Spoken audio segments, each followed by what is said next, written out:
Chapter 1. Maomao. What I wouldn't give for some good street stall meat skewers. Maomao looked up at the overcast sky and sighed.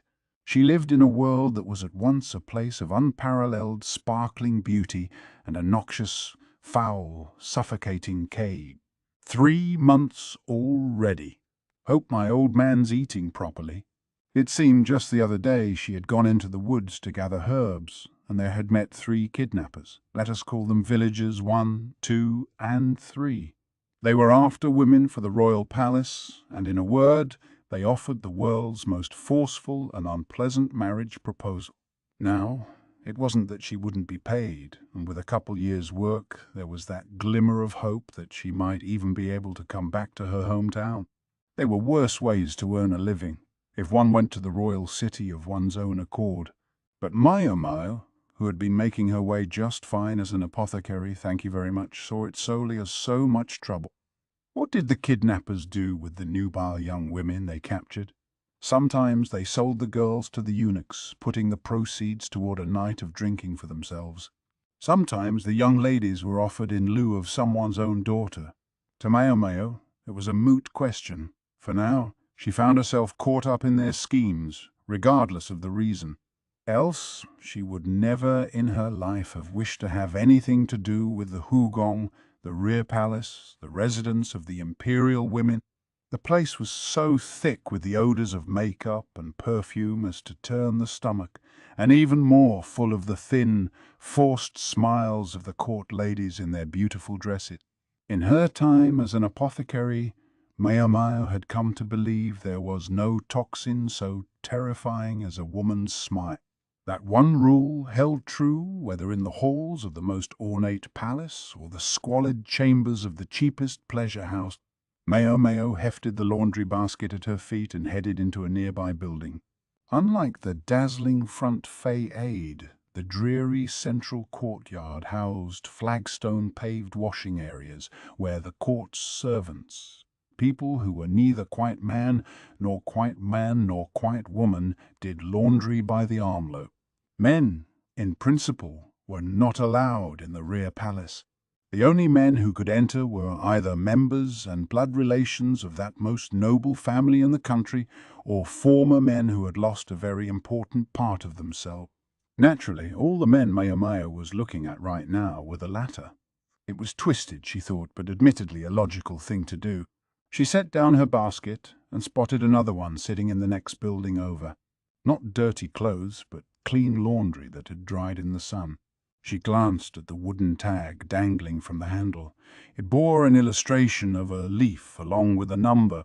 Not all of the palace women were literate. It wasn't that surprising. Some of them had been brought here by force, after all. And though the rudiments of etiquette were beaten into them before they arrived, letters were not. It would probably be lucky, Maomao reflected, if half the girls that got snatched from the countryside turned out to know how to read. It was, one might say, a hazard of the rear palace growing too populous. Quality was being sacrificed for quantity. Although it in no way equaled the flower garden of the former emperor, the consorts and ladies-in-waiting together numbered 2,000 people, while with the eunuchs that number came to 3,000. A vast place indeed.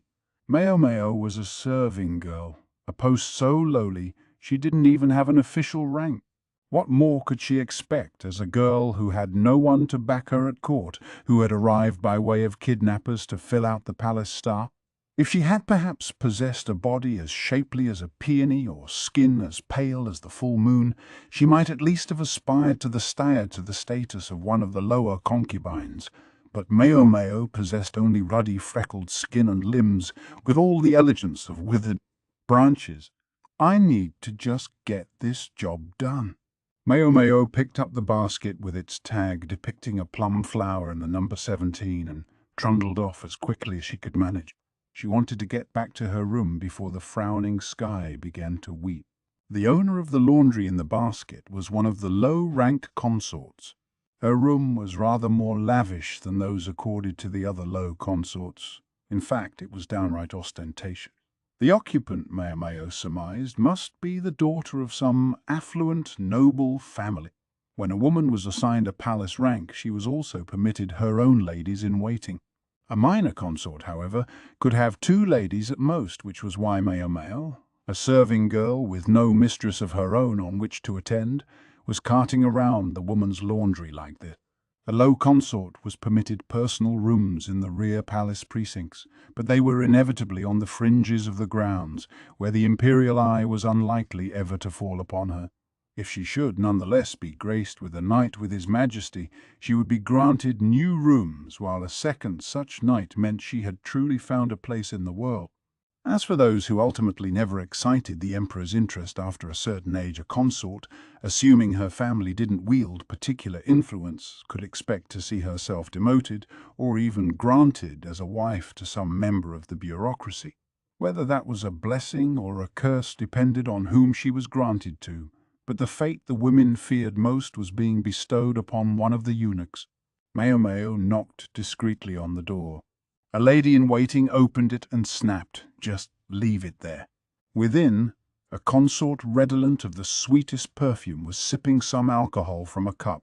She must have been much admired for her beauty in those halcyon days before she had arrived at the palace, but when she got here, she discovered she had known as much about the outside world as a frog who had spent its life in a well.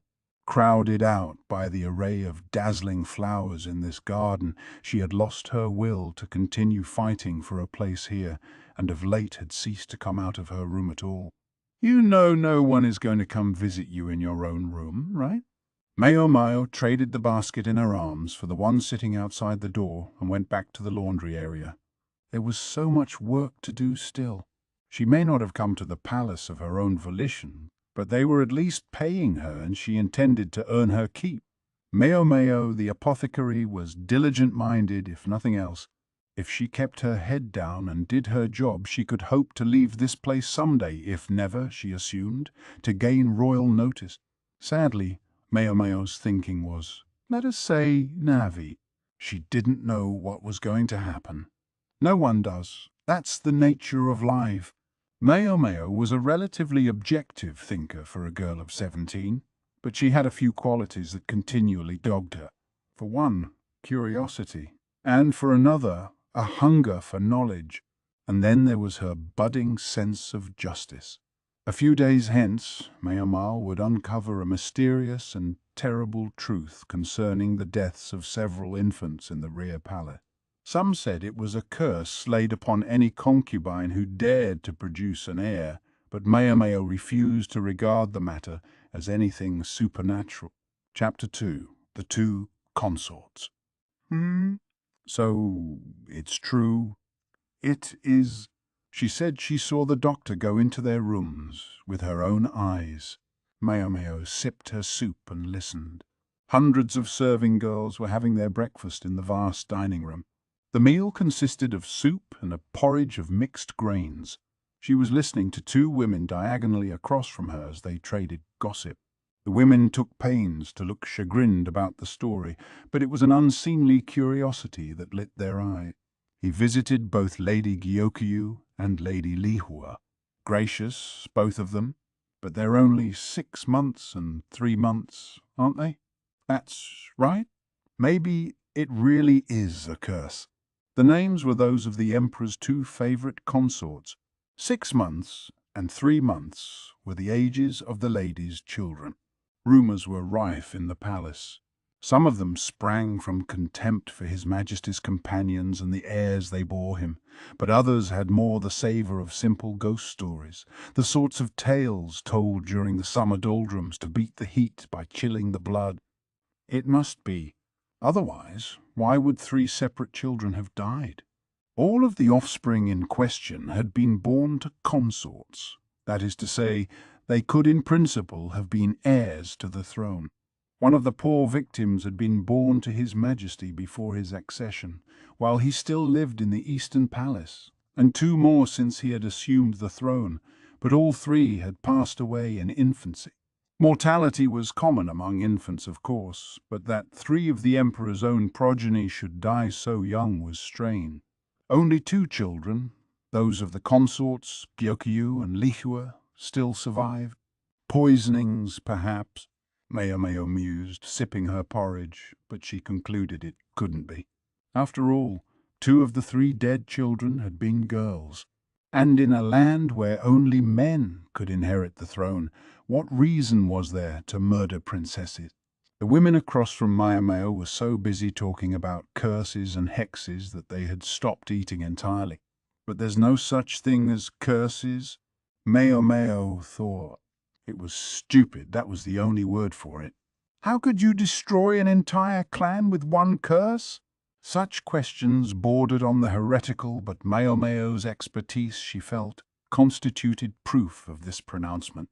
Could it have been some kind of sickness? Something blood-borne, maybe? How exactly did they die? And that was when the detached, quiet maid began talking to her chatty dining companion. It would not be long before Maomao regretted succumbing to her curiosity. I don't know the whole story, but I heard they all wasted away. Apparently inspired by Maomao's show of interests, Iolan, the talkative maid, thereafter regularly brought her the latest rumours. The doctor's been to see Lady Lihua more often than Lady Gyokuyu, so I guess Lady Lihua must be worse. She wiped at a window frame with a rag as she spoke. Lady Lihua herself?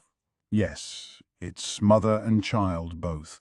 Maomao supposed the doctor paid closer attention to Lady Lihua, not necessarily because she was more sick, but because her child was a little prince. Consort Gyokuyu had borne a princess. The imperial affection fell more upon Gyokuyu, but when one child was a boy and the other a girl, which one should receive preferential treatment was clear. Like I said, I don't know everything, but I've heard she has headaches and stomach aches and even some nausea. Satisfied that she had divulged all her newest gleanings, Iolan busied herself with another task. By way of thanks, Maomao gave her some tea flavoured with licorice. She'd made it with some herbs that grew in a corner of the central garden. It smelled strongly medicinal, but was in fact quite sweet. Xiaolan was thrilled. Serving girls had all too few opportunities to enjoy sweet things. Headache, stomachache, and nausea. Maomao had some ideas as to what illnesses these might portend, but she couldn't be sure. And her father had never tired of admonishing her not to do her thinking based on assumptions. Maybe I'll just pay her a little visit. Maomao was determined to finish her work as quickly as possible. The rear palace was in fact a vast place, housing more than 2,000 women and 500 eunuchs on the premises. Lowly workers like Maomao slept 10 to a room, but the lower-ranked consorts had their own chambers, mid-ranking ones had whole buildings to themselves, and the highest-ranking consorts virtually had their own palaces, sprawling complexes, including dining halls and gardens large enough to dwarf a small town. Thus, Maomao rarely left the eastern quarter where she lived. There was no need. She had neither the time nor the means to leave unless she was sent on some errand. Well, if I don't have an errand, I'll just have to make one. Maomao spoke to a woman holding a basket. This basket contained fine silk that would have to be washed over in the laundry area in the western quarter. No one seemed to know whether there was something different about the water there, or perhaps about the people who did the washing, but apparently the silk would soon be ruined if handled here in the eastern quarter. Maomao understood that silk degraded more or less depending on whether it was dried out in the sun or kept in the shade, but she felt no particular need to tell anybody that, "I'm just dying to get a look at that gorgeous eunuch they say lives in the central area," Maomao said, invoking one of the other rumours Xiaolan had mentioned in passing, and the woman gladly gave her the basket. Chances for anything resembling romance were few and far between in this place, so that even the eunuchs, men who were not really men, soon became something to swoon over. Stories were even told, from time to time, of women who became the wives of eunuchs after they left palace service. Presumably this was all healthier than the women lusting after each other instead, but still it puzzled Maomao. "Wonder if I'll end up like everyone else one day," she thought to herself. She crossed her arms and grunted. Romantic matters held scant interest for her. She delivered the basket of laundry as quickly as she could, and then a red lacquered building of the central area came into view.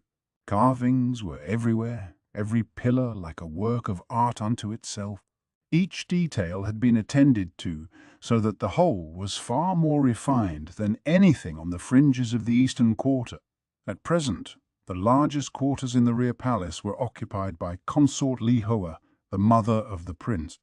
The emperor was without an empress proper, which made Lihaku the only one of his women with a son, the most powerful person here.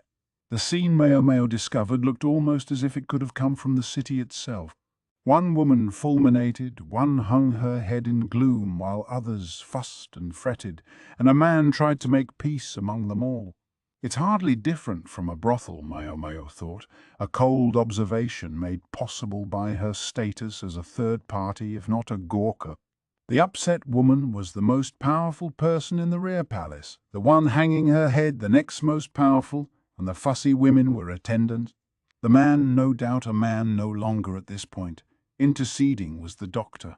So much Maomao gathered from the whispering she heard and the general state of things around her. That first woman would have to be Consort Lihaku, mother of the imperial prince, and the second woman would be Consort Gyokuyu, blessed, though not quite so blessed as Lihaku, with a daughter. As for the eunuch doctor, Maomao knew nothing about him, but she had heard that in this whole great palace there was only one person who could truly be called a practitioner of medicine. This is your doing. Just because you had a girl, you got it into your head to curse my prince to death. A beautiful face distorted by anger is a frightful thing.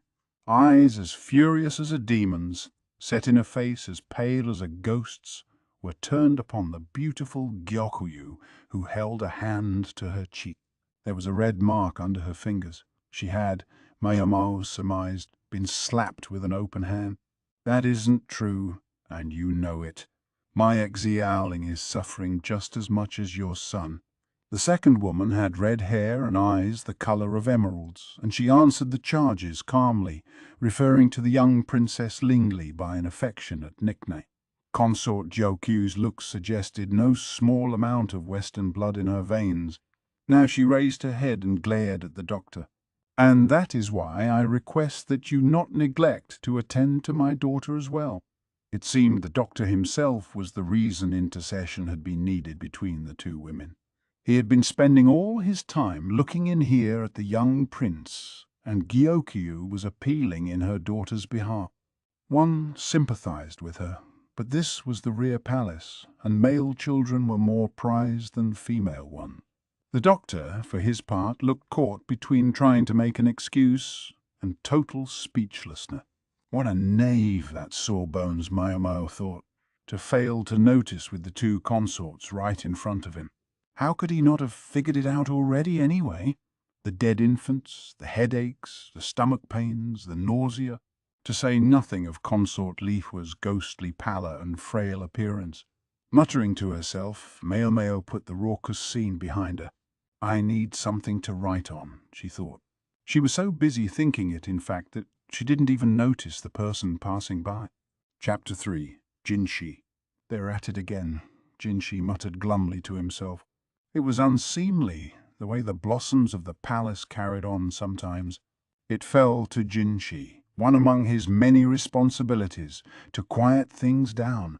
As he waded into the crowd, Jinshi saw one person walking along as if the uproar didn't concern her. She was a petite girl with freckles peppering her nose and cheeks. There was nothing else distinctive about her, except that she paid no heed at all to Jinshi as she walked along muttering to herself. And that could well have been the end of it. It was not quite a month later that word spread the young prince had died. Consort Lihaku was consumed with weeping, and was thinner now than ever.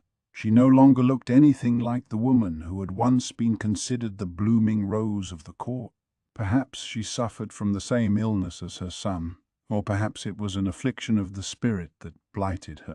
Regardless, she could hardly hope for another child in such condition.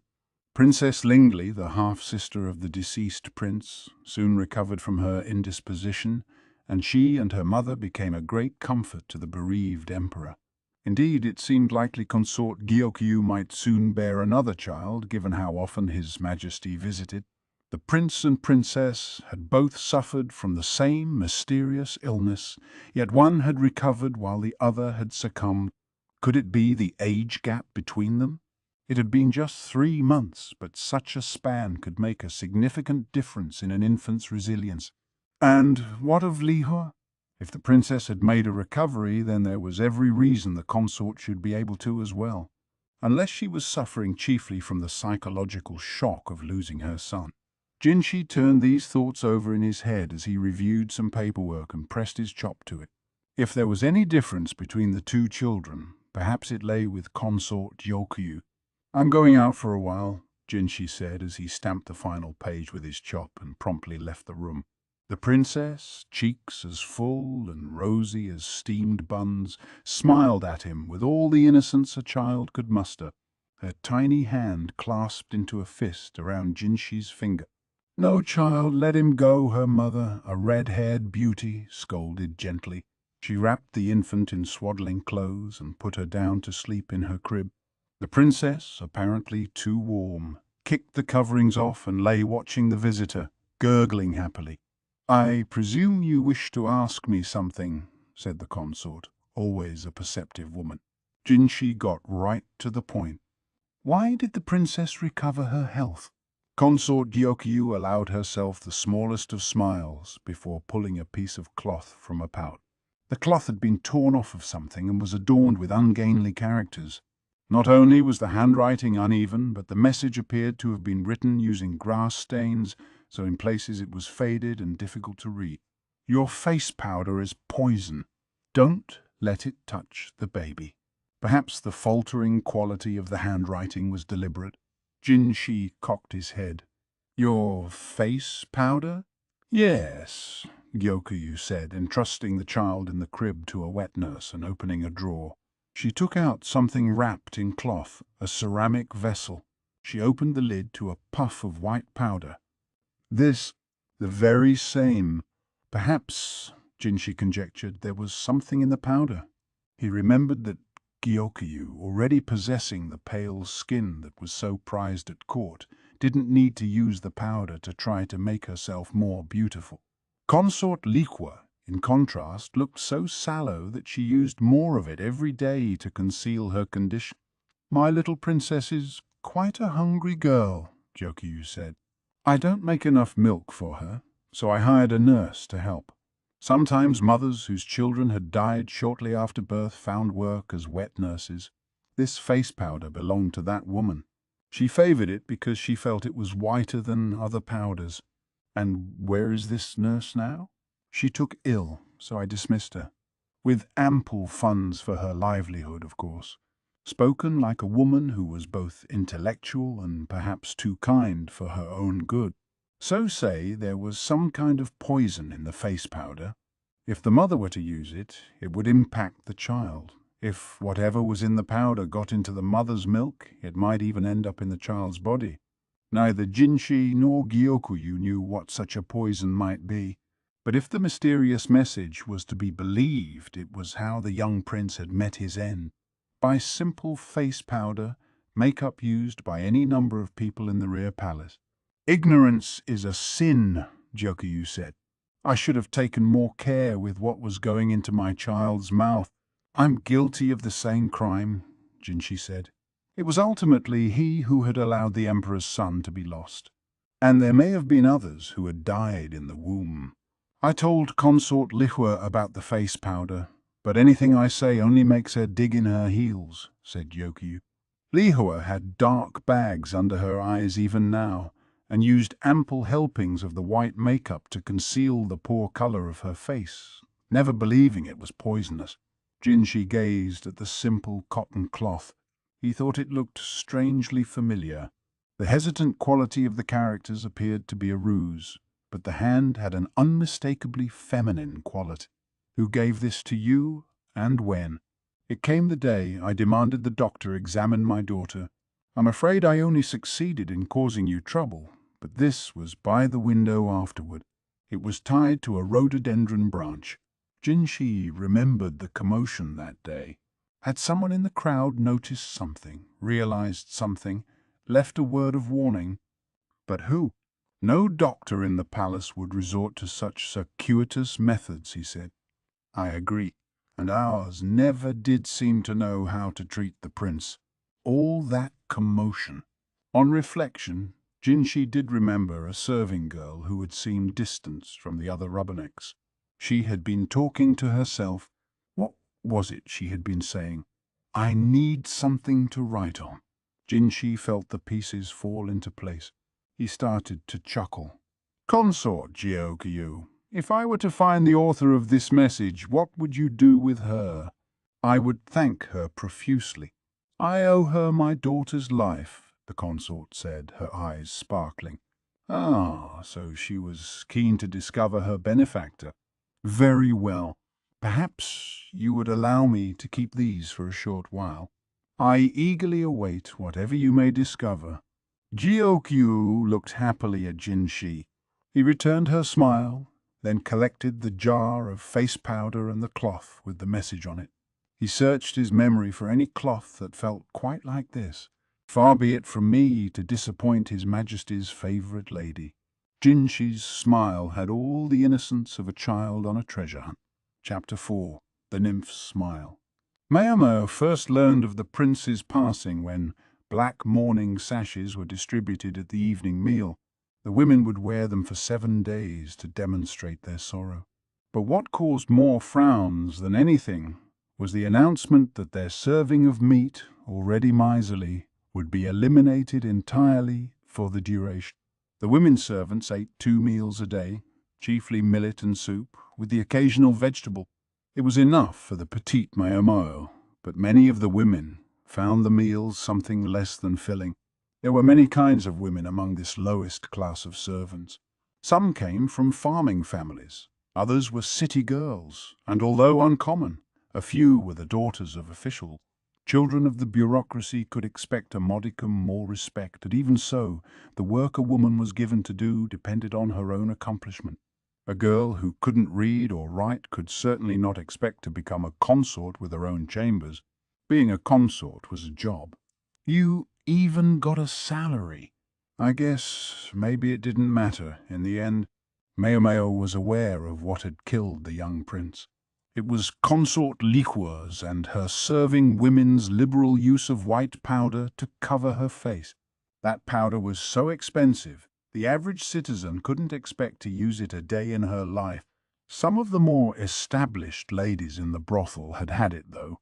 Some of them made more money in a single night than a farmer would earn in his entire lifetime, and they could afford their own makeup. Others received it as an expensive present.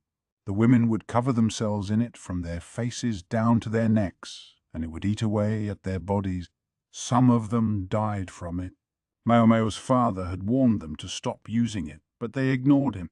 Maomao, attending at her father's side, had witnessed several courtesans waste away and die with her own eyes. They had weighed their lives against their beauty, and in the end had lost them both. That was why Maomao had broken off a couple of convenient branches, scrawled a brief message to each of the consorts, and left it for them. Not that she had expected them to heed a warning from a servant girl who couldn't get her hands on so much as paper or a brush.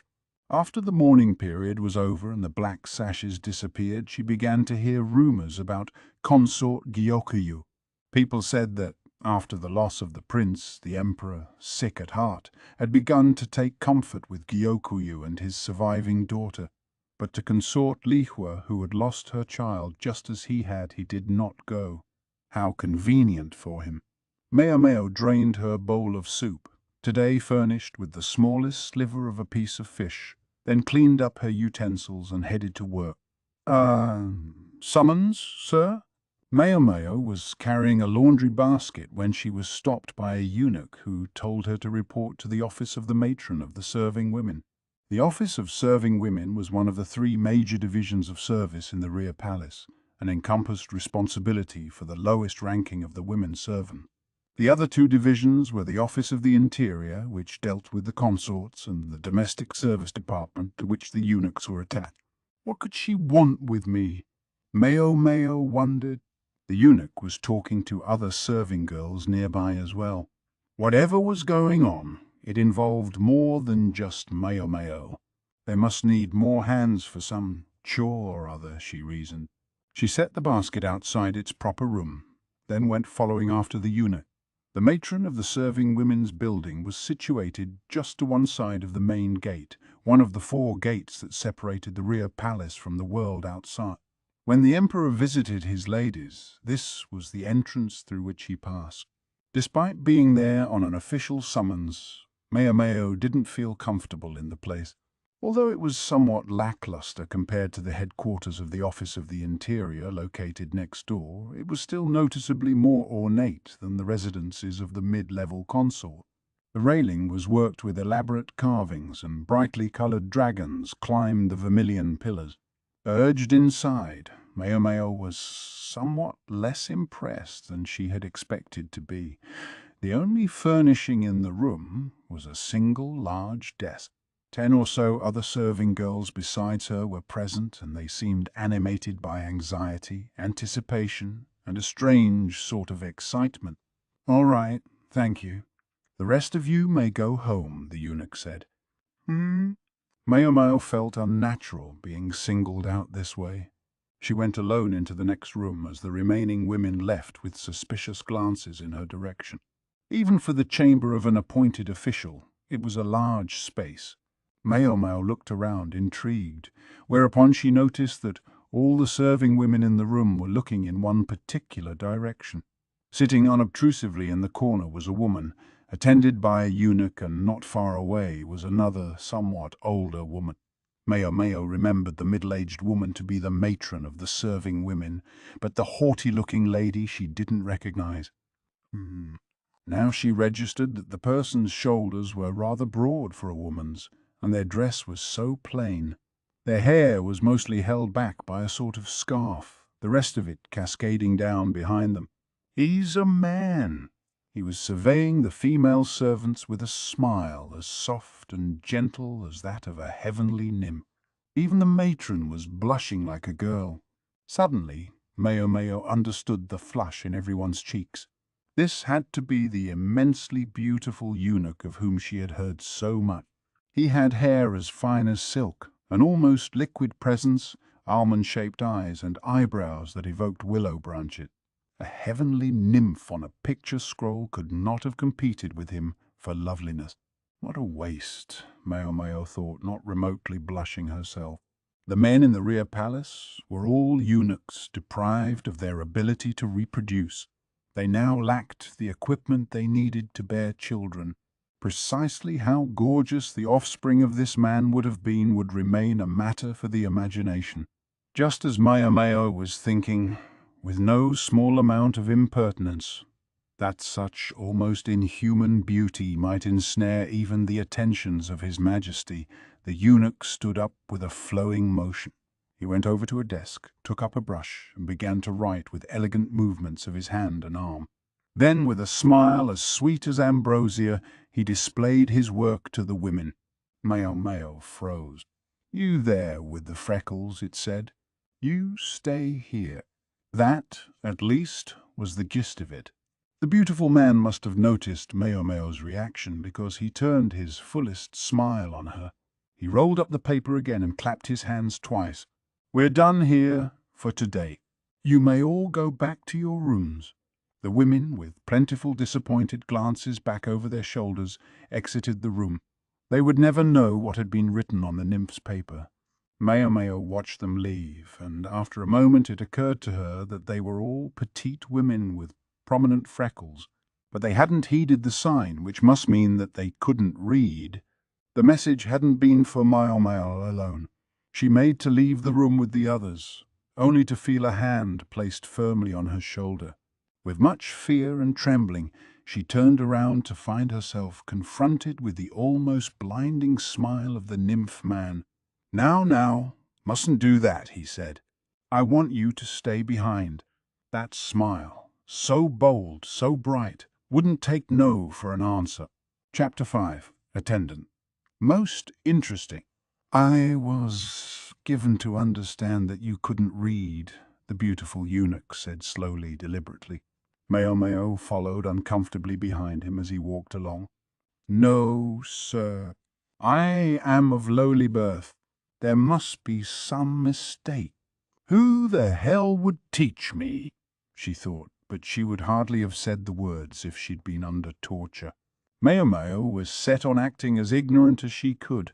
Maybe her language was a little off, but what could she do about it?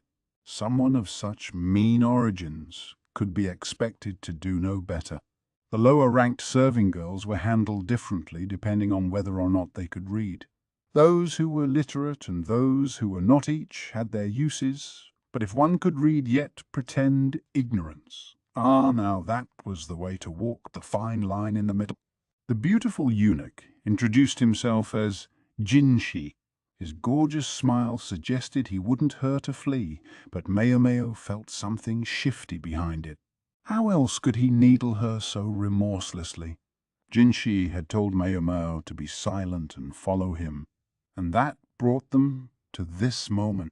Maomao was aware that, as a servant of no import, shaking her head at Jinshi might be the last thing she ever did with it, so she had obediently done as he said. She was busy calculating what might happen next and how she would deal with it. It wasn't as if she couldn't guess what might have inspired Jinshi to summon her. What remained mysterious was how he had figured it out. The message she had delivered to the consort. A piece of cloth dangled with affected nonchalance in Jinshi's hand. It was festooned with unkempt characters. Maomao had told no one she could write, and had likewise kept silent about her background as an apothecary and her knowledge of poison. He could never have tracked her by her handwriting. She thought she had been careful to ensure there had been no one around when she delivered the message, but perhaps she had missed something, been seen by someone. The witness must have reported a petite servant girl with freckles. No doubt Jinshi had begun by canvassing all the girls who could write, collecting samples of their calligraphy. One could attempt to appear a less competent wielder of the brush than one was, but telltale signs and identifying characteristics would remain. When that search had proved in vain, he would have turned to the girls who could not write. Suspicious fart. Too much time on his hands. As Maomao was having these uncharitable thoughts, they arrived at their destination. It was, as she might have expected, Consort Gyokuyu's pavilion. Jinshi knocked on the door, and a placid voice responded, "Come in." So they did. Inside, they discovered a gorgeous woman with red hair, lovingly cradling an infant with curly locks. The child's cheeks were rosy, her skin the same pale tone as her mother's. She was the picture of health as she lay dozing sweetly in the consort's arms. "I have brought the one you wish to see, milady." Jinshi no longer spoke in the jocular manner of earlier, but comported himself with perfect gravity. "Thank you for your trouble." Gyokuyu smiled, a smile that was warmer than Jinshi's, and bowed her head to Maomao. Maomao looked at her in surprise. "I possess no station to warrant such acknowledgment, milady." She chose her words carefully, trying not to offend. Although, not having been born to a life where such care was necessary, she wasn't sure she was doing it right. "Oh, but you do, and I will do much more than this to show my gratitude to you, my daughter's savior. I'm certain there's been some misunderstanding." "Perhaps you have the wrong person," Maomao said. She felt herself break into a cold sweat. She was being polite, but she was still contradicting an imperial consort. She wished for her head to remain attached to her shoulders, but she did not wish to be a part of anything involving people such as this, to be pressed into any kind of service for any kind of noble or royal. Jinshi, alert to the concern on Gyokuyu's face, displayed the cloth to Maomao with a flourish. "Are you aware that this is the material used in the maid's work clothes?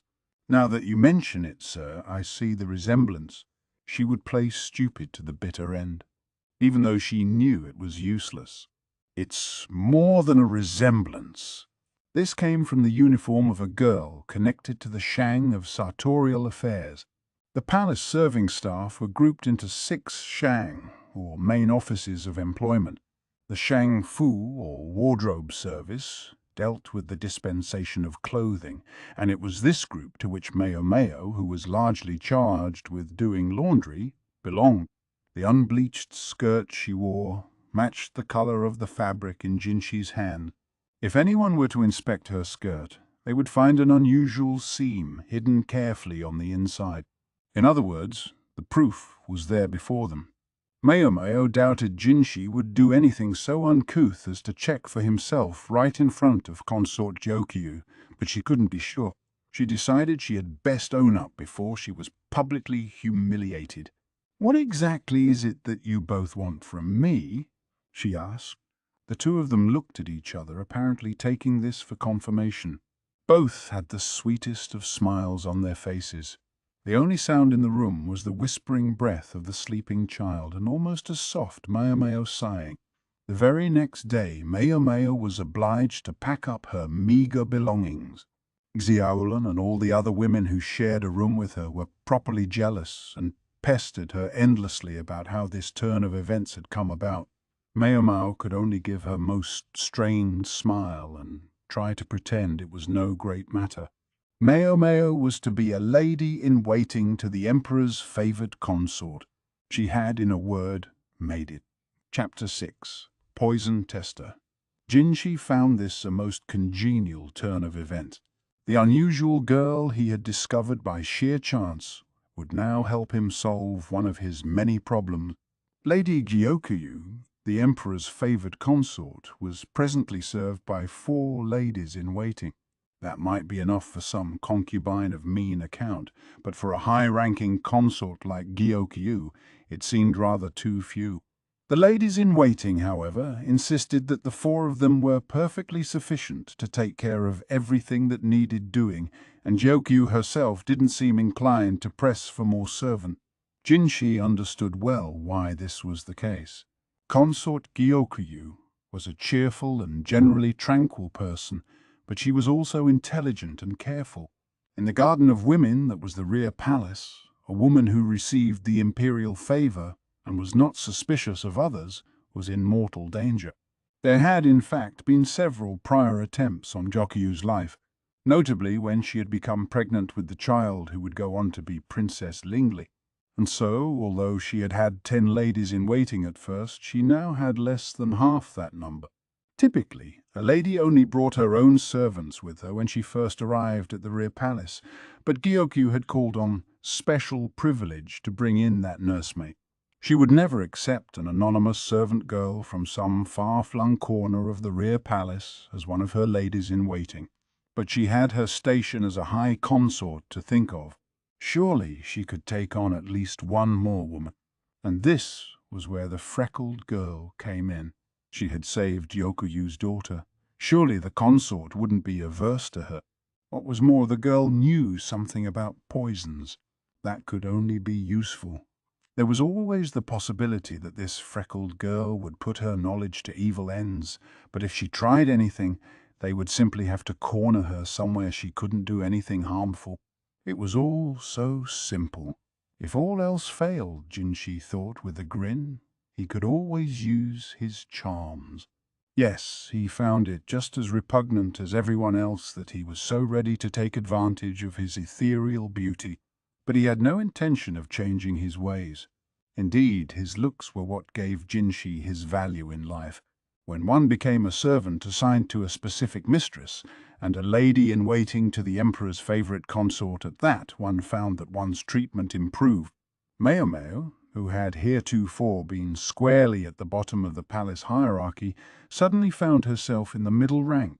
She was told her salary would see a significant increase, although 20% of what she earned went to her family, which was to say, the merchants who had sold her into this life. A distasteful arrangement, in her opinion. A system created so greedy officials could line their pockets. She was also given her own room, cramped but a far cry from the overcrowded accommodations she had shared in the past. From a meager reed mat and a single sheet for bedding, she now found herself with an actual bed. Granted, it took up half her room, but Maomao was frankly happy to be able to get up in the morning without treading all over her co-workers.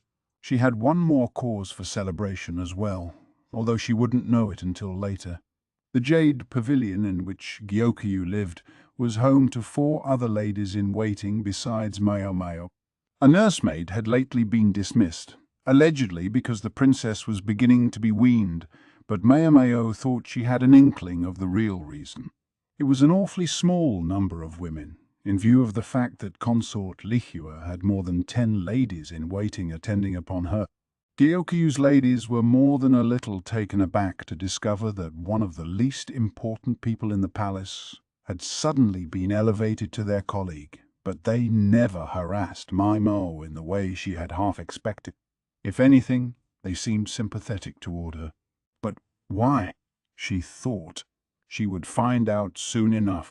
A palace meal, packed with ingredients traditionally believed to be of medicinal benefit, sat before her. One by one, Hongyang, the head of Gyokyu's ladies-in-waiting, took samples and put them on little saucers, placing them in front of Maomao. Gyokyu observed the scene apologetically, but gave no indication that she was going to stop what was happening. The other 3 ladies-in-waiting likewise watched with pitying gazes. The location was Gyokyu's room. It was appointed in the highest style, and it was where the consort ate all her meals. Before the food reached her, it would pass through the hands of many others, and being the emperor's favorite, it behooved her to consider the possibility that one or more of those hands might try to poison the product. Thus, a food taster was necessary. Everyone was on edge because of what had happened to the young prince. Rumors were rampant that the princess might have been sickened by the same poison the infant boy died from. The ladies-in-waiting hadn't been informed of what the toxic substance had ultimately been discovered to be, and so they were understandably paranoid that it might be in anything or everything.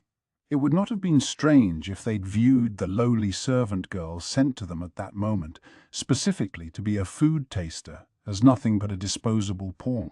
Maomao was charged not only with tasting Consort Gyokyu's meals, but also the baby food served to the princess.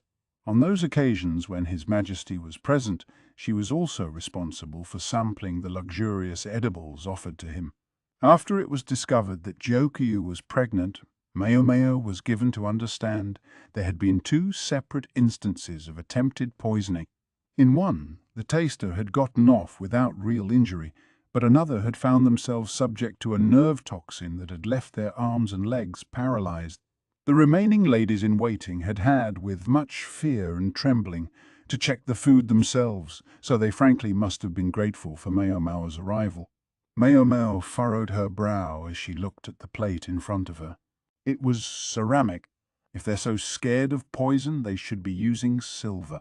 She picked up the little bit of pickled vegetable in her chopsticks and regarded it critically. She took a sniff, then she placed it on her tongue, checking to see whether it caused a tingling sensation before she swallowed it. "I don't think I'm actually qualified to be tasting for poisons," she reflected. Fast-acting agents were one thing, but with regard to slower toxins she expected to be somewhat useless. In the name of science, Maomao had accustomed her body to a variety of poisons by gradual exposure, and suspected there were few left that would have a serious effect on her. This was not, let it be said, a part of her work as an apothecary, but purely a way of satisfying her intellectual curiosity. In the West, she heard, they had a name for researchers who did things that made no sense to people, mad scientists. Even her father, who had taught her the apothecary's trade, grew exasperated with her little experiments. When she was satisfied that there were no untoward physical effects and that she detected no poison she knew of, the meal could finally make its way to Consort Gyokyu. Next would come the flavorless baby food. "I think it might be best to change the plates to ones made of silver," she said to Hongyang, as flatly as possible. She'd been called to Hongyang's room to provide a report on her first day of work. The chief lady's chambers were generous in size, but unadorned with any frivolous objects bespeaking Hongyang's practical bent. Hongyang, an attractive, black-haired woman not quite 30 years of age, let out a sigh. Jinshi really had it all figured out. She confessed with some chagrin that they had deliberately not used silver tableware at the eunuch's instruction. Maomao had a distinct suspicion that it was also Jinshi who had ordered her appointed food taster. She struggled not to let her already cold expression turn into one of outright disgust as she listened to Hongyang talk. I don't know why you decided to hide your knowledge, but it's amazing that you know so much about poisons and medicine both. If you told them from the start that you knew how to write, you could have gotten a lot more money. My knowledge comes from my vocation. I was an apothecary, until I was abducted and sold into this place.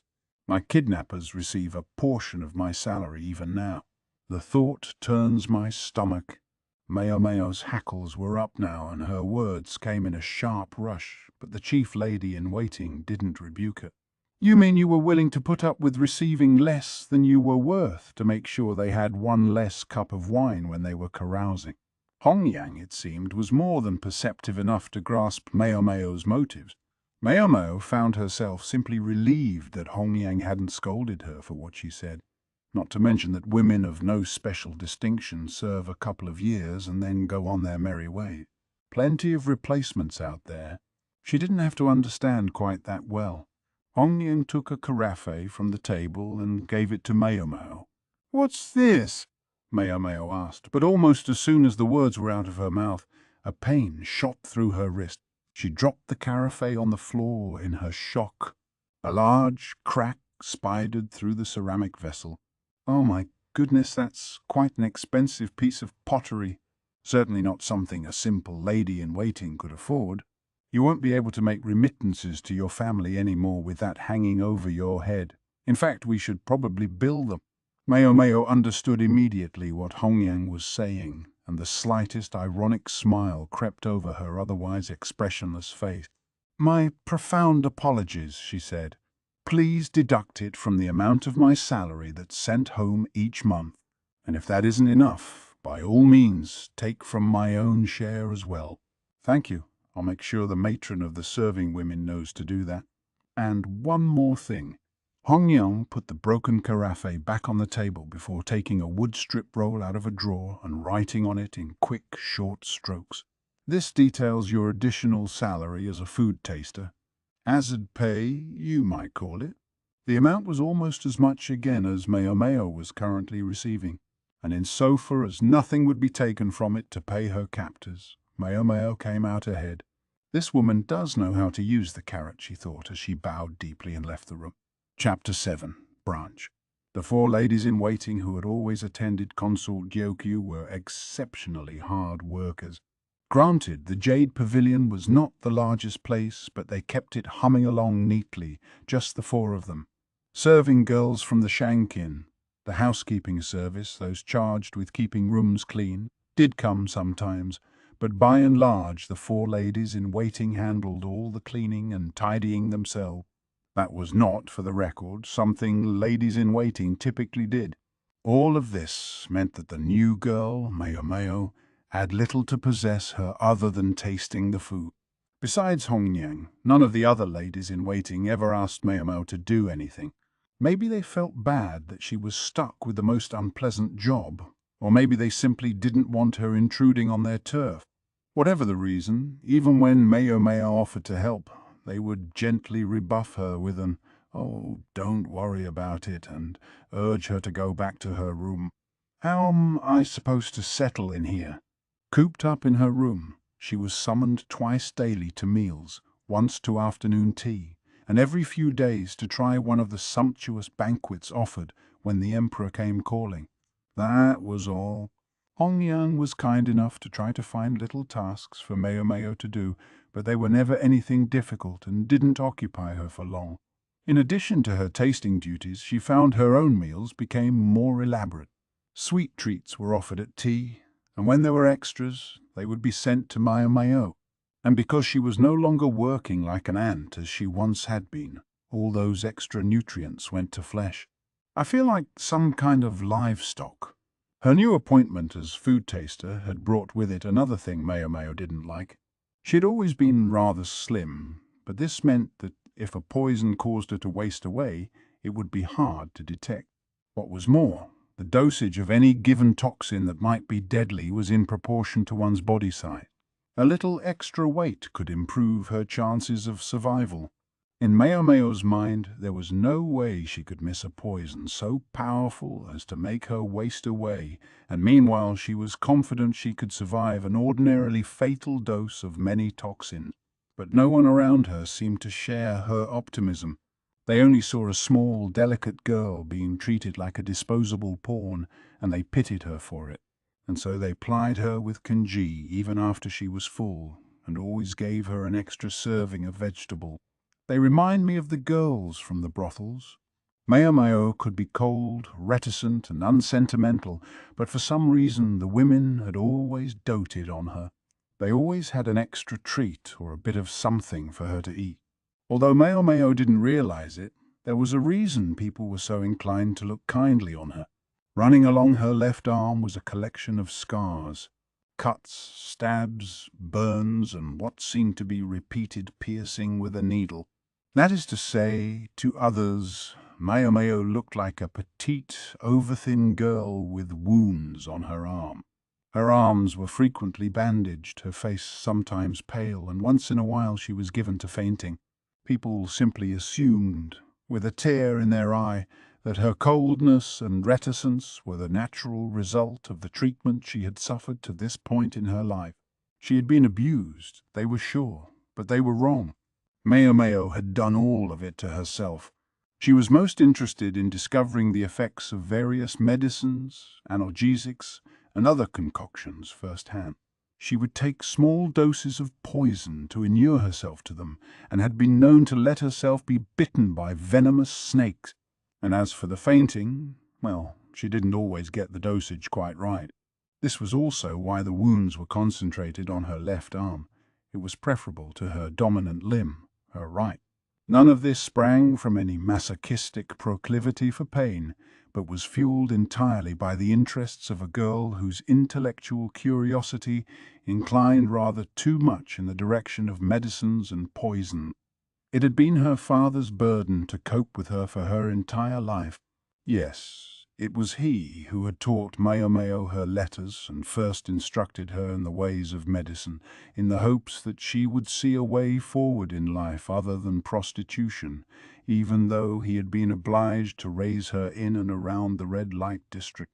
By the time he realized he had far too apt a student on his hands, it was too late, and the calumnies about him had already begun to spread.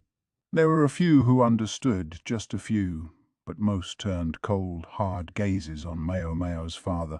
They never for a moment imagined that a girl of her age might commit self-harm in the name of experimentation. And so the story seemed to be complete. After suffering long abuse at the hands of her father, this poor child had been sold off to the rear palace, where she was now to be sacrificed to discover poison in the consort's food. A sorrowful tale indeed, and one of which the protagonist was entirely unaware. I'm going to be a pig at this rate. About the time Maomao began to fret about this particular possibility, her woes were compounded by a most unwelcome visit. "It's rather late for you," Consort Jokayu said as a newcomer entered the room. The caller in question was the nymph-like Eunuch, this time with one of his compatriots in tow. The gorgeous youth evidently made routine rounds of the chambers of the upper consorts. Maomao tasted the sweets the compatriot had brought for poison, then withdrew discreetly behind Consort Jokayu, where she reclined on a chaise longue. Maomao was standing in for Hongniang, who had gone to change the princess's diaper. Eunuchs these men may have been, but they were still not allowed an audience with the consort without the presence of a lady-in-waiting. Yes, there's been word that the barbarian tribe has been successfully subdued. Has it? And what's to come of it? Gyokuyu's eyes glowed with curiosity. This subject was more than enough to excite the interest of a bird trapped in the cage that was the rear palace. Though she was the emperor's favorite, Gyokuyu was also still young. not more than a couple or 3 years older than Maomao herself, as Maomao understood it. I'm not certain it's appropriate to discuss in front of a lady such as yourself.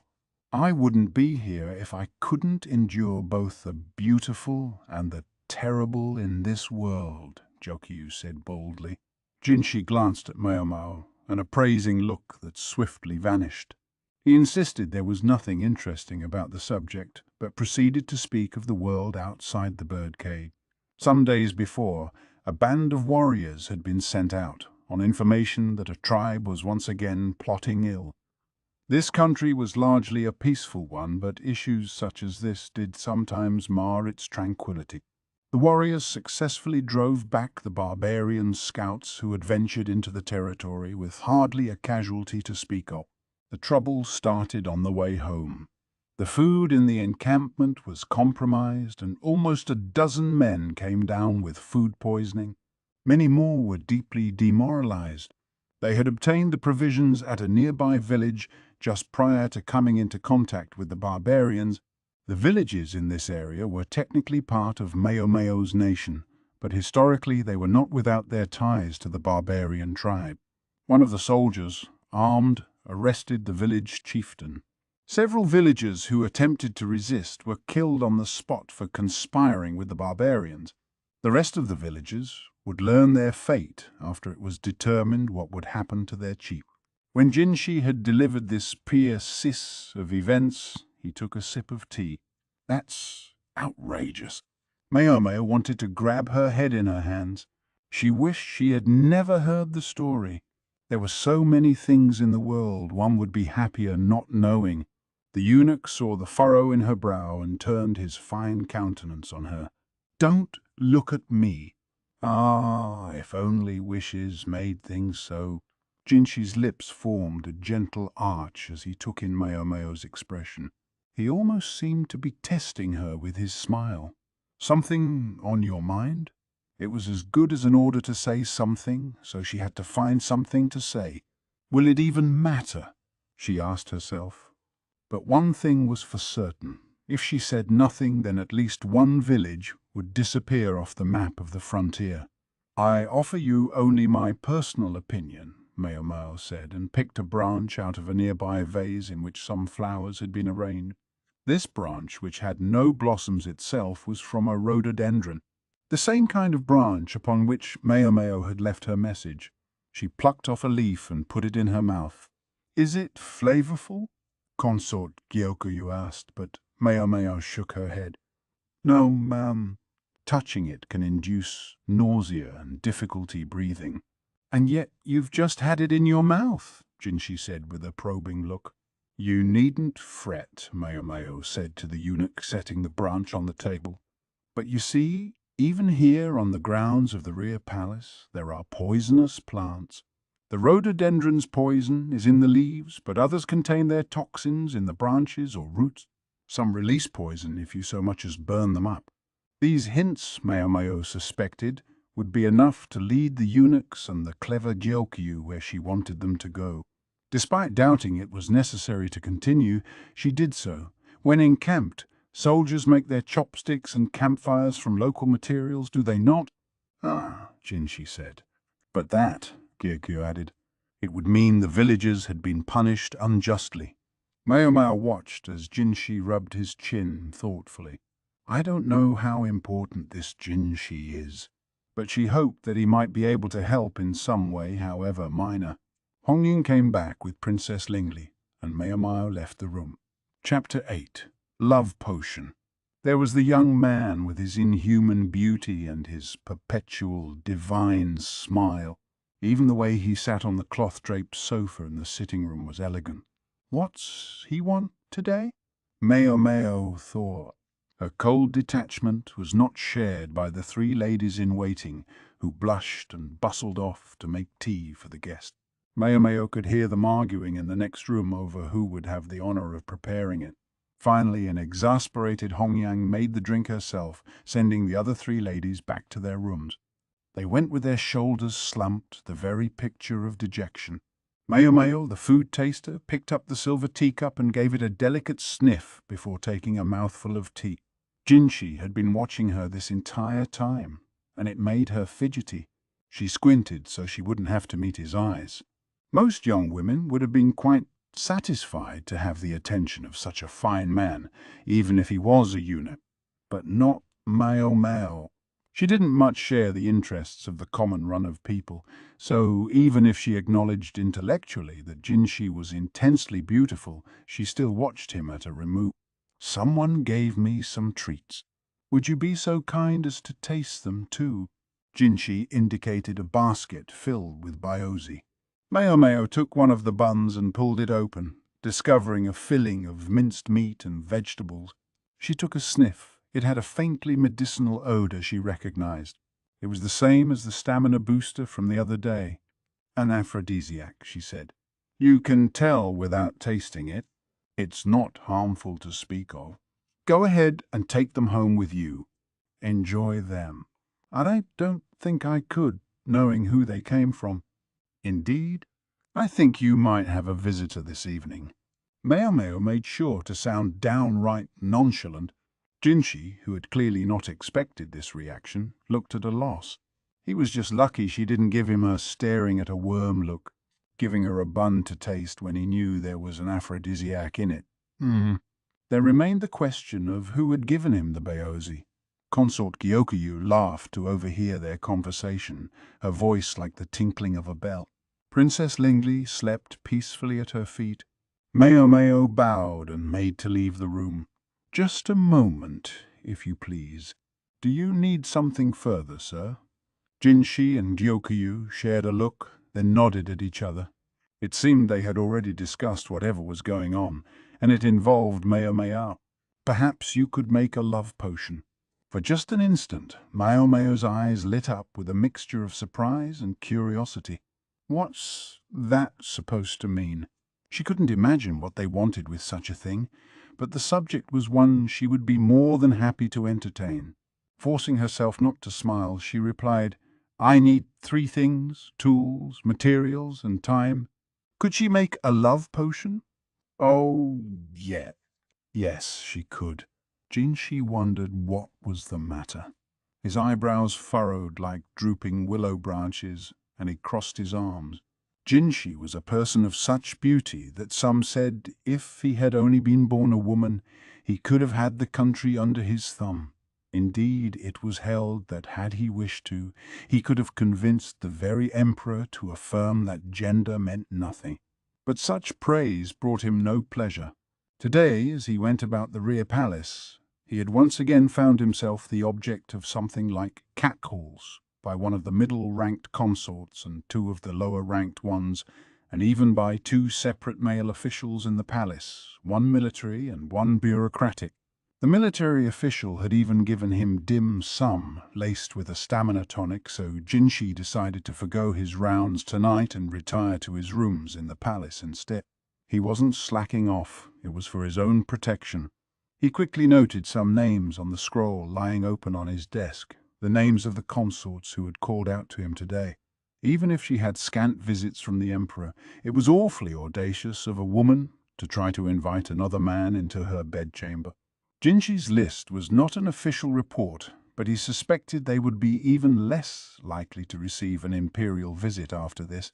He wondered how many of the little birds trapped in this cage understood that his own beauty was a testing stone for the women of the rear palace. Women were chosen to be consorts based first and foremost on family background, but beauty and intelligence played their part too. Compared to the first 2 qualities, intelligence was trickier to measure. They also needed an upbringing befitting a mother to the nation, and of course, they must be of chaste outlook. The emperor, in a nasty little tweak, had made Jinshi the standard for selecting his consorts. It was in fact Jinshi who had recommended both Gyokyu and Lihua. Gyokyu was thoughtful and perceptive. Lihua was more emotional but possessed unimpeachable manners. And both had unquestioned loyalty to His Majesty without a shadow of untoward feelings. Consort Lihua, though, now seemed to have no place in His Majesty's adoration. The Emperor might have been Jinshi's master, but he was also, in Jinshi's estimation, terrible. He set up concubines purely based on their usefulness to him and the country, got them pregnant, and then, when the children showed no aptitudes, he would cut them loose. In the future, Jinshi surmised, the imperial affection would continue to incline ever more toward Jokuyu. The death of the young prince had marked the emperor's final visit to Lihua, who now seemed as insubstantial as a ghost. Lihua was not the only consort for whom it seemed His Majesty no longer had any need. Those women would be quietly returned to their homes at an opportune moment, or else gifted as wives to various officials. Jinshi pulled a particular paper out of his pile. It referred to a middle consort of the upper fourth rank, few by name. She had just been promised in marriage to the leader of the assault on the barbarian tribe in recognition of his military valor. Truth be told, they were less appreciative of the man's energetic destruction of the enemy than of his restraining certain short-tempered elements among his own troops. That a certain small village had been blamed and punished for something it hadn't done was not a fact that had been made public. Such was politics. Now then, I wonder if it will all go well. If everything went just as he had calculated in his head, there would be no problems. He might have to lean on the chilly apothecary to help him out with a few things, though. She'd turned out to be even more useful than he'd expected. She wasn't the only one who showed no special desire for him, but she was the first to regard him as though she were looking at a worm. She seemed to think she hid the feeling well, but the disdain was clear on her face. Jinshi smiled in spite of himself. That smile, like nectar from heaven, some said, contained just a hint of something mean in it. He wasn't a masochist as such, but he found the girl's reaction intriguing. He felt like a child with a brand new toy. Yes, where will this all lead? Jinshi placed the papers under a weight and decided to go to sleep. He made sure to lock his door in case he should have any uninvited visitors during the night. People spoke of cure-alls, but in fact there was no medicine that would cure all. Her father had always insisted as much, but Maomao had admittedly gone through a phase in which she had rejected his claim. She had wanted to create a medicine that could work on anyone, for any condition. That was what had led her to inflict those ugly wounds on herself, and had indeed resulted in the creation of some new medicines, but a true panacea remained nothing more than a dream. As much as she hated to admit it, the story Jinshi brought her was enough to pique Maomao's interest. Since arriving in the rear palace, she'd been unable to make much more than sweet amateur tea. To her surprise, a variety of medicinal herbs did grow on the grounds of the rear palace, but she lacked the implements necessary to make proper use of them, and trying to do anything with them would have attracted undesirable attention in her crowded quarters anyway, so she forced herself to leave the plants alone. This was what she liked best about having her own room. Now she just needed excuses to go gather ingredients. Laundry was a convenient one. She suspected Hongyang would soon see to it that Maomao was entrusted with all the washing. Now she arrived at the room she had been told was the doctor's, ostensibly to deliver clean laundry. She entered the room to discover the lamentable quack himself along with the eunuch who so frequently accompanied Jinshi. The doctor had a moustache that made him look like a loach fish, which he stroked as he gave Maomao an appraising glance. He seemed to be wondering what this petite young woman was doing on his turf. "I'll thank you not to stare so hard at a young lady," Maomao thought. The eunuch, by comparison, was as polite as if Maomao were his own master, ushering her gracefully into the room. When Maomao saw the space, surrounded by medicine cabinets on 3 sides, she was overcome by the biggest smile she'd smiled since coming to the rear palace. Her cheeks flushed, her eyes brimmed, and her lips went from a thin, implacable line to a gentle arch. The eunuch looked at her in surprise, but what did she care? She gazed at the labels on the drawers, doing a sort of little dance when she spotted an especially unusual pharmaceutical. The joy was simply too much to keep inside. Is she under some sort of spell? Maomao had been indulging this rapture for a good half an hour, unaware that Jinshi had appeared in the room. He watched her with a mixture of curiosity and sheer bewilderment. Maomao went row by row, collecting any ingredients she might be able to use. Each one went into a separate baggie, the name written carefully on the package. In an era when most writing was still done on rolls of wood strips, such extensive use of paper was a luxury. The loach-moustached doctor came peeking into the room, wondering who or what was in there, but the eunuch closed the door on him. The eunuch's name, Maomao learned, was Gaoshan. He had a steady countenance and a well-built body, and if he hadn't been here in the rear palace, she would certainly have taken him for some sort of military official. He appeared to be Jinshi's aide and was often seen in his company. Gaoshan politely fetched any medicines that were in drawers too high for Maomao to reach. His superior, meanwhile, did nothing. Maomao maintained a neutral expression but privately wished that if he wasn't going to make himself useful, he would go away. Maomao spotted a familiar name on one of the topmost drawers and craned her neck for a better look. Gaoshan passed the stuff to her and she looked at it in wonder. Several small seeds rested in the palm of her hand. They were exactly what she needed, but there weren't enough of them. "I need more of these." "Then we shall simply get them," the indolent eunuch said with an indulgent smile. "As if it was so easy. They're from all the way in the west, then farther west, then south. Trade's the thing. We'll check the goods that come in, and I suspect we'll find some." Jinshi took one of the seeds between his fingers. It resembled the seed of an apricot, but had a unique aroma. "What is it called?" "Cacao," Maomao replied. Chapter 9. Cacao. "At least I grasp its effectiveness now," Jinshi said with an annoyed glance at Maomao. "As do I," Maomao said. Jinshi looked almost overcome by the catastrophic scene in front of him.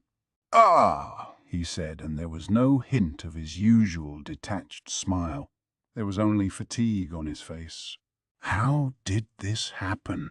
To answer that question, we'll have to go back in time a few hours. The cacao they were sent was no longer in seed form, but had been powdered. All the other ingredients Maomao had requested had already arrived at the kitchen of the Jade Pavilion. 3 of the ladies-in-waiting were busy trying to look on, but a word from Hongyang sent them scurrying back to their work. Milk, butter, sugar, honey, distilled spirits and dried fruits, and some oils derived from aromatic herbs to give everything a pleasant odor. All nutritious and expensive ingredients and all useful in a stamina concoction. Maomao had tasted cacao only once. It had been in a hardened, sweetened form called chocolate, and she had received it from one of the prostitutes. It had been a piece hardly the size of the tip of her finger, but on eating it she felt she had drunk an entire cup of some especially sharp liquor. It made her oddly giddy.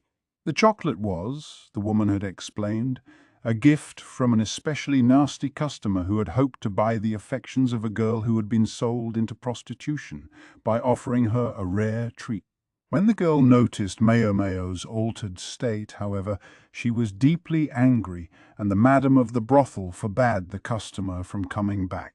It came to light later that a trading concern had started to sell the stuff as an aphrodisiac. Maomao had managed to obtain a handful of seeds since then, but she had never used them as medicine. No one in the red light district came to the apothecary seeking something so extravagant for a simple medicament. Even now, Maomao remembered the chocolate for the way it had been hardened with oil and fat. Her wide experience with an eclectic collection of medicines and poisons in all their various flavors and aromas naturally also gave her an excellent memory for ingredients.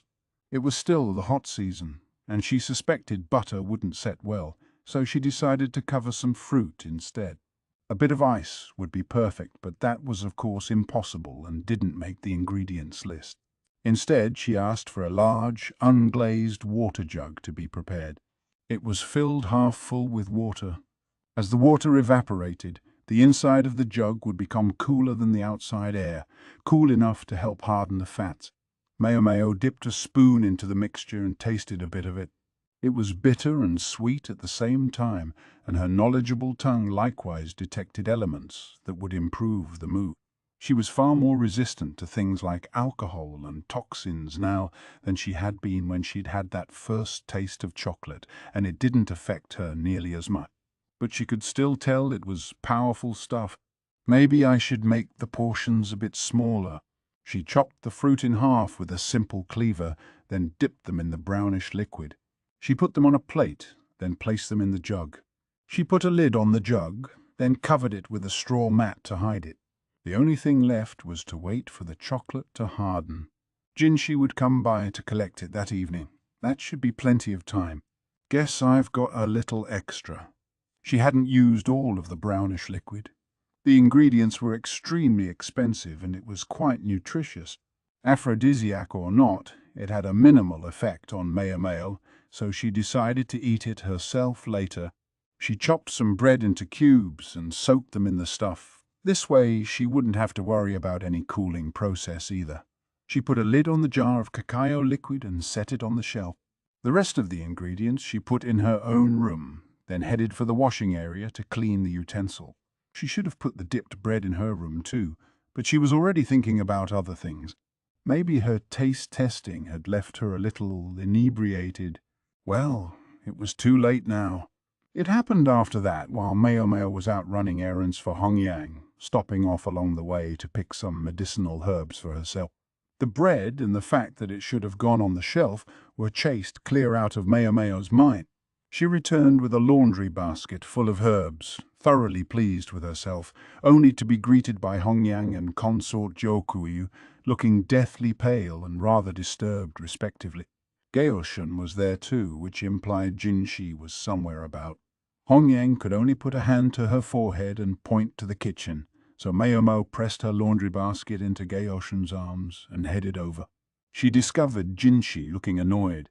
The delicate way to put it would be to say that a great medley of peach and light red colors spread before her, which is to say, more plainly, that three ladies in waiting were all leaning against each other, sound asleep. Their clothes were in disarray, their dishevelled skirts revealing lascivious glimpses of thigh. "What happened here?" Hongyang demanded of Maomao. "I'm afraid I'm not best placed to answer that question," she replied. She went over to the three young women and crouched down, flipping down their skirts and examining them. "It's all right. This attempt failed to—" Hongyang, blushing furiously, smacked Maomao on the back of the head.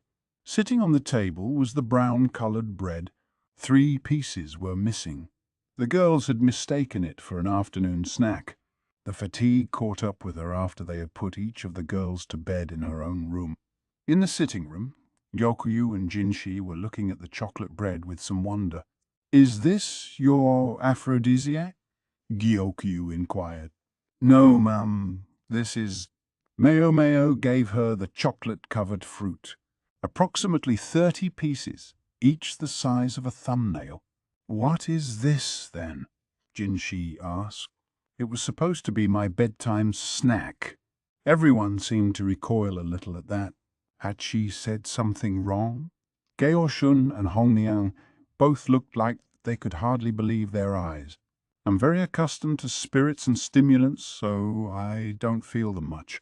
Maomao had once, in the name of science, pickled a venomous snake in alcohol and drunk it so she could safely be called an experienced drinker. She considered alcohol to be a kind of medicine. The more susceptible one was to new forms of stimulation, the better medicine worked on one.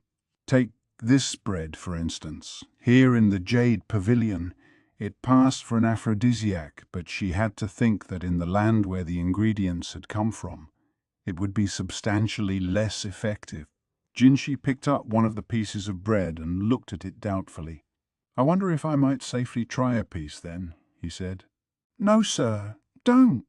Hongyang and Gaoshun cried almost in unison.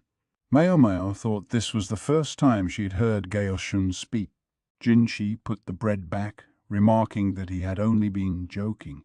It would, of course, have been improper for him to consume a known aphrodisiac in the presence of the Emperor's own favourite consort, but perhaps even more to the point, hardly anyone could have resisted him, had he come to her with that nymph-like smile and a flush.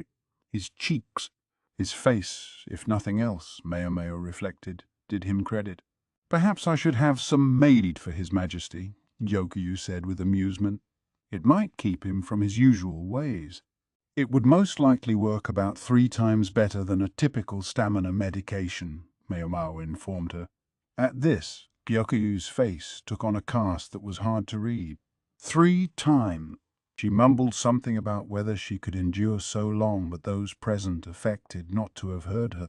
It seemed it wasn't easy being a concubine. Maomao put the aphrodisiacs in a covered jar and handed it to Jinshi. "They're quite potent, so I recommend taking just one at a time. Taking too many could overstimulate the blood flow and produce a nosebleed. Also, consumption should be limited to when the patient is alone with their partner." With these instructions duly conveyed, Jinshi stood up. Gao Shun and Hongyang left the room to prepare for his departure. Consort Gyokyu likewise nodded to him, then left with the sleeping princess in a carrier. As Maomao went to clean up the plate of bread, she smelled a sweet aroma from behind her. "Thank you. I put you to quite a bit of trouble." The voice was sweet too, like honey. Maomao felt her hair being lifted up and something cold was pressed against her neck. She turned in time to see Jinshi waving at her as he left the room. "I get it." When she looked at the plate, she discovered one of the pieces of bread was missing. She had an idea where it was. "I just hope no one gets hurt," Maomao muttered, but she didn't seem to think it had much to do with her. The night was still young. Chapter 10. The Unsettling Matter of the Spirit, Part 1. Yinghua, lady-in-waiting to the Emperor's favorite consort, Gyokyu, was faithfully at her work as she was every day. All right, so she'd fallen asleep on the job the other day, but her gracious mistress had forborne to punish her. The only way to repay her, then, was to work herself to the bone. She would make sure she polished every windowsill, every railing, until it gleamed. This was not normally something a lady-in-waiting would be expected to do, but Yinghua was not above doing a serving girl's work. Consort Gyokyu had said how much she liked hard workers. Consort Gyokyu and Yinghua both came from a town in the west. The climate there was dry, and the area had no special resources to speak of and was periodically subject to drought. Yinghua and the other ladies-in-waiting were all officials' daughters, but she didn't recall her life in her hometown as especially luxurious. It had been the sort of impoverished place where even a child of the bureaucracy had to work if she didn't want to starve. And then Gyokyu was taken into the palace, and the world began to take note of her home.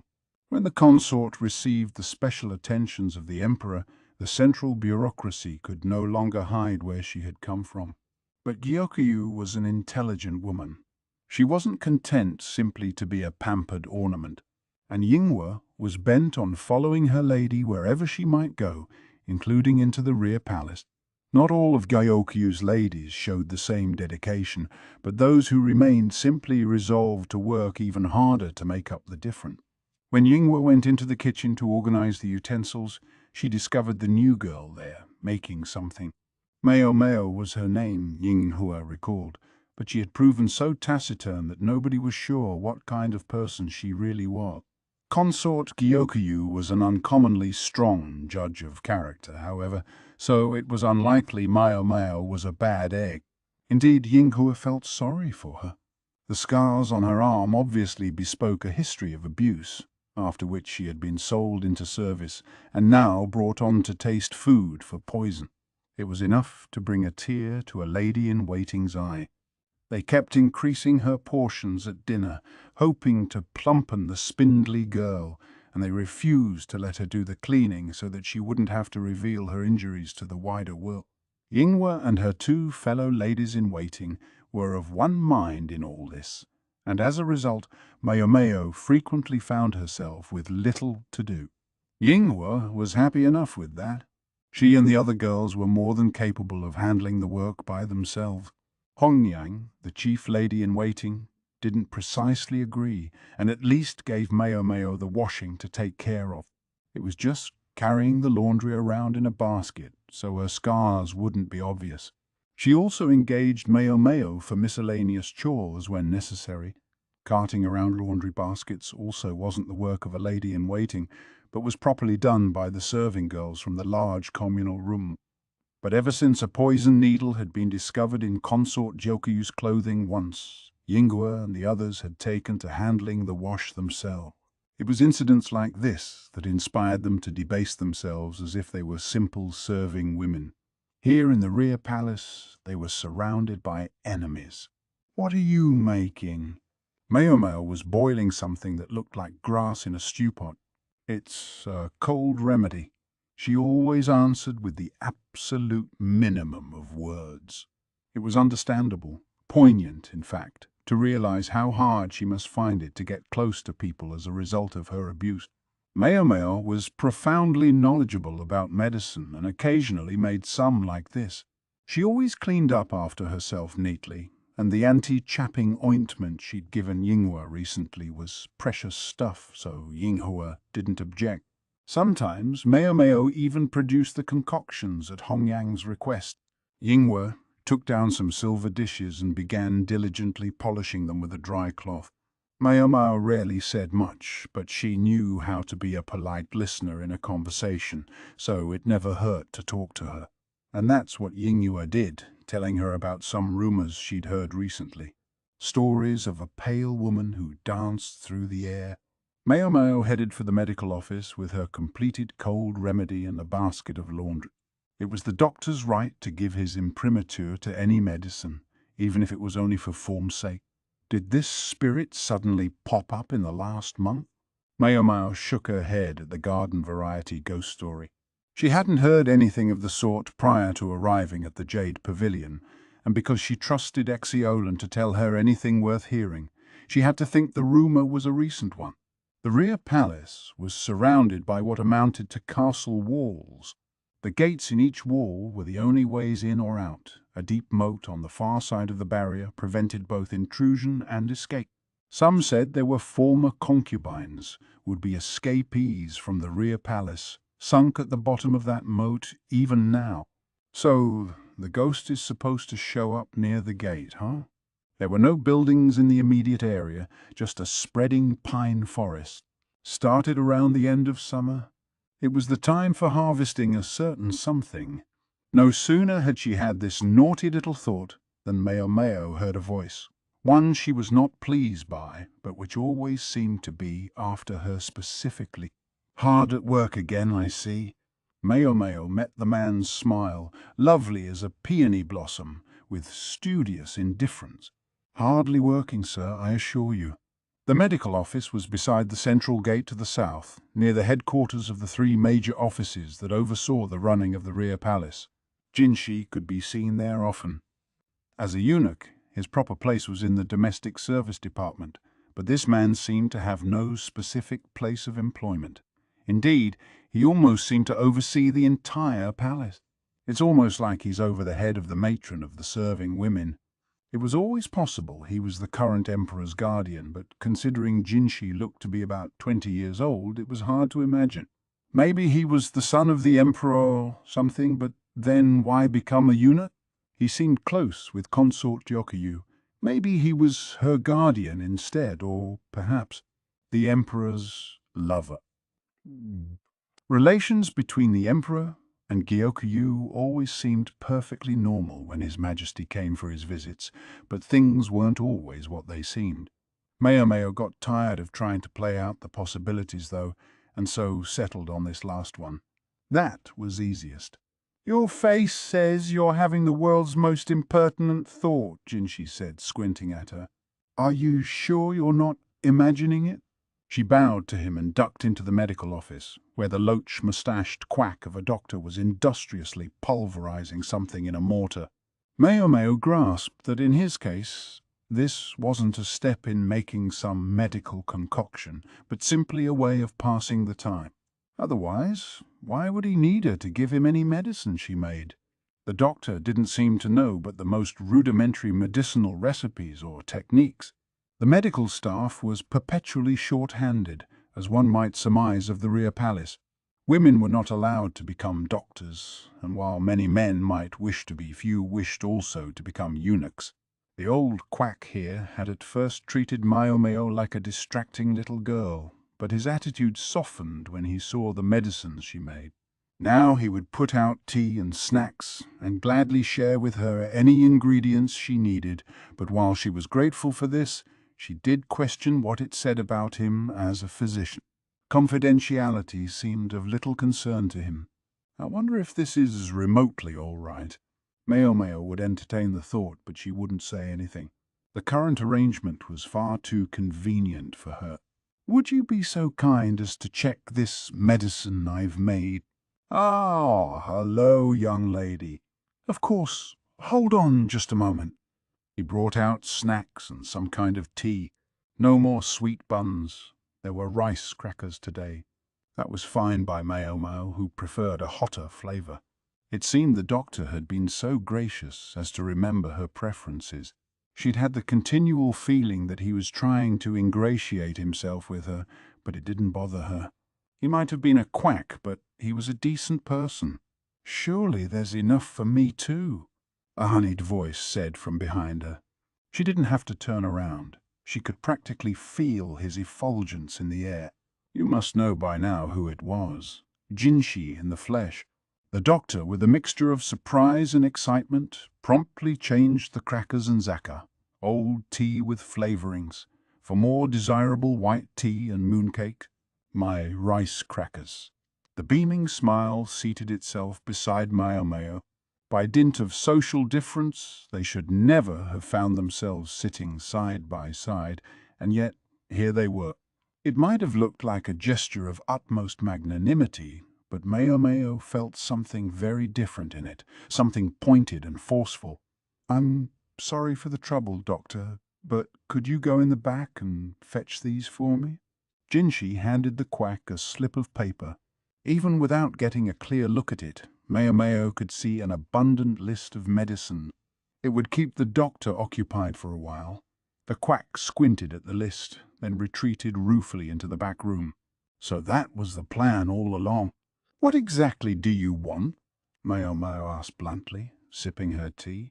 Have you heard about the commotion concerning the ghost? No more than rumors. Then have you heard of somnambulism? The sparkle that lit in Maomao's eyes at that word wasn't lost on Jinshi. A naughty bit of satisfaction entered his lovely smile. He brushed Maomao's cheek with his broad palm. And would you know how to cure it? His voice was as sweet as a fruit liqueur. I haven't the foggiest idea. Maomao refused to be self-deprecating, but she didn't want to overstate her abilities either. She'd encountered virtually every kind of illness, though, and seen many of them in patients. Thus she could say with confidence what she said next. It can't be helped with medicine. It was a disease of the spirit. When a prostitute had been afflicted with this illness, Maomao's father had done nothing to treat it because there was no treatment to give. But with something other than medicine, Jinshi wanted to know any potential cure at all. My specialty is pharmaceuticals. She thought that was about as emphatic as she could be, but then she realized she could still see the lovely face, now wreathed in distress, floating in her peripheral vision. Don't look him in the eye. Maomao avoided his gaze as if he were a wild animal. Or at least she tried to, but it just wasn't possible. He slid around so he was facing her. Talk about persistent. Talk about annoying. Maomao had no choice but to admit defeat. Fine, I'll help you, she said, but she was careful to look very unhappy about it. Gale Shun arrived to fetch her around midnight. They were going out to witness the illness in question. Gale Shun's taciturn nature, an often expressionless face, could have made him seem unapproachable, but Maomao actually rather liked it. Sweet treats went best with pickled foods. Gale Shun made the perfect complement to Jinshi's saccharine attitude. He doesn't come across like a eunuch. Many eunuchs became effeminate because their biological yang had been forcibly removed. They grew minimal body hair had gentle personalities and a disposition to obesity as their sexual appetites were replaced by culinary one. The quack doctor was the most obvious example. He looked like any other middle-aged man, but his speech made him sound like the mistress of some well-to-do merchant household. Gaoshun, for his part, didn't have much body hair, but what was there was thick and black, and if he hadn't lived in the rear palace, it would have been easy to take him for a military official. I wonder what brought him to choose this path. Wonder she might, but even Maomao understood that actually asking would be beyond the pale. She simply nodded in silence and went with him. Gaoshun led the way, holding a lantern in one hand. The moon was only half full, but it was a cloudless night, and all its light reached them. Maomao had never been out in the rear palace so late at night. It was like a different world. Once in a while, she thought she heard rustling and maybe some moaning from the bushes here or there, but she determined to ignore it. The emperor was the only proper man allowed in the rear palace, so it wasn't the lady's fault if romantic encounters here started to take on less typical form. "Mistress Maomao," Gaoshun began, but Maomao felt some compunction at the polite mode of address. "Please, you needn't call me that," she said. "Your station is so far above mine, Master Gaoshun." Gaoshun ran his hand along his chin as he considered this. Finally he said, "Xiao Mao, then," a diminutive form of her name that was very much the polar opposite of Miss Maomao. That's maybe a little too familiar, Maomao thought, realizing that perhaps Gaoshun had a lighter heart than first appeared, but nonetheless she nodded. "Perhaps," Gaoshun ventured now, "I might ask you to stop regarding Master Jinshi in the same manner in which you might look at a worm." Damn! They noticed her reactions had been growing too automatic recently. Her poker face could no longer hide them. She didn't expect to be beheaded for it on the spot or anything, but she would have to control herself. From the perspective of these notables, it was Maomao who was the worm. "Why, today he reported to me that you gazed at him as though he were a slug." Well, he certainly seemed especially slimy. The fact that he informed Gaoshun of Maomao's every disparaging glance, she thought, spoke to both his tenacity and his slimminess. It didn't say much for him as a man, or former man, perhaps. He smiled so broadly as he told me, his eyes brimming and his whole body trembling. "Truly, I have never seen joy so singularly expressed." Maomao greeted Gaoshun's description. Surely he knew it could only possibly cause misunderstanding, with total seriousness. As a matter of fact, she was privately demoting Jinshi from worm to filth as she replied, "I'll be more mindful in the future." "Thank you." Those with no immunity do tend to swoon at a glance. It's quite an effort to keep on top of it. The sigh with which Gaoshun accompanied this remark carried an unmistakable note of frustration. Maomao surmised that this was not the first time he'd had to clean up after Jinshi. Having a superior who was too pure was its own kind of difficulty. The course of this tiring conversation brought them to the gate on the east side. The walls were about 4 times as tall as Maomao. The great deep moat on the other side necessitated a bridge be lowered when provisions or supplies were brought in, or at the occasional changes of serving girl. In short, to flee the rear palace was to face the ultimate punishment. The entry was a double gate with a guardhouse on both sides, and the gate was always guarded. 2 eunuchs on the inside, 2 soldiers on the outside. The drawbridge was too heavy to raise or lower by manpower alone, so 2 head of oxen were on hand to do the job. Maomao was seized by the desire to go into the nearby pine forest to look for ingredients, but with Gaoshun there she had to restrain herself. Instead, she sat down in the open-air pavilion in the garden, and then, there in the light of the half-moon, she appeared. "There she is," Gaoshun said, pointing. Maomao looked and saw something unbelievable, the figure of a pale woman almost floating through the air. Her long dress trailed behind her, her feet moving gracefully atop the wall as if in a dance. She shivered and her clothing rippled as if it were alive. Her long black hair shimmered in the dark, lending her a sort of faint halo. She was so beautiful she seemed almost unreal. It was like something out of a fantasy, as though they had wandered into the legendary peach village. "Like a hibiscus under the stars," Maomao said suddenly. Gaoshun looked surprised, but then murmured, "You're a quick study." The woman's name was Few Hibiscus, and she was a middle-ranked consort. And the next month she was to be given in marriage to a certain official as a reward for his fine work. Chapter 11. The Unsettling Matter of the Spirit, Part 2. Somnambulism was a most mysterious condition. It caused one to move around as though awake even when one was asleep. The cause could be some sort of disturbance in the heart, something no amount or type of medicine could cure, for there was no medicine to soothe a troubled spirit. Maomao knew of a courtesan who had suffered from the condition. She had been of sunny disposition, a good singer, and one man had even been talking about buying her out of prostitution. But the negotiations fell through, for every night she would wander the brothel like a woman possessed. Ugly rumours began to dog her. When the madam tried to restrain her, to stop her from walking around one night, the woman scratched her so badly she bled.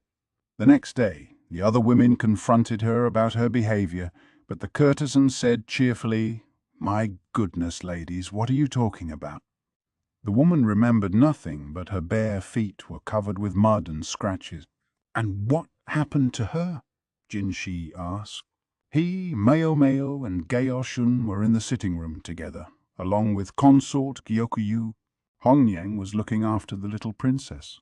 "Nothing," Maomao said curtly. When the discussions of her emancipation ended, so did her wandering around. Was it that the discussions upset her then? Gyokyu asked with a puzzled look. Maomao nodded. "It seems likely." The suitor was the head of a large business, but he was a man with not only a wife and children already, but even grandchildren. The woman's contract was going to be up with another year's work anyway. Perhaps she found the idea of working another year better than being married off to a man she had no interest in. In the end, the woman had worked out the remainder of her contract with no further offers to buy her out. Exceptional emotional agitation commonly results in wandering like this, so we tried to give her perfumes and medicines that might help calm her down. They relaxed her a little, but didn't do much more. Maomao had always been the one to mix the concoctions, not her father. Jinshi said, with more than a touch of boredom. "And that's really all there is to that story." "That's all." Maomao struggled not to sneer at Jinshi's languid look. Gaoshun sat beside him, silently encouraging her in this effort. "If that's all you need, I must get back to work," Maomao said. Then she bowed and left the room. Let's turn back the clock a bit.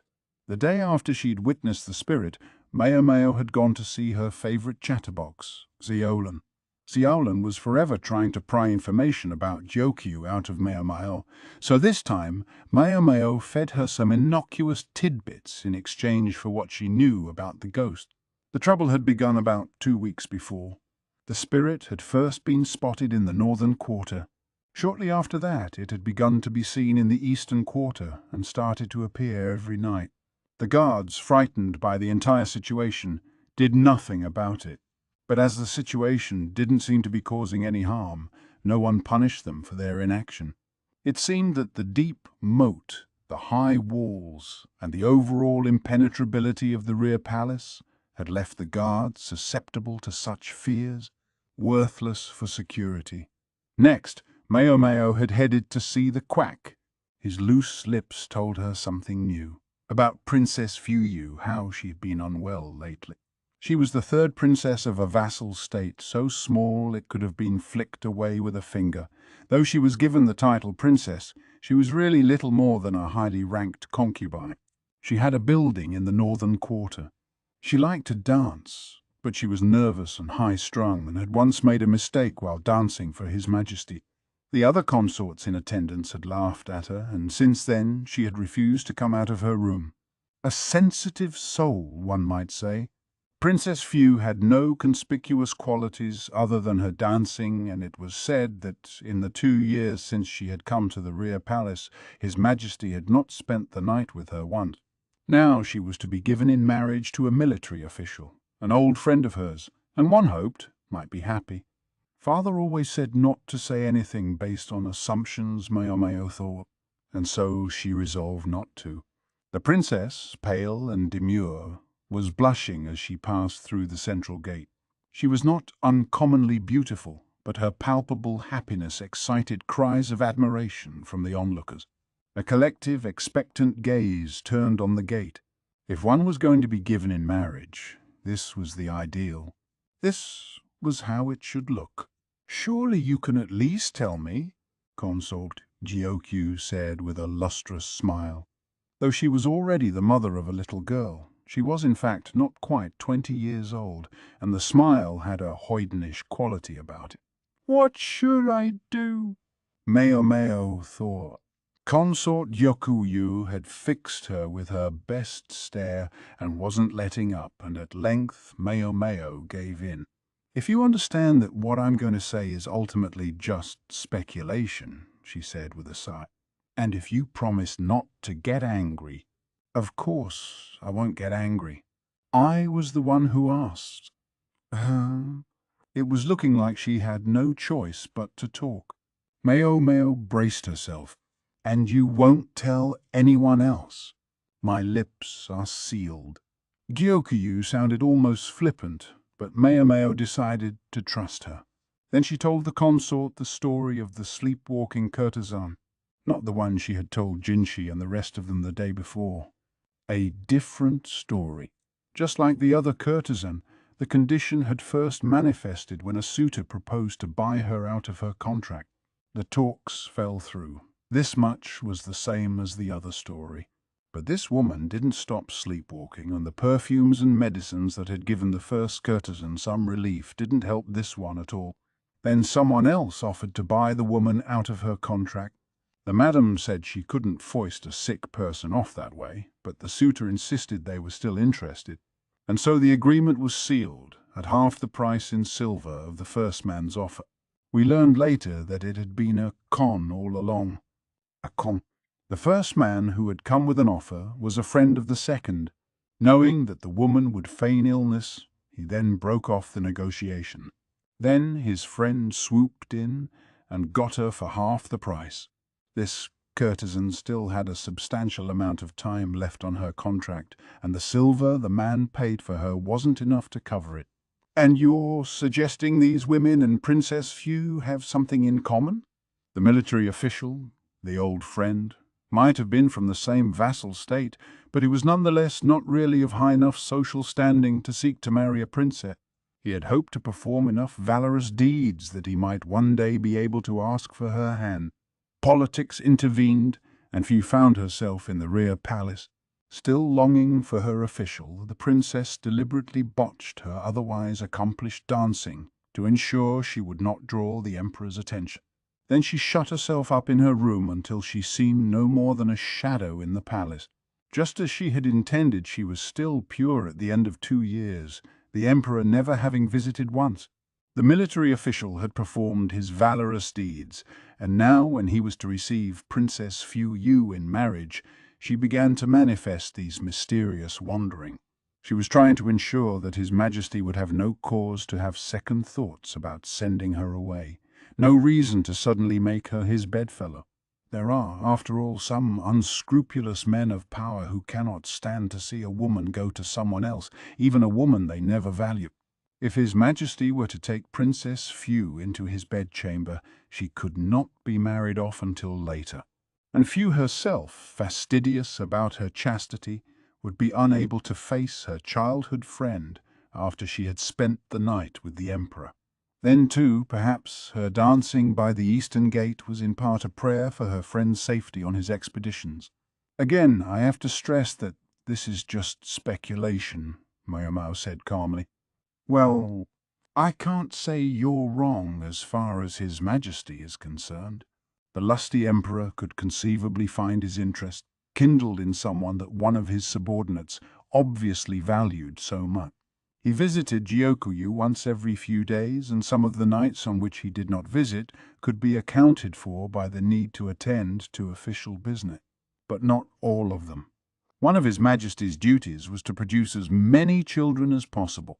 I suppose it would make me the most awful person to say I felt jealous of Princess Fi. Maomao shook her head. I don't think so. She was more or less convinced that she had things figured out correctly, but she felt no special impulse to tell Jinshi. All the women involved would be happier that way. His ignorance was their bliss. She wanted her smile to stay as soft and innocent as it was. It seemed everything had been resolved. But in fact, one mystery still remained. How did she get all the way up there? Maomao asked, gazing up at a wall 4 times as tall as she was. Perhaps she would have to look into it sometime.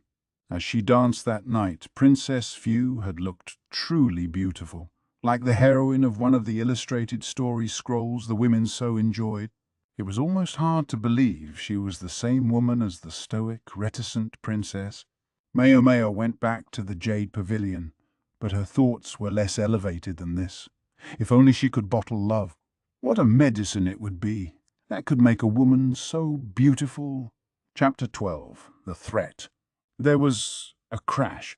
The porridge of boiled potatoes and grains went flying, along with the tea and the crushed fruits. Maomao, her clothes soaked in porridge, looked up at the person in front of her. You would dare serve this tripe to Lady Lihua? Make it again, and do it right this time. A heavily made-up young woman was glaring at Maomao, one of Consort Lihua's ladies-in-waiting. What a pain. Maomao sighed and started gathering the dishes and cleaning up the spilled food. She was in the Crystal Pavilion, Lady Lihua's residence. Unfriendly gazes surrounded her. Mocking looks, scornful eyes, and downright hostile expressions. For a servant of consort Gyokuyu like Maomao, this was truly enemy territory, a bed of nails. His Majesty had come to Gyokuyu's chambers the night before. Maomao had tasted the food for poison, as she always did, and had been about to leave the room when the Emperor himself had spoken to her. I have a request for the apothecary of whom I've heard so much. Wonder what exactly he's heard. The Emperor was a robust man and handsome, only in his mid-30s, and he was the absolute ruler of this nation. No wonder he dazzled the women of the rear palace. Maomao was one of the few exceptions. Approximately the only thing she thought of the Emperor was, that's a really long beard. I wonder what it feels like to touch. Now she asked, what might that be, Your Majesty? With a deferential bow of the head.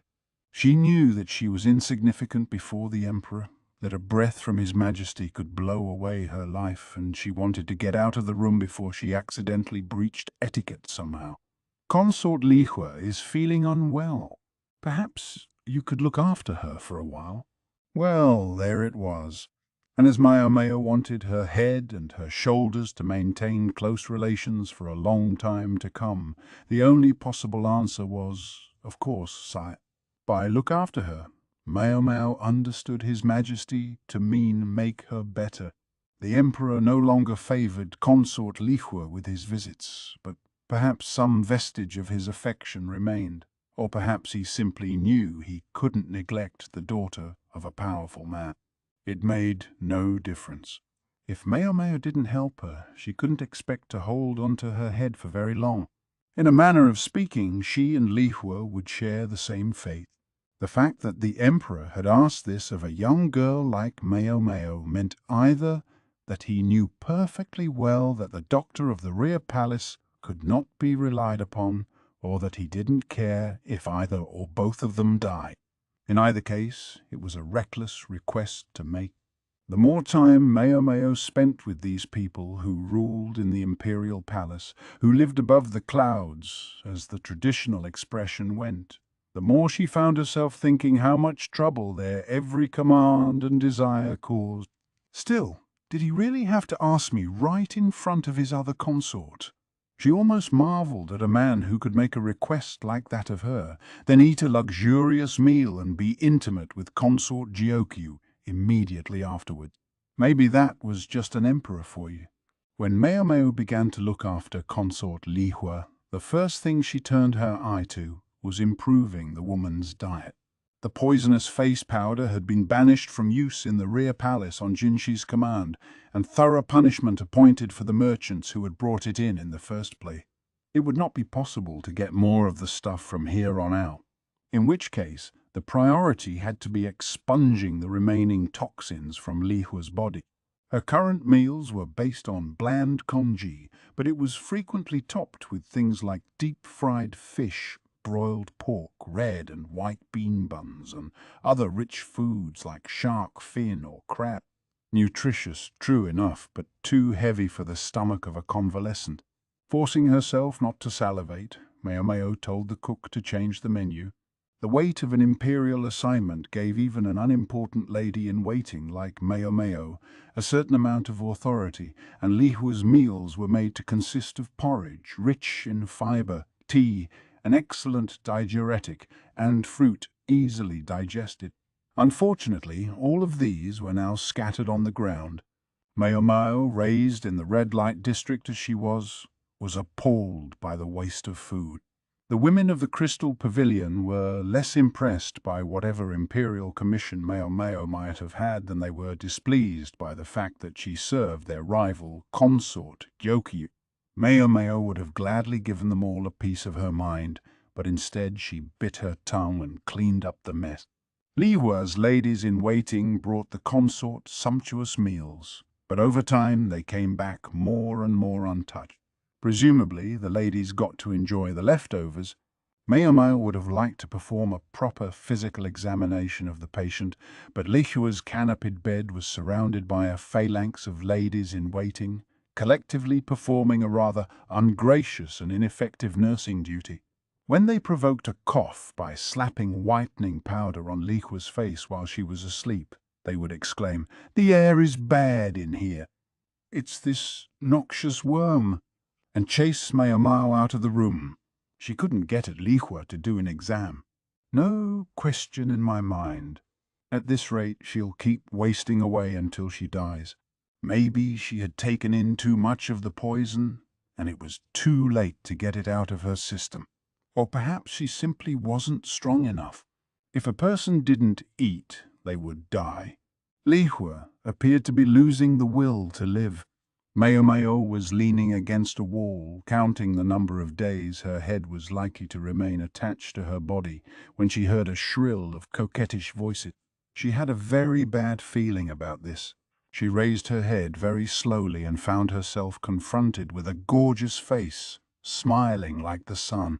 It was the beautiful Eunuch. "You look troubled," he said. "Do I?" Maomao replied tonelessly, her eyes half closed. "I wouldn't have said it if you didn't." He stared straight at her, so she tried looking away instead.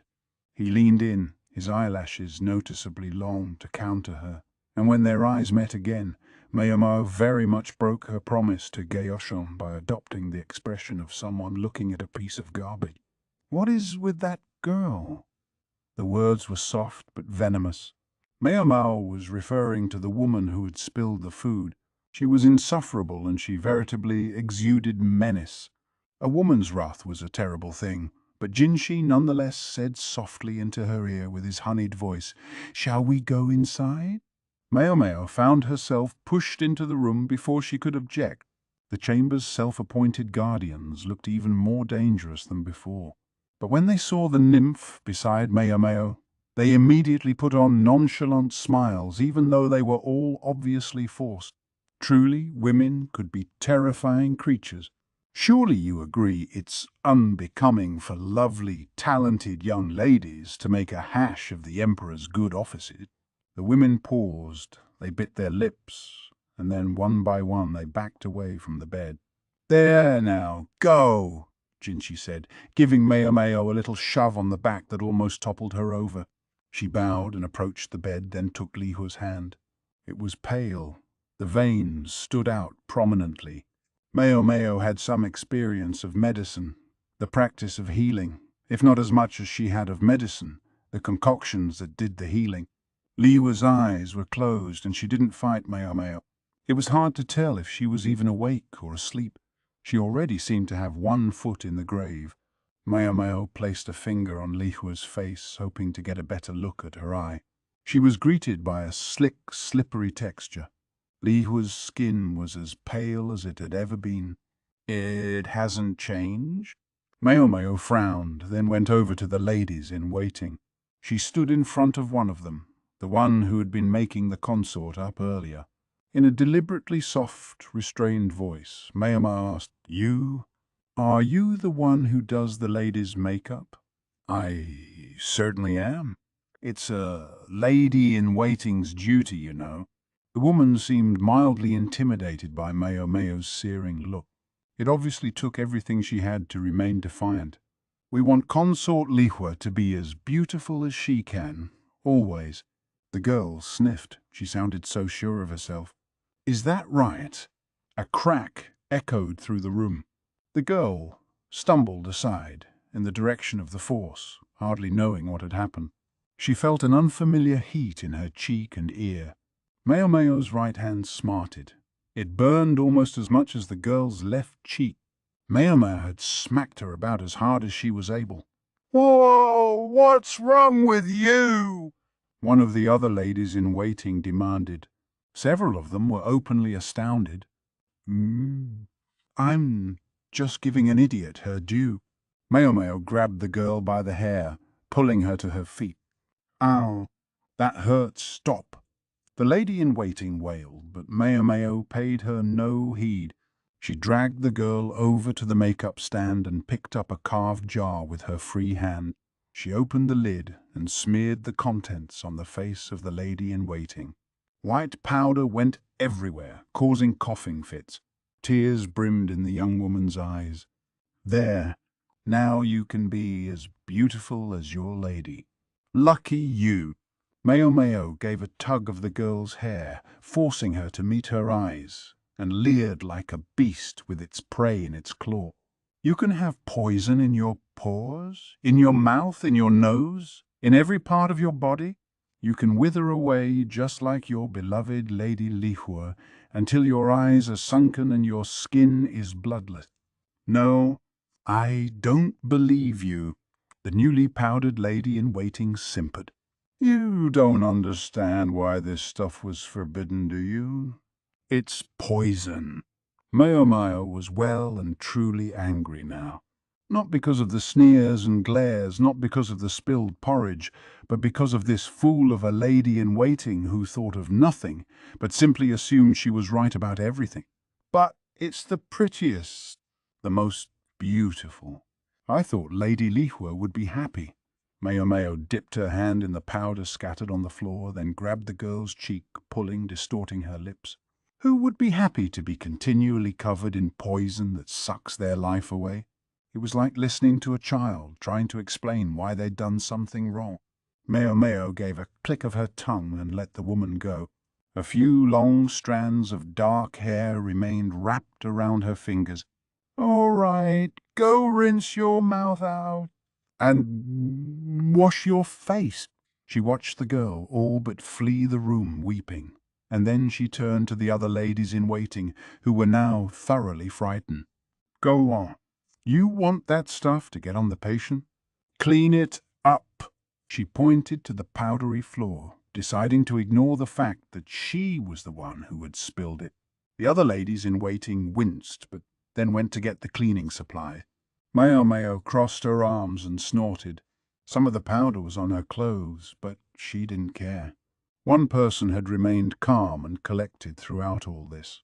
"Women are indeed terrifying," Jinshi said now, tucking his hands into his wide sleeves. Maomao had completely forgotten he was there. "Ah," she said as the rush of blood to her head subsided. She squatted down right where she was. Now she'd done it. Chapter 13. Nursing. Consort Lihua's condition was worse than Maomao had thought.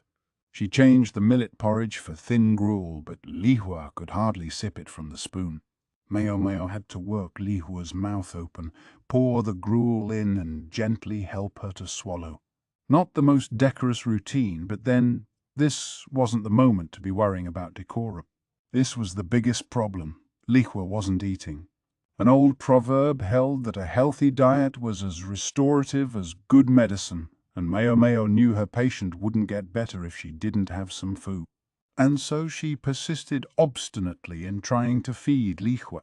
She had the air in the room changed, and the cloying scent of incense lessened, replaced by that characteristic odor of a sick person. They must have been burning the incense in hopes of covering the smell of Lihua's body. How long had it been since she'd had a bath? Maomao felt ever more enraged at the witless ladies in waiting. At least the young woman Maomao had upbraided seemed to have learned something from it.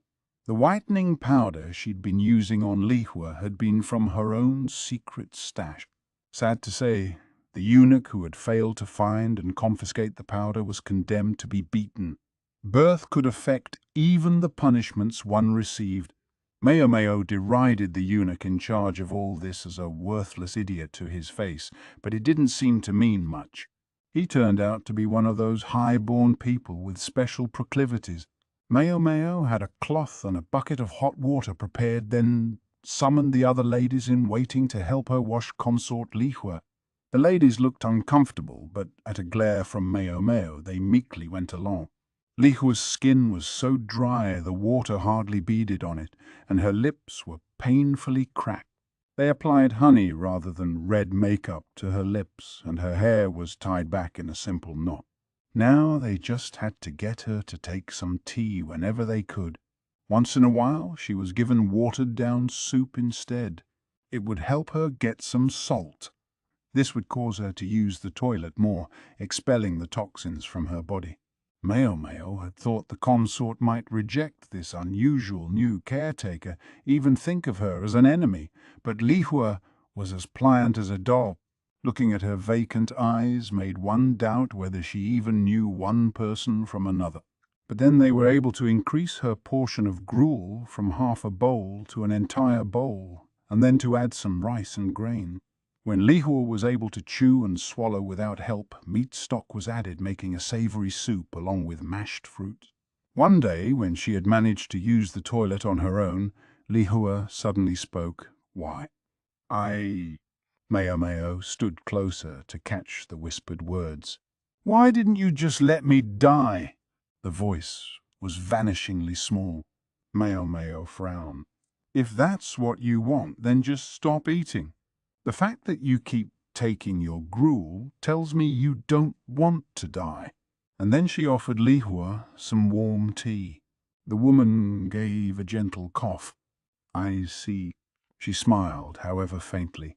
Lihua's ladies-in-waiting tended to have one of two reactions to Maomao. Either they were terrified of her, or they were terrified of her but still fought back. Guess I went a little too far. Once Maomao's emotions hit a boiling point, she was wont to boil over herself. She knew it was a bad habit. She'd even abandoned the delicate language of the court for more uncouth expressions. Maomao might not show much emotion, but she had a warm heart, and it honestly hurt her to see people regard her from afar as if looking at a devil or a monster. She rationalized this latest outburst. It had been in the service of taking care of Lady Lihua. It had been necessary. Jinshi himself put in frequent appearances. Whether on the orders of the emperor or at the behest of Consort Jokuyu, Maomao didn't know. Bent on making use of anything that was provided to her, though, she asked him to have a bath added to the crystal pavilion. The extant bathing facilities were expanded to include a steam bath. Maomao tried, indirectly of course, to communicate to Jinshi that he could not help and was not wanted here. But he still stopped by to smile at her at every opportunity with the tenacity of a ghost that was haunting her. He clearly, Maomao concluded, was a eunuch with far too much time on his hands. She wished he would take a cue from Geoshun, who at least had the decency to bring treats whenever he showed up. A person as thoughtful as that might make someone a good husband, even if he was a eunuch. Lihua, meanwhile, was encouraged to consume fiber, drink water, and to sweat. Anything that would help move the poison out of her system. 2 months passed focused on this and only this, and finally Consort Lihua was even able to walk on her own. She had already been in a severe condition on account of her emotional malaise. Maomao judged that, as long as she didn't take in any more of the toxins, she would be all right. It would take some time yet for her to regain her healthy figure and the flush in her cheeks, but she no longer seemed to be standing on the banks of the river that divided this world from the next. The night before Maomao was to return to the Jade Pavilion, she went to pay her formal respects to Consort Lihua. She half expected to be dismissed as someone too lowly to merit the consort's notice, but this was not the case. Lihua, she learned, had her pride, but she wasn't prideful. With all that had happened surrounding the prince, Maomao had come to think of Lihua as quite a disagreeable woman, but in fact she had the comportment and personality of a true imperial consort. "I'll take my leave tomorrow morning, milady," Maomao told her. She added some instructions regarding what the lady was to eat and a few other cautionary pieces of advice, and then went to leave the room. But Lihua said from behind her, "Young lady, do you suppose I will ever be able to bear another child?" Her voice was flat and affectless. "I don't know. The only way to find out is to try.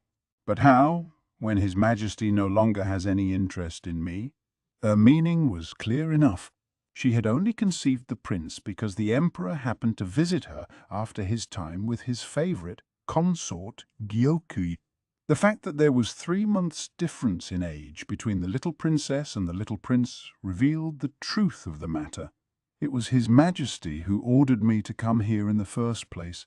Now that I'm leaving, I must think you will see him again. It wasn't a political or emotional problem. The issue was the same for both of them. The rear palace, being what it was, love and romance had no place here. Do you think I can yet win out over Consort Gyokyu? I, who ignored her advice and killed my own child doing so? I don't think it's a question of winning. And as for our mistakes, we can learn from them. Maomao took down a vase that was decorating the wall, a slim thing designed to hold a single flower. At the moment, it was occupied by a star-shaped bellflower. There are hundreds, even thousands of kinds of flowers in the world, but who would dare say whether the peony or the iris is the more beautiful? I don't have her emerald eyes or fiery hair. If you have something else instead, then there is no problem. Maomao's gaze travelled down from Consort Lihua's face. They always said those were the first things to go when you lost weight, but Lihua still had her ample endowment.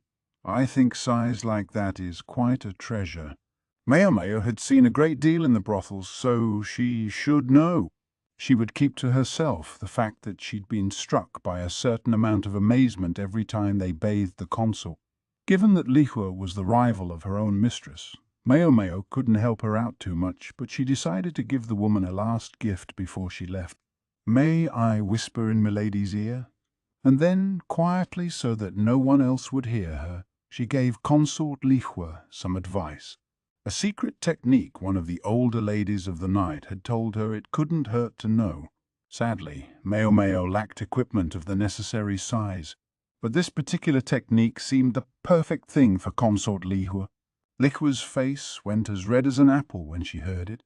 What Maomao might have told her was a subject of lively debate among Lihua's ladies in waiting for some time afterward, but it was all the same to Maomao.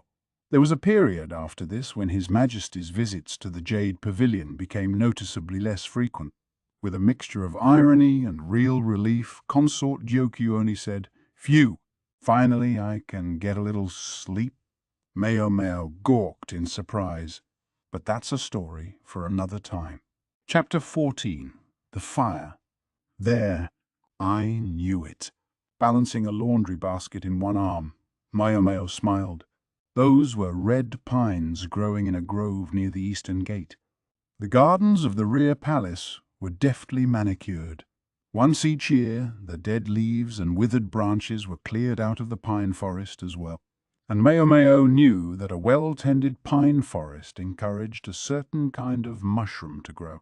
Right now, she held a small, capped matsutake mushroom in her hand.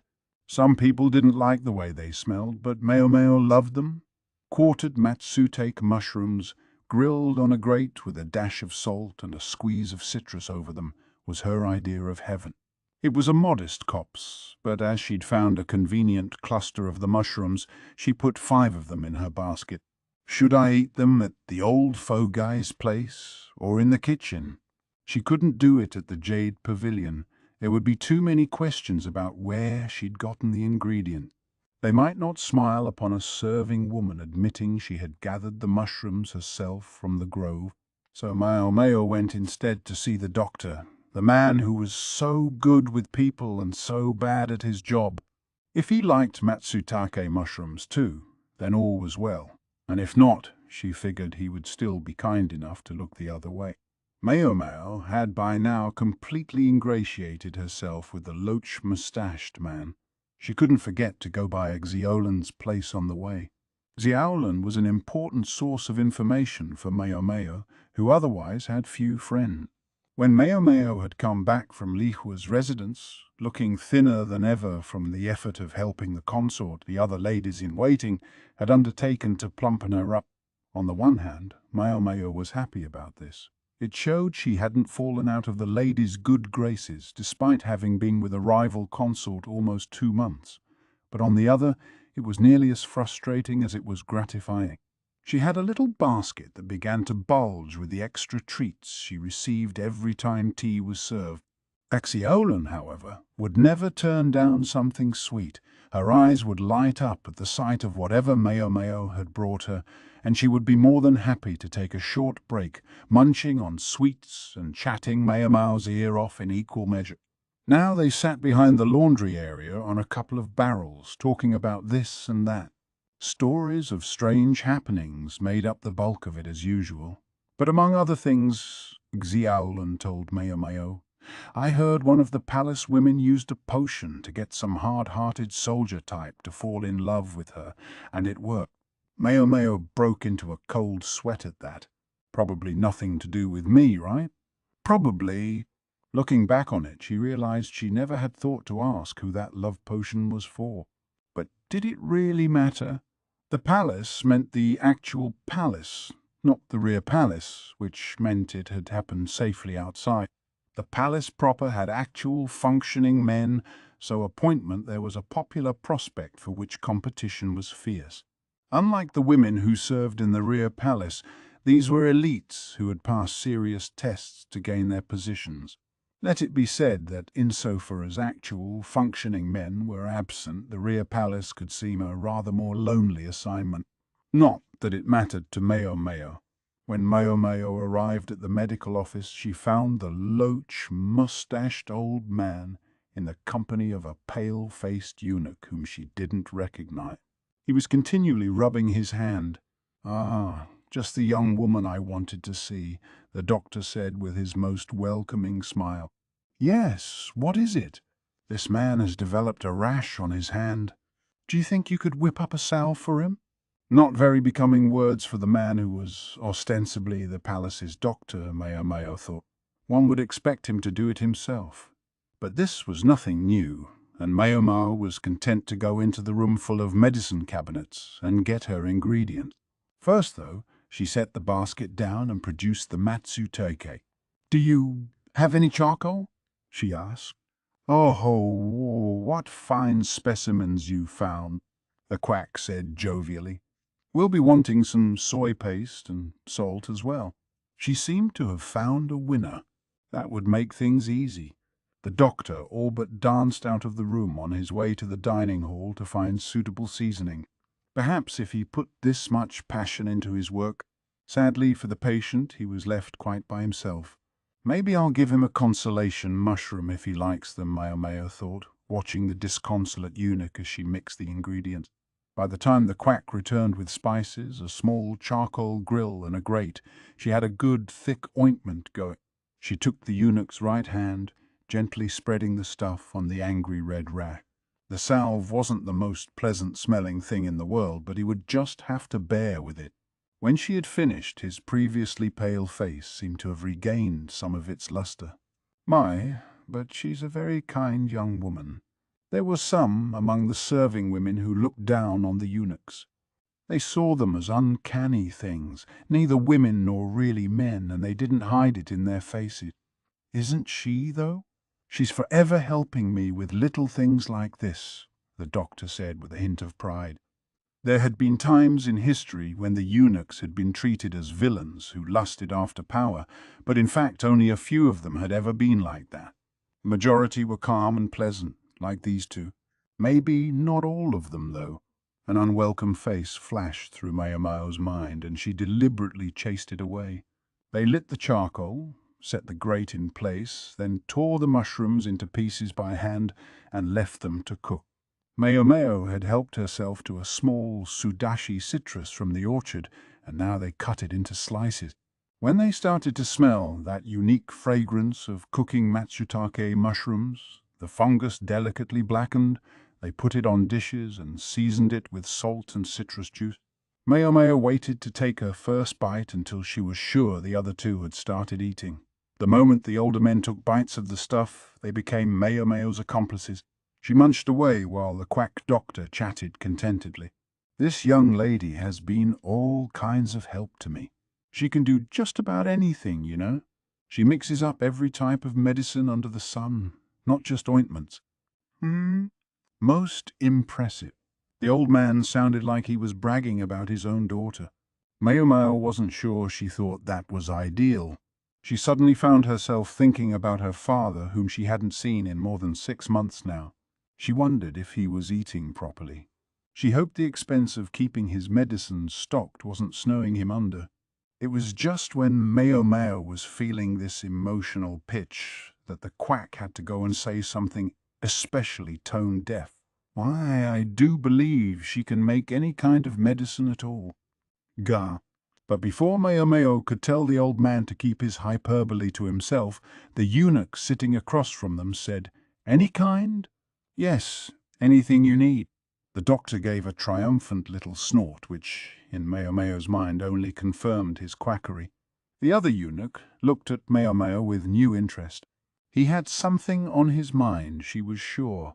"In that case, might you be able to make something to cure a curse?" He was rubbing his inflamed hand pathetically. His face was once again pale. It had happened the night before last. The last thing he did was always to pick up garbage. He would gather all the litter and trash around the rear palace in a cart, then wheel it over to the western quarter where there was a great pit where it would be burned. Typically, fires were not allowed after sunset, but as the air was damp and there was no wind, it was deemed safe and he was granted permission. His subordinates pitched the trash into the pit. He lent a hand himself, eager as he was to be done with the chore. Bit by bit they flung the stuff from the cart into the hole. Then something in the pile on the cart caught his eye. It was a woman's outfit. Not silk, but certainly of high quality. A waste to get rid of. When he held it up to inspect it, a collection of wood writing slips tumbled out. There was a noticeable burn mark on the sleeve of the outfit that had been cradling them. What could this mean? But he knew his job wouldn't be done any sooner for puzzling over it. He grabbed the wooden slips one by one and tossed them into the pit. And then you say the fire blazed up in unnatural colors. That's right. The old man's shoulders shook as if he found the very memory horrible. And you say the colors were red, purple, and blue? Maomao asked. Yes, that's what they were. Maomao nodded. So this was the source of the rumors Exiolan had reported to her that morning. Who knew something from the western quarter would make it all the way here? Apparently it was true what they said, that rumors among women traveled faster than a swift-footed scand. It's got to be the curse of the concubine who died in a fire here many, many years ago. It was wrong of me to set a fire at night. I know that now. That's why my hand got this way. The rash on the eunuch's hand had appeared after the incident with the fire. He was pale and trembling as he said, "Please, miss, make me a medicine that can cure a curse." The man looked at her beseechingly. She thought he might fling himself face first onto the reed mat. "There is no such medicine." "How could there be?" Maomao said coldly. She got up and started rifling through the drawers of the medicine cabinets, quite ignoring the old man and the doctor, who both looked thoroughly out of sorts. Finally, she set something down on the table. Several varieties of powder and bits of wood. "Is this the color you saw in that fire of yours?" Maomao asked. She placed the bits of wood among the charcoal embers, and when they were burning, she took a teaspoon and scattered some of the white powder into the flames. The fire took on a red hue. Or perhaps there. She added a different powder, and a blue-green color resulted. "I can even do this." She took a pinch of the salt they'd put on the mushrooms and tossed it into the flames, which turned yellow. The two eunuchs watched her, astonished. "Miss, what is this?" the flabbergasted doctor asked. "It's the same principle as colored fireworks. The colors change depending on what you burn." One of the visitors to their brothel had been a fireworks maker. He was supposedly sworn never to share the secrets of his craft, but in the bedroom, trade secrets became simple pillow talk. And if a restless child happened to be listening from the next room, well, no one was the wiser. "What about my hand, then?" "Are you saying it's not cursed?" the old eunuch asked, still rubbing the afflicted appendage. Maomao held out some of the white powder. "If this stuff gets on bare skin, a rash can result. Or perhaps there was lacquer on the wooden strips. Who knows? Do you happen to be prone to rashes to begin with?" "Now that you mention it," the eunuch went as limp as if the bones had left his body. Relief was written on his face. There must have been some substance like these on the wooden strips he had handled the previous day. That was what had caused the colored fire. That was all, not some curse or devilment. Where are all these mysterious substances coming from, though? Maomao's ruminations were interrupted by the sound of clapping. She turned to discover a slim figure resting in the doorway. Superb! When had this most unwelcome guest arrived? It was Jinshi, standing there with the same nymph-like smile as always. Chapter 15. Covert Operations. When Maomao and Jinshi arrived at their destination, she found that he had brought them to the office of the matron of the serving women. The middle-aged woman was inside, but at a word from Jinshi, she quickly left the room. Let us be honest about how Maomao was feeling. The last thing in the world she wanted was to be alone with this creature.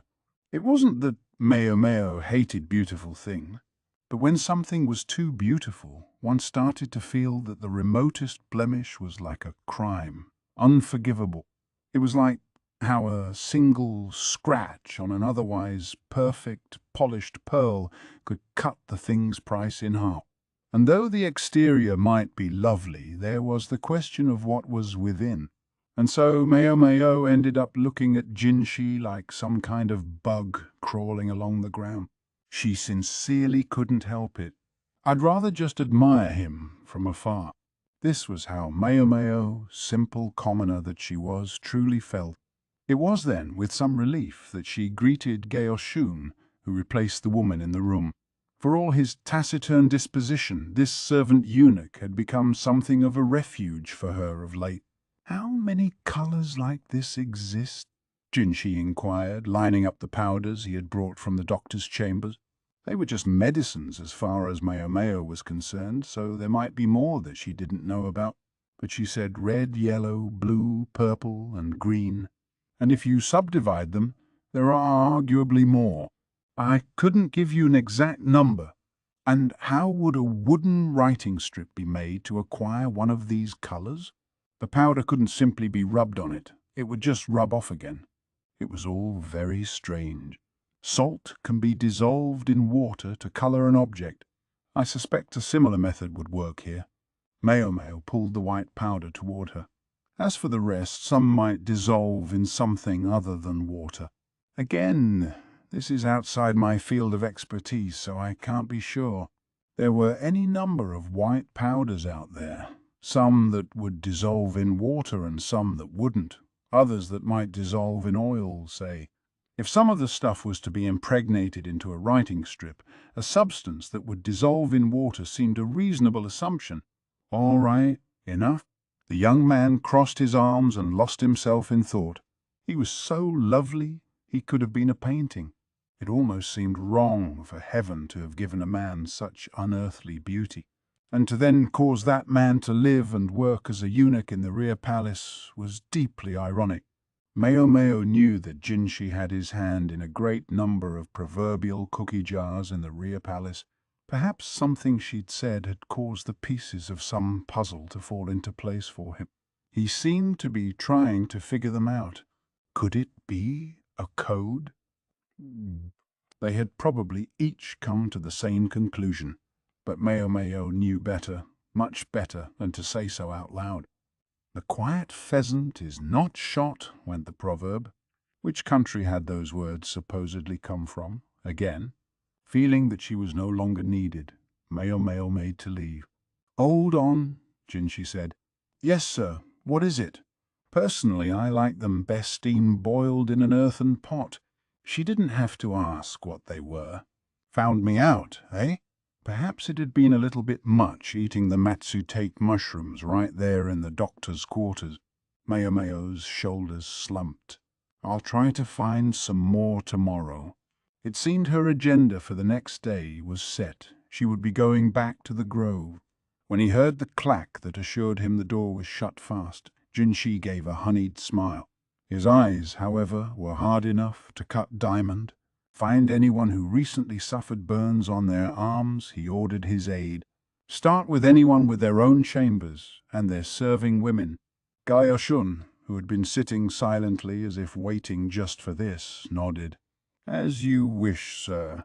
He left the room, and the matron came back in his place.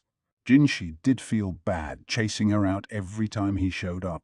I must apologize for constantly stealing your office out from under you. Oh, heavens, not at all, the woman said, blushing like she was many years younger than she was. Jinshi made sure the ambrosiac smile was still on his face. This was how women were supposed to react to him. But on her, his looks were completely ineffective. Was this all his face could get him? Jinshi allowed himself the briefest purse of his lips before his smile returned and he left the room. A pile of woven baskets delivered by a eunuch awaited Maomao when she got back to the Jade Pavilion. They sat in the living area, the ladies in waiting, busily investigating the contents.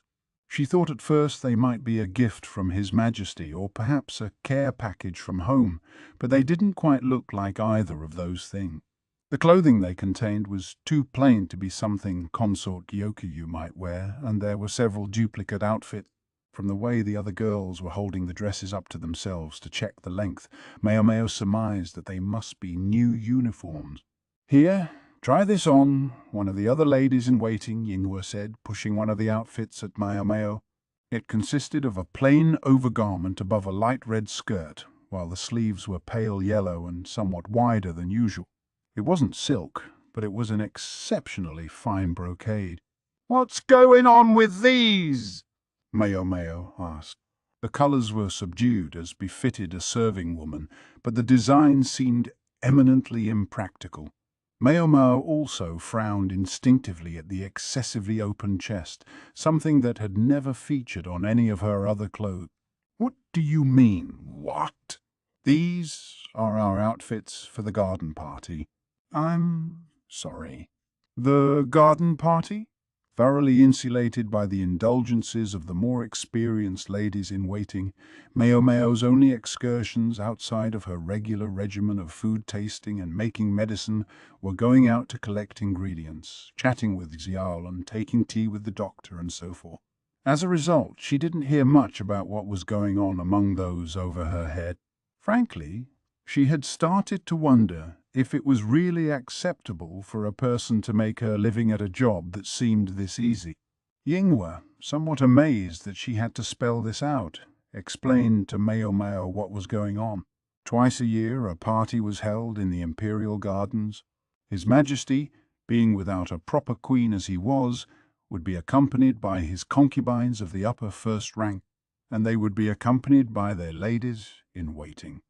In the rear palace hierarchy, Gyokuyu held the rank of Gifei, or precious consort, while Lihua bore the title Exianfei, wise consort. In addition to these women, there were two others, the Defei, or virtuous consort, and the Shufei, or pure consort. These four comprised the upper first rank. Typically, only the virtuous and pure consorts would attend the winter garden party. But due to the birth of their children, Gyokuyu and Lihua had both been absent from the most recent gathering, so this time all four would be present. So all of them will be there? That's right. We have to be ready to put on a good show. Yinghua was practically vibrating. Besides being the all-too-rare chance to get out of the rear palace, this gathering of all the most important consorts would double as the debut of Princess Linglet. Maomao was well aware that she couldn't beg off the party on the pretext of inexperience. Consort Gyokyu had far too few ladies in waiting already for her to do that. Besides, the services of a food taster would be seen as particularly important at such a public gathering. Maomao's intuition nagged at her.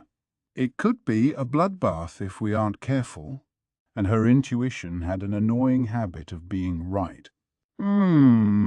I think you'd better stuff that chest. I'll help you add a bit around the butt, too. Sound okay? I leave the matter in your capable hands.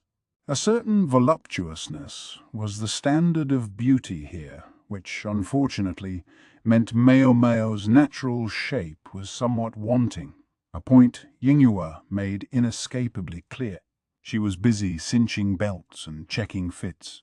You'll have to make yourself up, too. You could at least bother to hide your freckles every once in a while. Yinghua gave Maomao a naughty little grin, and we need hardly say that Maomao replied with a scowl. Maomao was somewhat disheartened when Hongyang filled her in on how things would go at the party. The head lady-in-waiting, who had been at the previous year's spring event, heaved a sigh and said, "I was so looking forward to not having to deal with it this year." When Maomao inquired whether there was anything particularly bad about it, Hongyang explained that there was simply nothing to do. The ladies-in-waiting just stood around the entire time. There would be dance performance after dance performance, then singing accompanied by a two-stringed erhu, then food would be presented and eaten, and then the girls would exchange forced smiles and pleasantries with the various officials in attendance. And all of it outdoors, where they would be exposed to the blowing, dry wind. The gardens were expansive, a testament to His Majesty's power. Even a quick visit to the toilet could take upwards of 30 minutes. And if His Majesty, the true guest of honor, remained resolutely seated, his consorts would have no choice but to stay sitting as well. Sounds like I'm going to need an iron bladder, Maomao thought. If the spring party had been as much trouble as all that, how much worse would it be in winter? To combat one source of potential discomfort, however, Maomao had sewn several pockets onto her undergarment into which warmers could be placed. She also minced ginger and tangerine rinds, boiling them with sugar and fruit juice to produce candy. When she showed these products to Hongyang, the head lady-in-waiting veritably begged her to make some for everyone else. While she was busy working on them, a certain eunuch with too much time on his hands showed up and demanded she make some for him as well. His assistant seemed to feel bad about it and at least helped her with the work.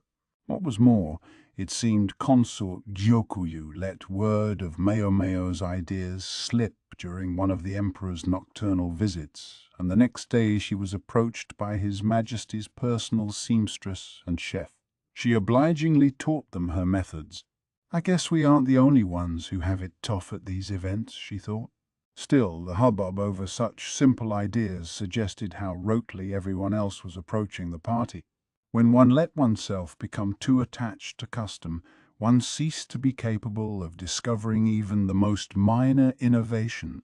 So Maomao passed the time until the garden party and domestic endeavors. Hongyang, meanwhile, busied herself with attempting to correct Maomao's occasional lapses into less than deferential speech. Much as Maomao appreciated the gesture, she found the lessons trying. Unlike the other three serving girls, their leader, Hongyang, was just a bit too attuned to how Maomao really was. When she was finally free, the night before the garden party, Maomao set about making some medicine with herbs she had to hand. A little something, just in case. "You look absolutely beautiful, Lady Gyokyu." Yingwe spoke for all of them, and her words were more than mere flattery. "I guess that's the Emperor's favorite consort for you." Gyokyu exuded an exotic beauty, dressed in a crimson skirt and a robe of a lighter red color. The wide-sleeved jacket she wore over this was the same red as her skirt and worked with embroidery and gold thread. Her hair was gathered into two large rings held back with ornate hair sticks decorated with flowers, and perched between the rings of hair she wore a tiara. Straight silver hair sticks surrounded the elaborate decoration, themselves adorned with red tassels and jade stone. It was a mark of Gyoku's force of personality that, despite the elaborate designs, she was in no way outshone by her own clothes. The consort with the flame-red hair was said to look better in scarlet than anyone in the country. The way her eyes, green as jade themselves, shone from within all that red only added to her mystique. Perhaps this was the product of the abundant foreign blood that flowed through Gyoku's veins. The skirts that Maomao and the others would wear likewise used light red to indicate that they served Consort Gyokyu. In addition, wearing the same color as their mistress, but in a lighter hue, would make her stand out that much more. The ladies-in-waiting all changed into their skirts and did their hair. Consort Gyokyu, remarking that this was after all a special occasion, produced a jeweled box from her own dressing table. Inside were necklaces, earrings, and hairsticks decorated with jade. "You are my own ladies-in-waiting. I have to mark you out to make sure no little birds try to go flying off with you." And then she bestowed an accessory on each of them, in their hair or on their ears or around their necks. Maomao was given a necklace to wear. "Thank you, Milad." Before she could properly finish her expression of gratitude, she found herself choked. Yingwe had wrapped her arms around Maomao. "All right, time for some makeup." Hongyang was standing there with eyebrow tweezers and a grin on her face. Was it just Maomao's imagination, or did she look a bit more jovial than usual? The other two ladies-in-waiting had items of their own, a pot of lip color and a brush. Maomao had forgotten that the other women had of late been deeply interested in getting her to wear some makeup. "I'm sure you'll look lovely."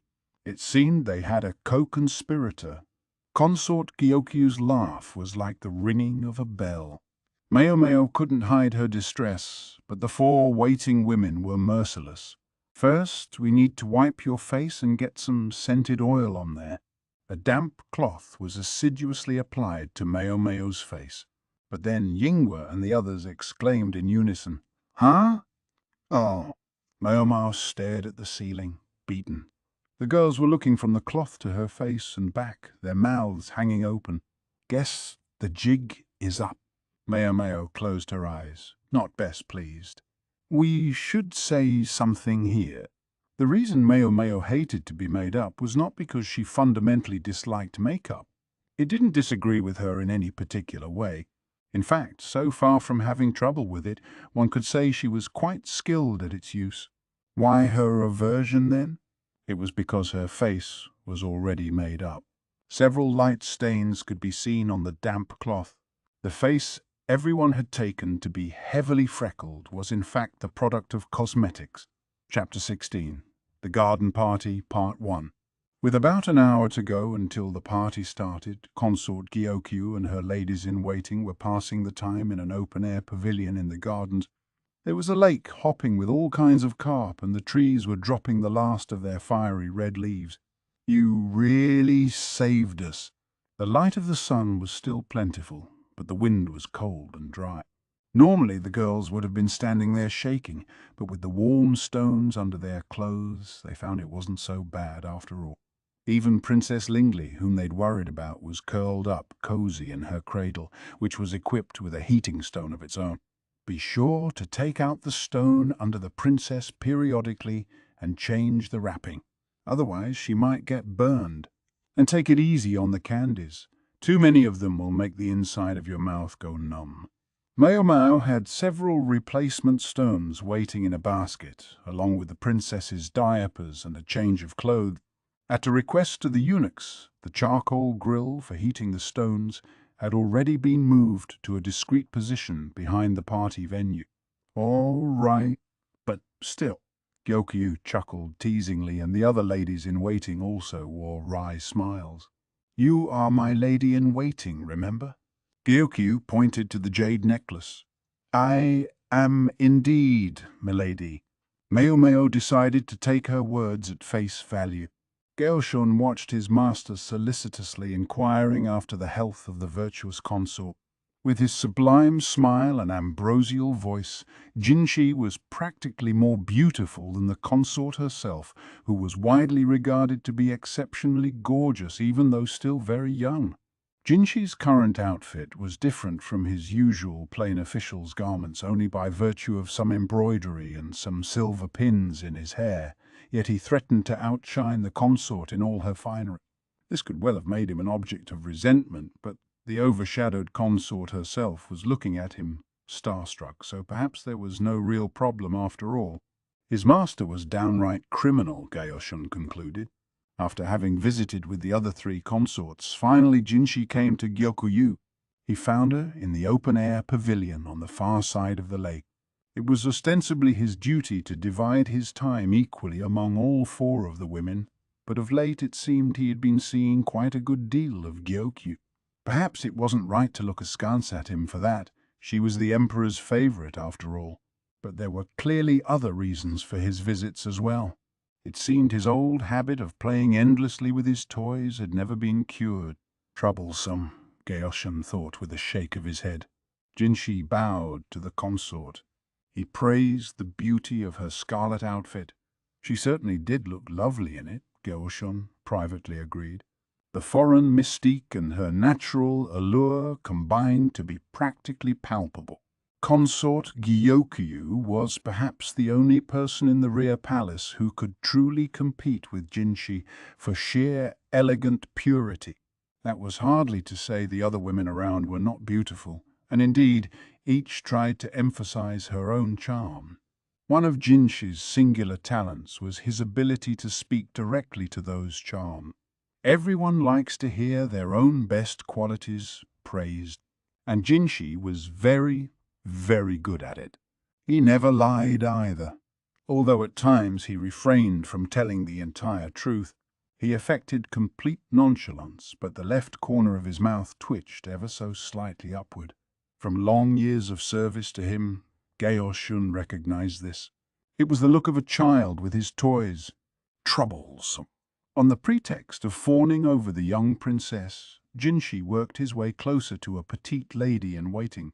The girl Gaoshun saw was a stranger, an unfamiliar lady-in-waiting, expressionless but seemingly contemptuous of Jinshi. "Good evening, Master Jinshi." Maomao was mindful not to let her thoughts. Doesn't he have anything better to do? Show on her face. Gaoshun was watching, so she wanted to remain calm if she could. "Put on a touch of makeup, have we?" Jinshi asked indifferently. "No, sir, I've not."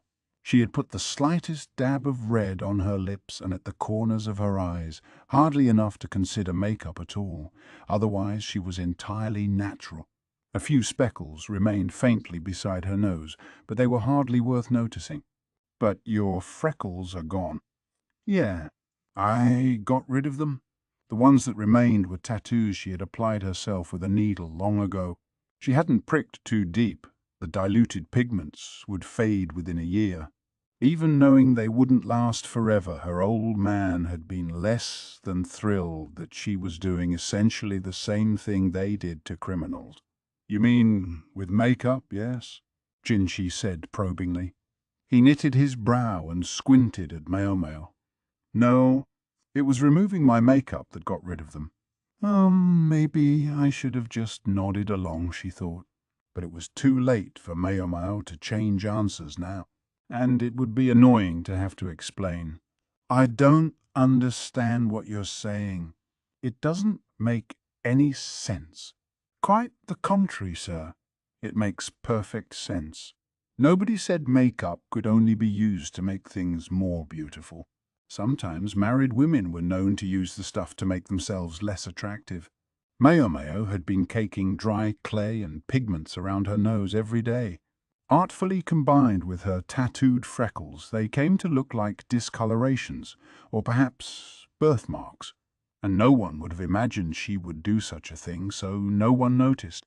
She was just another girl with freckles and splotches on her face. Homely, they called her, but that was another way of saying there was nothing special about her, that she didn't stand out from the crowd. She looked average. Just a touch of red pigment could change that impression completely, make Maomao seem a different person altogether. Jinshi had his hands on his head as if he couldn't understand what he was hearing. But why use makeup that way? To what purpose? Sir, to prevent myself being dragged into some dark alley. Even in the red light district, there were some who were starved for women. They mostly lacked money, could be violent, and many of them had sexually transmitted diseases. The apothecary's shop was set up fronting the street in a part of one of the brothels, so it was sometimes mistaken for a display window that happened to have an unusual theme. There were many out there who enjoyed indulging their lusts, and Maomao naturally wanted to avoid them. A waifish runt of a girl, and with freckles to boot, seemed less likely to be targeted. Jinshi listened to this with astonishment and what seemed to be mounting horror. And were you ever? A few tried. Maomao, taking his meaning, scowled at him.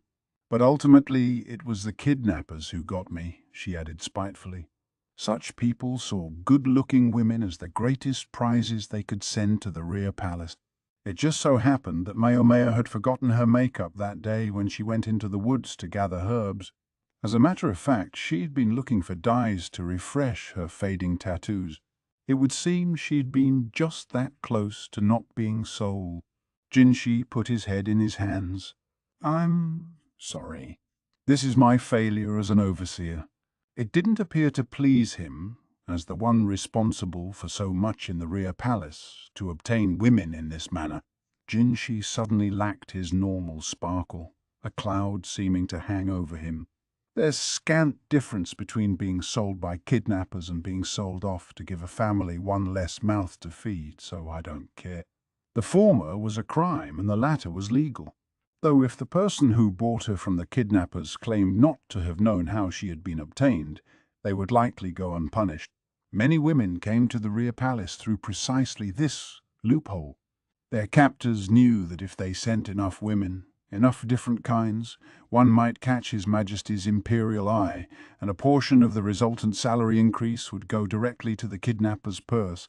As for why Maomao continued to use her makeup here in the rear palace, it was the same reason she had pretended to be unable to write. At this point it no longer mattered, but she wasn't quite sure when would be the right time to suddenly appear with an unfreckled face, and the momentum had simply carried her along. "You're not angry?" Jinshi looked puzzled.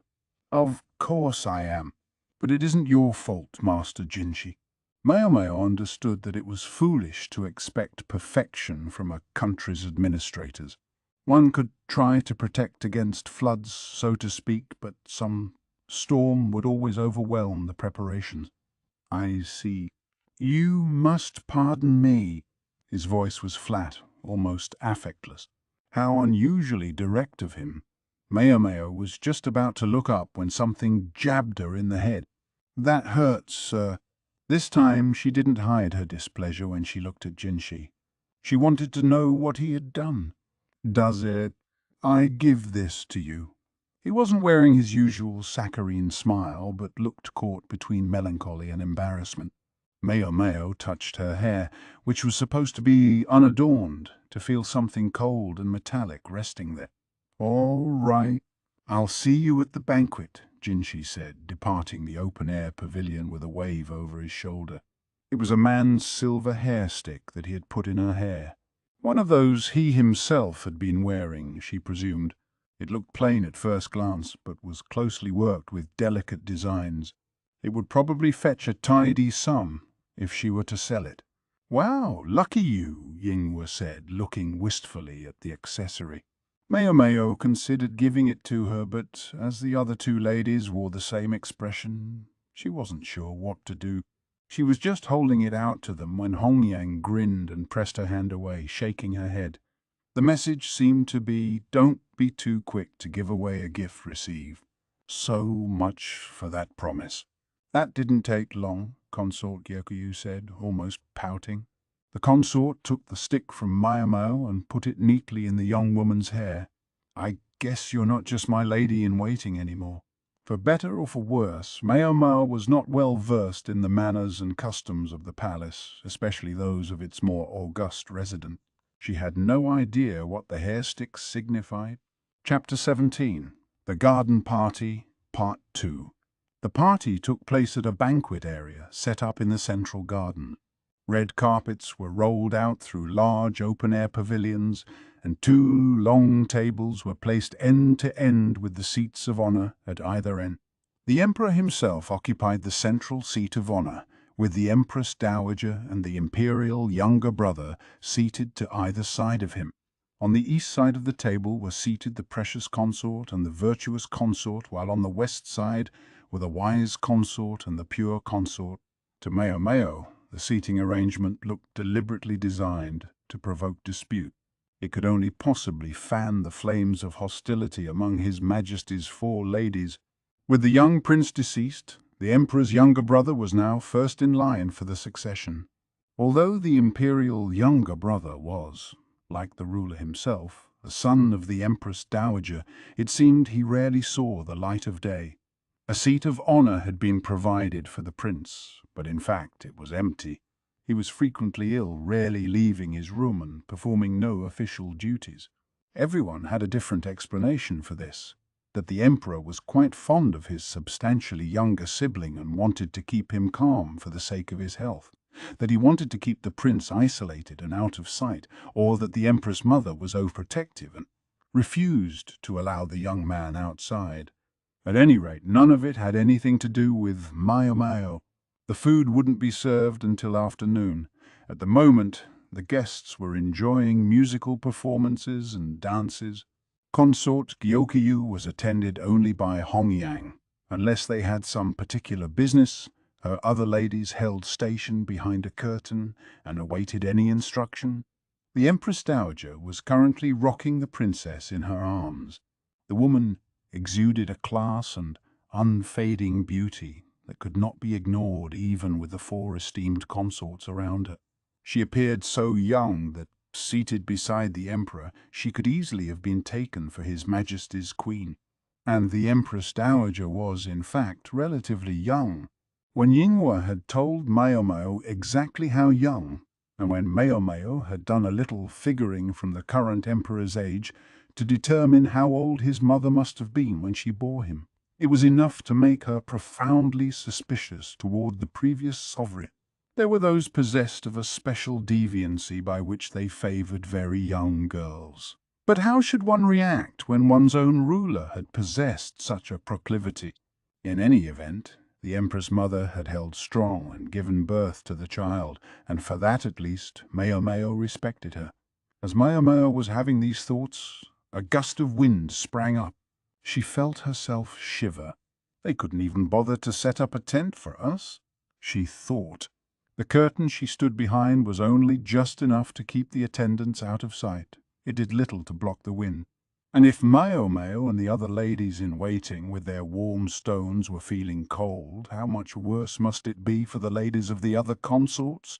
She could see them shivering furiously, and a few were turning pigeon-toed.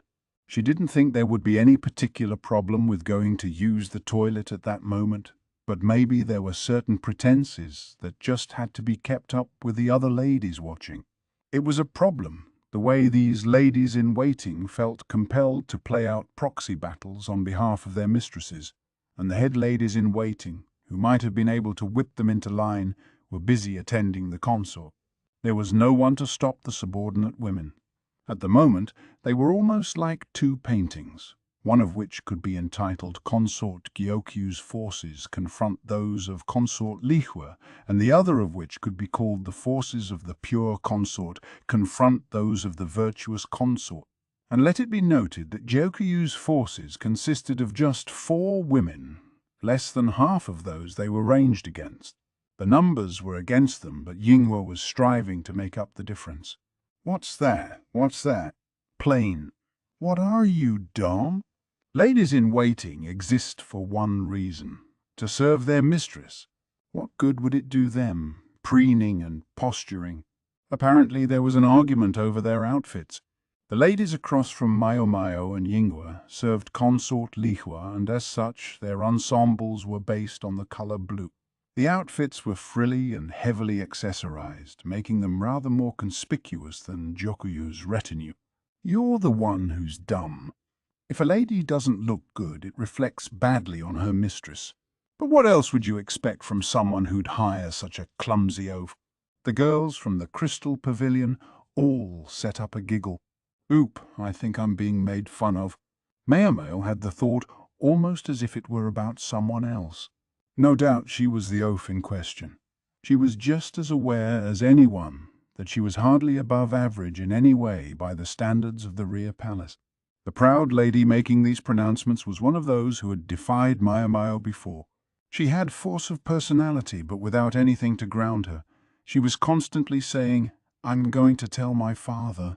To shut her up, Maomao had found her when she was alone once, and pinned her against a wall, sliding a knee between the girl's thighs and tickling the nape of her neck with one finger.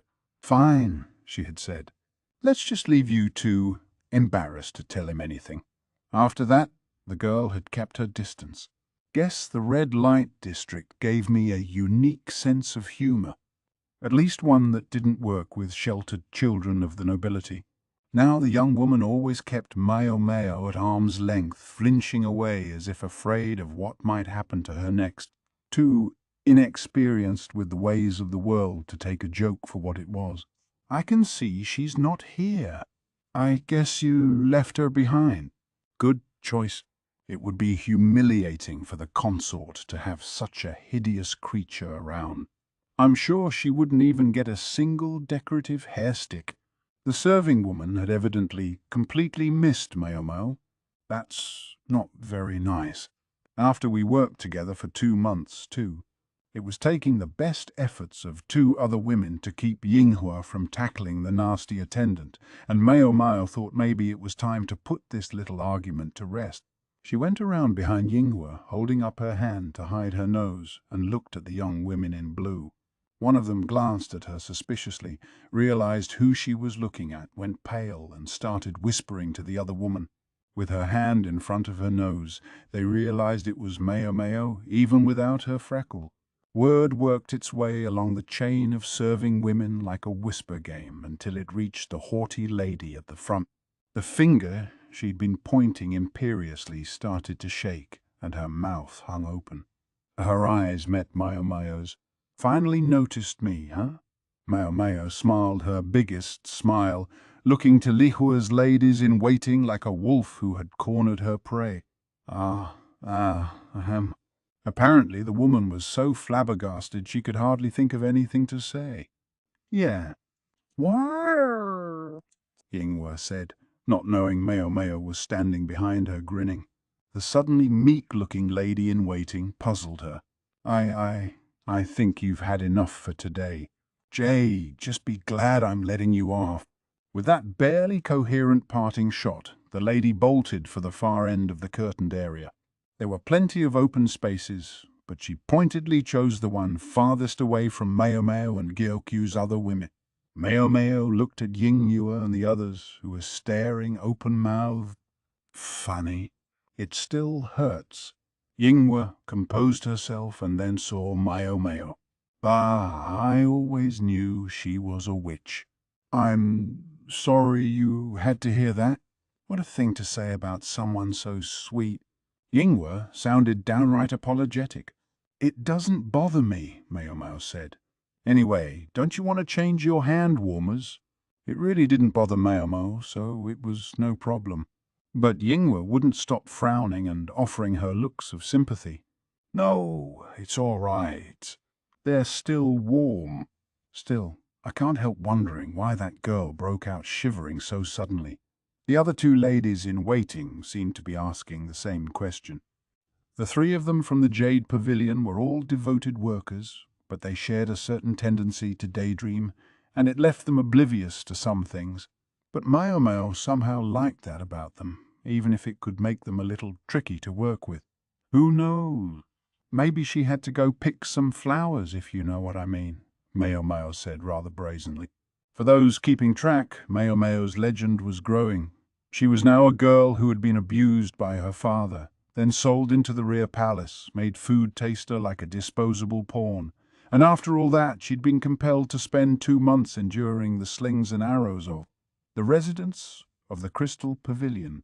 She was, so it was held, so deeply mistrustful of men that she even felt the need to blemish her own fate.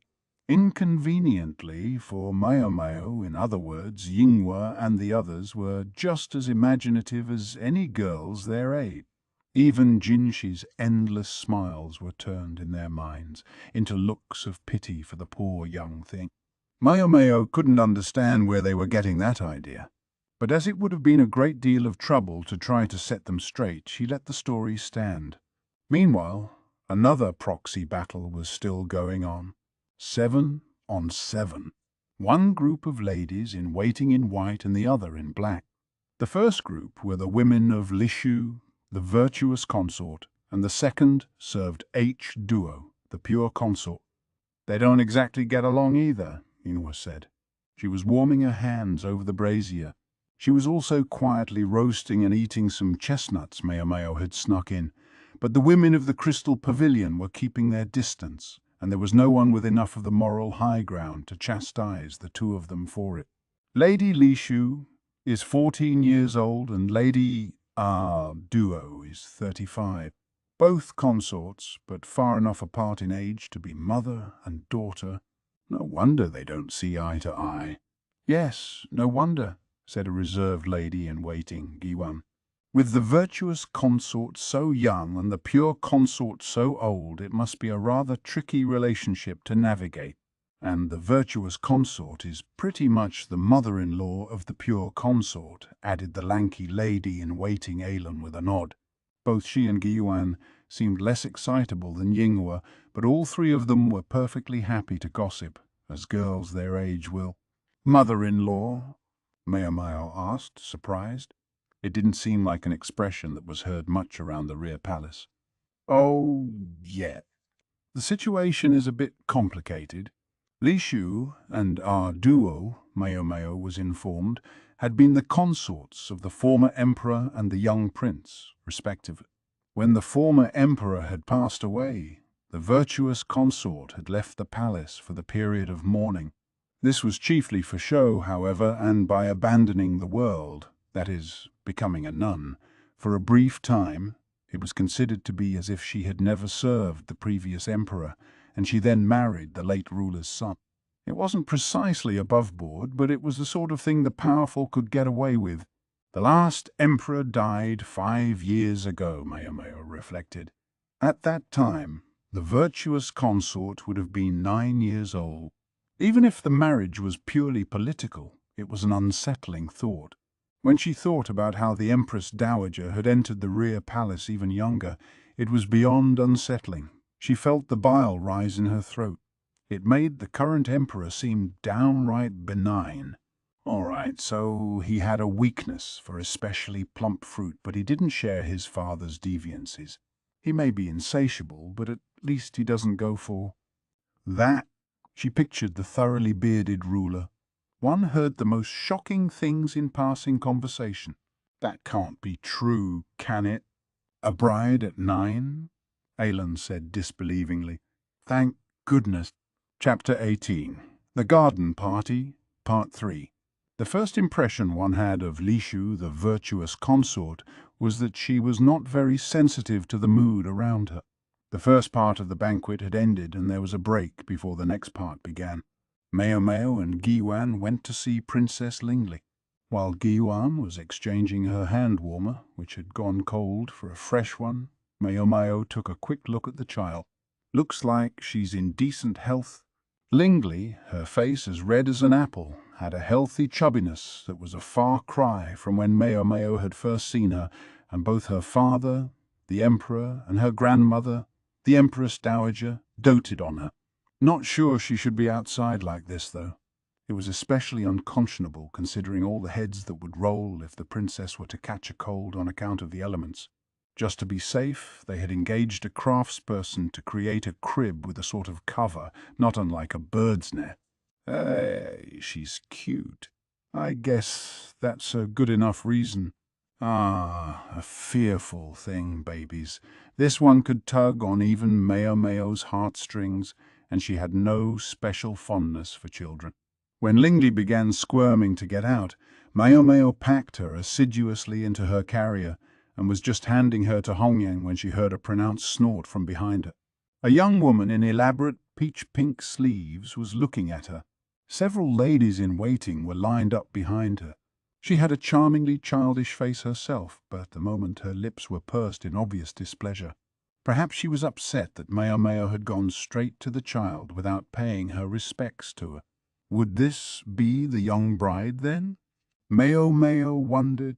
Hongyang and Giwan were bowing respectfully to her, so Maomao followed suit.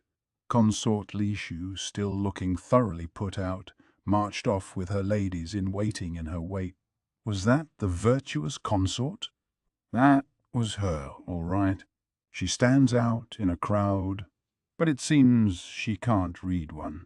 Each of the Emperor's 4 ladies was assigned a distinctive color palette of her own. Consort Gyokuyu's was ruby and jade, Lihua's ultramarine and crystal. To judge by the color of her attendants' robes, Duo, the pure consort, must have been given the color black. She lived in the Garnet Pavilion, suggesting the garnet was the gemstone with which she was associated. If they're going by the 5 elements, you'd expect the last color to be white.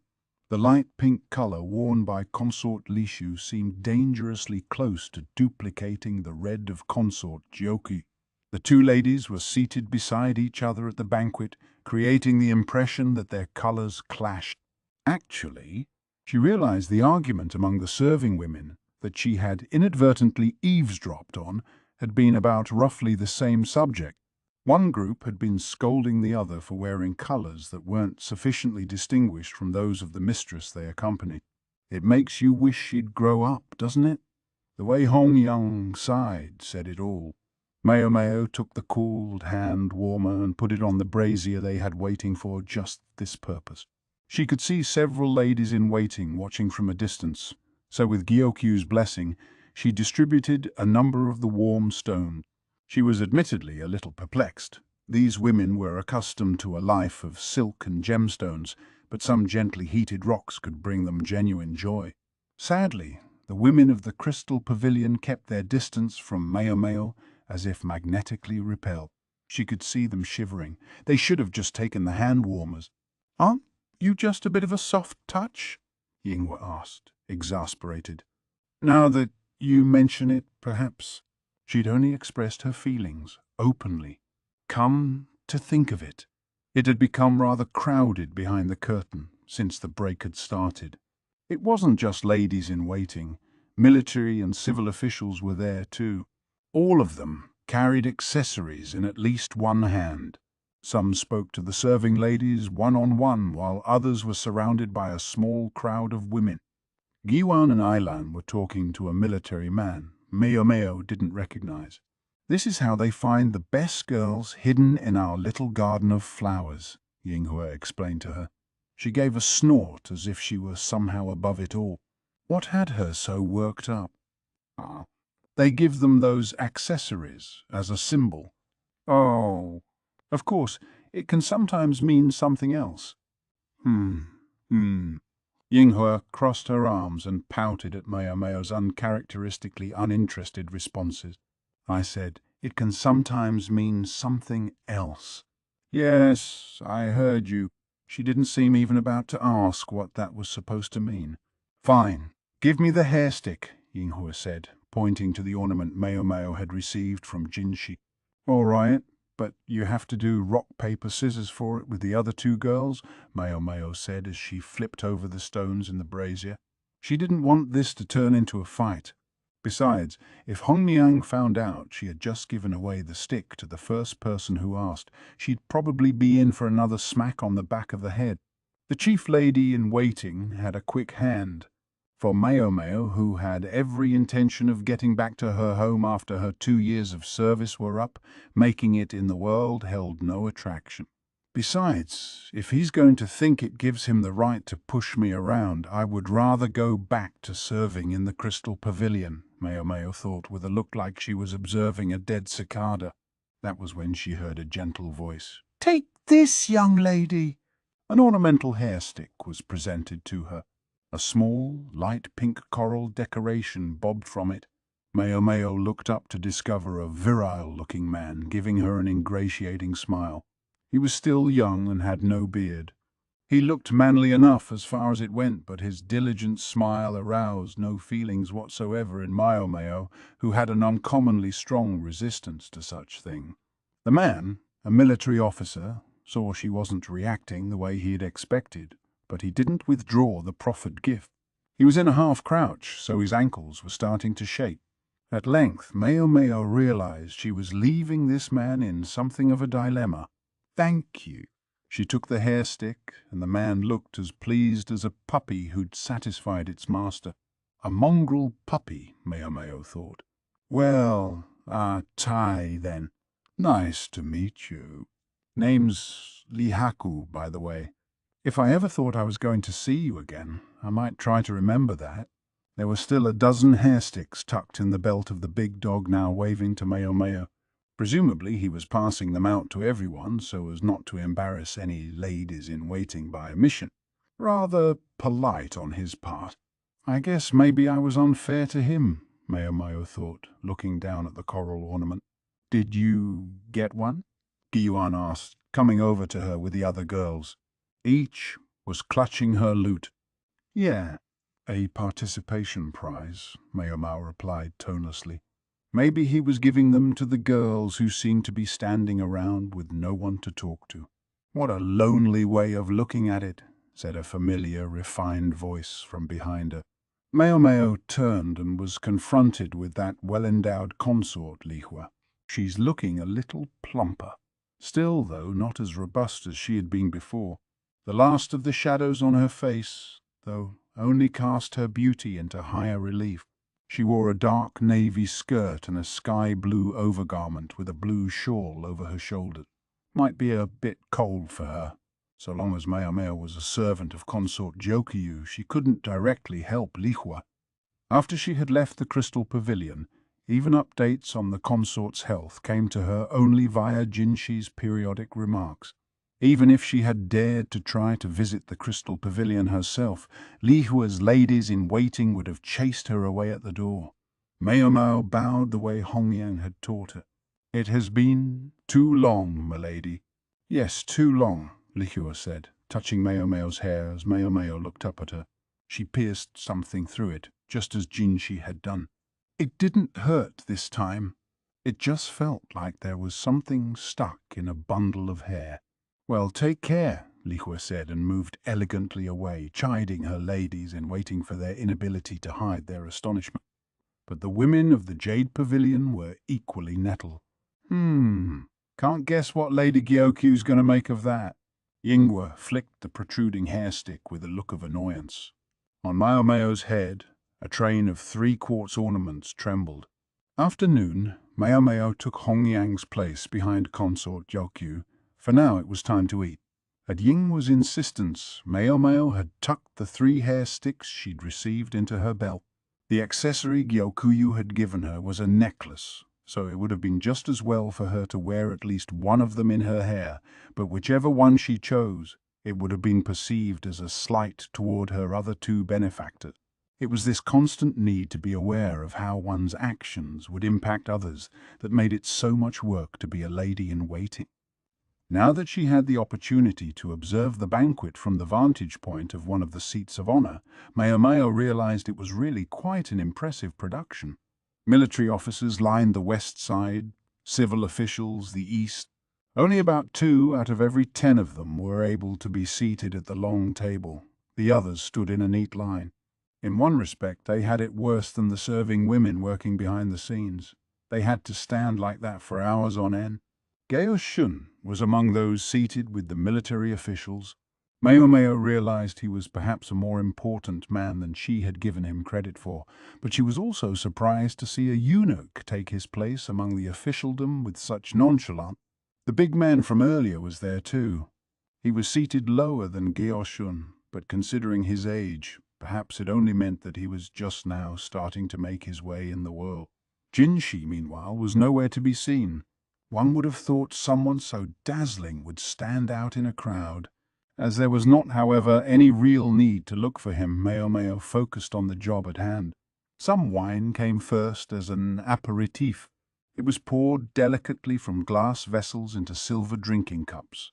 Maomao swirled the wine in the cup, taking her time, making sure there was no cloudiness. There would be dark patches if arsenic was present. As she let the wine swirl gently, she gave it a good sniff, then took a sip. She already knew there was no poison in it, but if she didn't try the stuff, no one would believe she was doing her job properly. She swallowed, then rinsed her mouth out with clean water. Maomao suddenly seemed to be the center of attention. The other food tasters hadn't yet put the cups to their mouths. When they saw that Maomao had confirmed there was nothing dangerous, they hesitantly started taking sips. Understandable. Nobody wanted to die, and if one taster was willing to go first, it would be safest to wait for her and see what happened. And if you were going to use poison at a banquet, a fast-acting one would be the only way to go. Maomao was probably the only one here who sometimes tried poisons for fun. She was, let us say, an exceptional personality. If I had to go, I think I'd like it to be by blowfish toxin. The organs mixed into a nice soup. The tingling of the tongue it caused. She couldn't get enough of it. How many times had she vomited and purged her stomach just so she could experience it? Maomao had exposed herself to a wide variety of different poisons in order to immunize herself to them, but blowfish was something more like a personal preference. She knew, incidentally, that blowfish toxin was not one to which the body could be inured, no matter how many times it was exposed. As these thoughts ran through her head, Maomao's eyes met those of the lady-in-waiting who brought her the appetizer. The corners of Maomao's lips had turned up. It probably looked like she was grinning unpleasantly at the woman. Like she was a bit demented, perhaps. Maomao slapped herself on the cheeks, forcing herself to adopt her accustomed neutral expression. The appetizer that was served was one of the emperor's favorites. It was a dish that appeared sometimes when he stayed the night. Apparently the rear palace was handling the cuisine for this banquet. This dish was quite familiar. As the other tasters were all watching Maomao intently, she quickly brought her chopsticks to bear. The dish was raw fish and vegetables seasoned with vinegar. His Majesty might be a bit oversexed, but his preferences in food tended toward the surprisingly healthful, thought the impressed taster. They got it a little mixed up, Maomao thought as she noticed that the ingredients were different from usual. The dish was typically served with black carp, but today it featured jellyfish. It was inconceivable that the chefs would make a mistake in the emperor's favorite recipe. If there had been a mix-up, it had to be that the meal prepared for one of the other consorts had come to consort Gyokyu instead. The culinary service Shang at the rear palace was highly capable and would even prepare the same dish in distinct ways to please His Majesty and his various women. When Gyokyu had been nursing, for example, they had served her an endless array of dishes that promoted good breast milk. When the food tasting was over and everyone was digging into their appetizers, Maomao saw something that in her mind, strengthened her speculation that there had been a mistake in who was given what. Lishu, the oblivious consort, was gazing at her appetizer and looking a little pale. I guess she doesn't like whatever's in it. But as this was the Emperor's favorite dish, it would be unconscionable not to finish what she was served. She was bravely working her way through the food, a slice of raw carp trembling in her chopsticks. Behind her, the lady-in-waiting who served as her food taster had her eyes closed. Her lips were quivering and appeared to be drawing themselves up into a slight arch. She was laughing. I sort of wish I hadn't seen that, Maomao thought, then turned to the next course. If only it had been just a banquet, Lihaku thought. He didn't get along with these elite types who looked down on all and sundry from the lofty heights of the Imperial Court. Where was the fun in having a party outside in the freezing cold, with the wind clawing at you at every moment? A nice meal, that would have been fine. They should all imitate their ancestors, having a drink and a bit of meat in a peach garden with a few close friends. But wherever there were nobles, there might be poison. Any ingredients, no matter how fine, no matter how exquisitely prepared, would have gone cold by the time the food tasters were done with them, and with the warmth went at least half the flavor. He didn't blame the people who checked the food for poison, but just watching the way they had to force themselves to bring a mouthful to their lips, their faces pale the entire time, almost cost him his appetite. Today, as ever, he couldn't help feeling it was taking an inordinately long time. But in reality, it seemed that wasn't what was happening. Normally, the food tasters would all glance uneasily at one another as they brought their utensils to their mouths. But today there was a taster present who seemed downright eager. The petite lady-in-waiting who attended the precious consort took a mouthful of the aperitif from her silver cup without so much as glancing at the other women. She swallowed slowly, then washed her mouth out as if the entire thing was no big deal. Lihaku thought she looked familiar, and then he remembered she was one of the women he had given a hairstick to earlier. She was not of any conspicuous beauty, neat and tidy, but with no special distinctions. She was probably all but lost in the sea of serving women in the rear palace, many of whom were unmistakably gorgeous, and yet the fixed expression on her face suggested a woman who could overpower others with a look. His first impression was that she seemed rather detached, but no sooner had he judged her expressionless than she proved him wrong with a spontaneous, inexplicable grin, which vanished as suddenly as it had appeared. Now she looked rather displeased. In spite of all of this, she continued to taste for poison with complete nonchalance. It was very strange. It was also the perfect way to pass the time, trying to guess what kind of face she would make next. The young woman was given the soup and took a spoonful. She examined it critically, then slowly put a few drops on her tongue. Her eyes widened a little, then suddenly a rapturous smile spread across her face. There was a flush in her cheeks and her eyes began to water.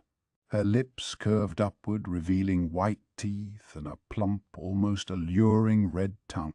This was what made women so frightening. As she licked the last droplets off her lips, her grin was like ripe fruit, like that of the most accomplished courtesan. The food must have been truly delicious. What could be in it that it could transform a completely average girl into such an enchanting creature? Or perhaps it was the preparation by the palace's inestimably talented chefs. Lihaku swallowed heavily, and just then the young woman did something unbelievable. She took a handkerchief out of a pouch, put it to her lips, and spat out what she had just eaten. "This is poisoned," the lady-in-waiting said, the flat expression once more on her face. Her voice held all the urgency of a bureaucrat reporting on some mundane matter, and then she vanished behind the ladies' curtain. The banquet ended in utter chaos. Chapter 19. After the Festivities. A very energetic food taster you are. Maomao had just washed her mouth out and was staring vacantly into the middle distance when a most unexpected and altogether under-employed eunuch appeared. She couldn't believe he had found her so far away from the banquet. Not long before, Maomao had detected poison in the dish that was served just after the raw fish. She'd spat it out and retreated from the celebration. I guess most ladies in waiting would be chastised for doing something like that. She wished she could have been more discreet, but it simply wasn't possible. This poison was the first she'd had in so long, and it was inviting and delicious. She could practically have just swallowed it, but if a food taster eagerly swallowed whatever poison she came across, she wouldn't be able to do her job. Maomao had needed to remove herself from the situation before things got out of hand. "Good day to you, Master Jinshi." She greeted him with her usual expressionless appearance, but she felt her cheeks weren't quite as stiff as usual. Maybe a bit of the poison was still in her system. She resented that this might make it look like she was smiling at him. "I dare say it's you who's having a good day." He grasped her by the arm. He looked, in fact, rather upset. "May I ask what you're doing?" "Taking you to see the doctor, obviously. It would be absurd for you to consume poison and simply walk away." In actual fact, Maomao was the picture of health. As for the toxin in that dish, as long as she didn't actually swallow it, it could hardly hurt her.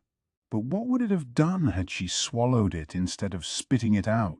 Curiosity coursed through her. There was a good chance she would be starting to feel a tingle by now. "I shouldn't have spit it out." Maybe it wasn't too late to claim some of the leftover soup. She asked Jinshi if this might be feasible. "What are you, stupid?" he said, scandalized.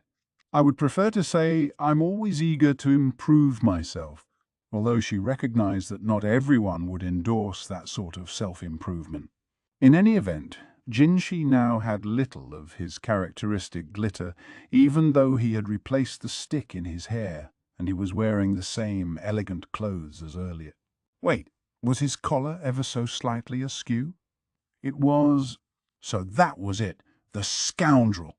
He'd no doubt claimed he was cold as a pretext to do something smarmy. At the moment, there was no honey in his voice, and no lilting smile on his face. Is that sparkle something he can turn on and off? Or was he simply tired after all that had happened?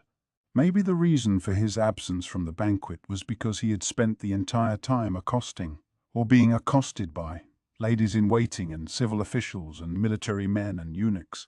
Yes, that's what Maomao would go with. Talk about a man who kept busy. I wouldn't want to be in his position. Beautiful he may have been, but from where she was standing he looked much more like the young age she suspected he was. Younger, perhaps. She would have to ask Gayoshan to make certain that from now on, when Jinshi visited her, it was only after he had been up to something indecent. "Let me tell you something. You walked out of there looking so spry that one person actually ate the damn soup, wondering if there was really poison in there. Who would be that stupid? There were many different kinds of poison. Some didn't manifest their effects for quite a while after they were consumed. A minister is feeling numbness. The place is in an uproar. So the future of the nation was potentially at stake. I wish I'd known. We could have used this." She produced a cloth pouch from around her neck, something she'd hidden just under her chest padding. It contained an emetic she'd quietly concocted the previous night. "I made it so strong it'd make you cough up your stomach." "That sounds like a poison itself," Jinshi said skeptically. "We have our own medical officer here. You can leave everything in his hands." Suddenly Maomao thought of something and stopped in her tracks. "What is it?" Jinshi asked. "I have a request. There's someone I'd like to bring with us, if possible." There was a matter Maomao was desperate to clarify, and there was only one person who could help her do it. "Who?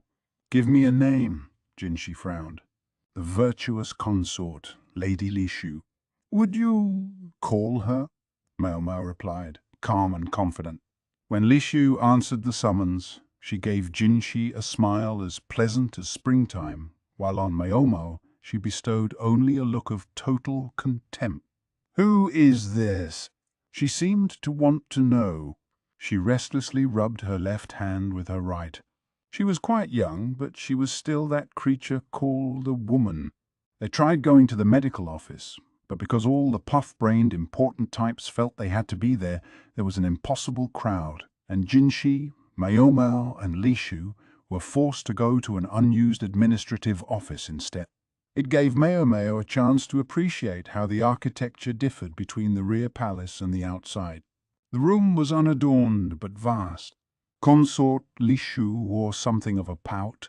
Maomao requested Gaoshun to usher away most of Lishu's attendants, who had followed them in a gaggle, so that only one was left with the consort.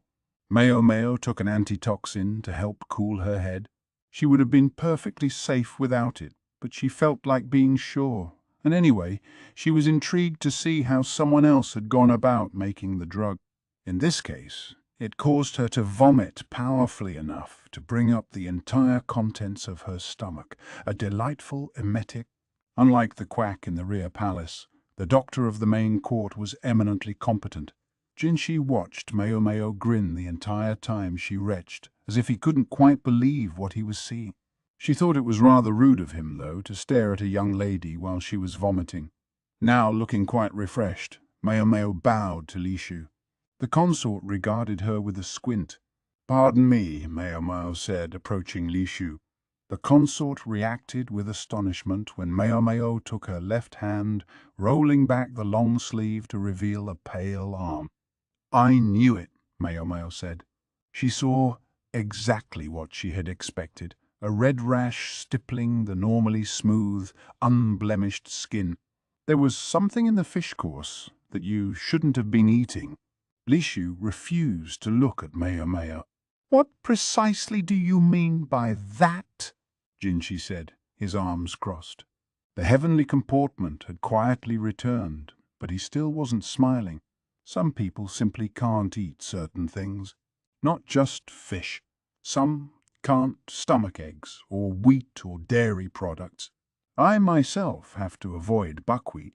Jinshi and Gaoshun both looked amazed. This from the girl who casually ingested poison. "Leave me alone," Maomao implored them silently. She had tried to accustom herself to buckwheat, but it caused her bronchial tubes to contract and threatened her breathing. It also made her break out in a rash, but only once it was absorbed by her stomach, so it was hard to judge an appropriate portion, and the effects took a long time to subside. Eventually, she had given up trying to inure herself to the stuff. She still harbored hopes of making another attempt at it someday, but she wasn't going to do it here in the rear palace, where her only hope if something went wrong would lie with the quack doctor. "How did you know?" Lishu asked tremblingly. "First, let me ask you a question. How is your stomach? You don't appear to have any nausea or cramps." Maomao then offered to prepare a purgative, but consort Lishu shook her head vigorously.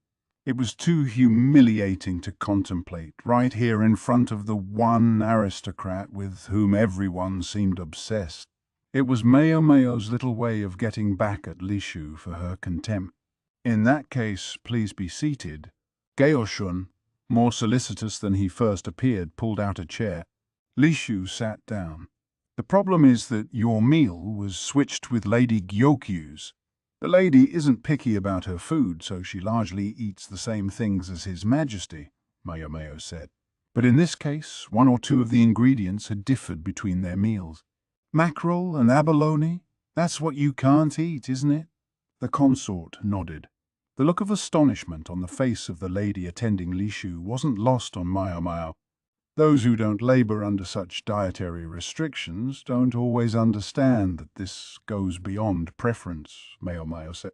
In this case, the consequences seem to have been no worse than a rash, but sometimes such foods can cause difficulty breathing or even heart problem. I would go so far as to say that if someone were to knowingly give you food you can't eat, it would be tantamount to serving you poison. That word got an immediate reaction from the rest of the room. I understand that under the circumstances you may have found it difficult to object, consort, but you put yourself in tremendous danger. Maomao's gaze drifted between the lady and her attendant. I urge you not to forget this lesson in the future. She was talking to both of them. After a beat, she added to Jinshi, please be sure her usual chef is aware as well. Lishu and her attendant, however, still seemed uncomprehending. Maomao explained the danger at length to the lady-in-waiting and wrote down what to do in the event Lishu should have another reaction. The woman was pale, giving little, convulsive nods of her head. So this is what it's like to threaten somebody. The lady who had stayed with Lishu was her food taster, the one who had been laughing. After consort Lishu had withdrawn, Maomao sensed an almost viscous atmosphere behind her, and finally felt a hand on her shoulder. She turned a cold look on the hand's owner. It would have been better had she looked at him the way she might look at an earthworm. I am but base, and wish you would not touch me. In less elegant words, screw off. You're the only one who says such things to me. I suppose everyone else is too considerate. Maomao edged away from Jinshi. She sighed as if she had heartburn and looked for Gaoshun in hopes that he might serve as her tonic, but ever loyal to his master, he looked back with an expression that said, please just put up with him. Well, I must return and report to Lady Gyokyu, Maomao said. Tell me why you asked that the consort's food taster come here with us, Jinshi said, suddenly springing on the heart of the matter. This was why it was so hard to deal with him. I'm sure I don't know what you mean, Maomao said expressionlessly. You think the one who set out the meals made the mistake, then? I wouldn't know. She was going to play dumb to the bitter end. Then answer me this, at least. Was the virtuous consort being deliberately targeted? If there's no poison in any of the other bowls, then it would have to be deliberate. Maomao left the room as Jinshi lapsed into thought. Once she was safely outside, she slumped against the wall and let out a long breath. Chapter 20. Fingers. Upon returning to the Jade Pavilion, Maomao found herself subjected to scrupulous nursing. She was changed into fresh clothes and thrown into bed, not in the cramped room she usually occupied, but in a much larger spare room made up with a proper bed. After a bit of rest on this new silk bedding, Maomao thought of the straw mat on which she usually slept and felt like she had ascended from a bog into the clouds. I've taken medicine, and there's nothing wrong with me physically, she protested. By medicine, she meant the emetic, but there was no need to say that. Don't be ridiculous. You should have seen the minister who ate that food. I don't care if you did get the stuff out of your system. There's no way you're fine and dandy, Yinghua said, pressing a damp cloth to Maomao's forehead with concern. Stupid, stupid minister, Maomao thought. She wondered if he had really managed to get it all out with the first medication he was given, but her curiosity wasn't going to win her freedom here. She resigned herself to this fact and closed her eyes. It was an agonizingly long day. Maomao must have been more tired than she thought, because it was almost noon when she woke up. That wasn't good for a lady in waiting. She hopped out of bed and changed, then went looking for Hongyang. No, wait. First, Maomao went back to her own room to find the face powder she always used. Not the whitening powder everyone else was so concerned with, but the stuff that created the freckles on her face. Using a polished sheet of bronze as a mirror, she tapped the spots around her tattoos with her fingertip, paying special attention to the ones above her nose. I'm absolutely not going out without my makeup again. It was just too much trouble to explain. It crossed Maomao's mind that she could just pretend she had used makeup to hide her freckles, but the idea only embarrassed her. She would probably be expected to react like a blushing virgin every time somebody mentioned it. Maomao's stomach was rumbling, so she had one of the leftover mooncakes for a snack. She would have liked to wipe down her body, but she didn't have the time. She made a beeline for where the others were working. Hongyang was with Consort Gyokyu, watching over Princess Lingley. She hardly looked away from the rather mobile young lady, moving her so that she stayed on the carpet or supporting chairs so they wouldn't fall as the princess used them to try to stand up. She seemed quite precocious. "My sincere apologies for oversleeping," Maomao said with a bow. "Oversleeping. You should have taken the day off." Gyokyu put a hand to Maomao's cheek, looking worried. "Hardly, milady. If you have need of me, please call," Maomao said, but she knew full well that she was rarely given any serious work to do and would probably be left alone. "Your freckle," Gyokyu said, fixing immediately on the one thing Maomao least wanted her to notice. "I feel much better with them, if milady doesn't mind." "Yes, of course," Gyokyu said, letting the matter go much more readily than Maomao had expected. Maomao gave her a probing look, but Gyokyu said, "Absolutely everyone wanted to know who that lady-in-waiting of mine was. I thought the questions would never end. My apology." Maomao suspected people didn't look favorably on a serving girl who declared the presence of poison and then simply left a banquet of her own volition. Privately, she had even fretted over whether she would be punished for it, and she was relieved to discover no reprimand was forthcoming. "At least with those freckles, people won't recognize you right away. That might be for the best." Maomao had thought she'd been more subtle than that, but maybe she was wrong. Where had her mistake been? "Oh, and something else. Gaoshun came by this morning looking for you. Will you see him? He looked like he had time on his hands, so I set him to weeding outside." Weeding. True, it was the Emperor's favorite consort dispensing the task, but then Gaoshun was no serving girl. Or perhaps he had taken on the job voluntarily. Maomao had the impression Gaoshun ranked reasonably high in the hierarchy, but he also seemed something of a soft touch. She could see any number of ladies in waiting falling hard for him. She especially had the sense that Hongyang's eyes lit up when Gaoshun was around.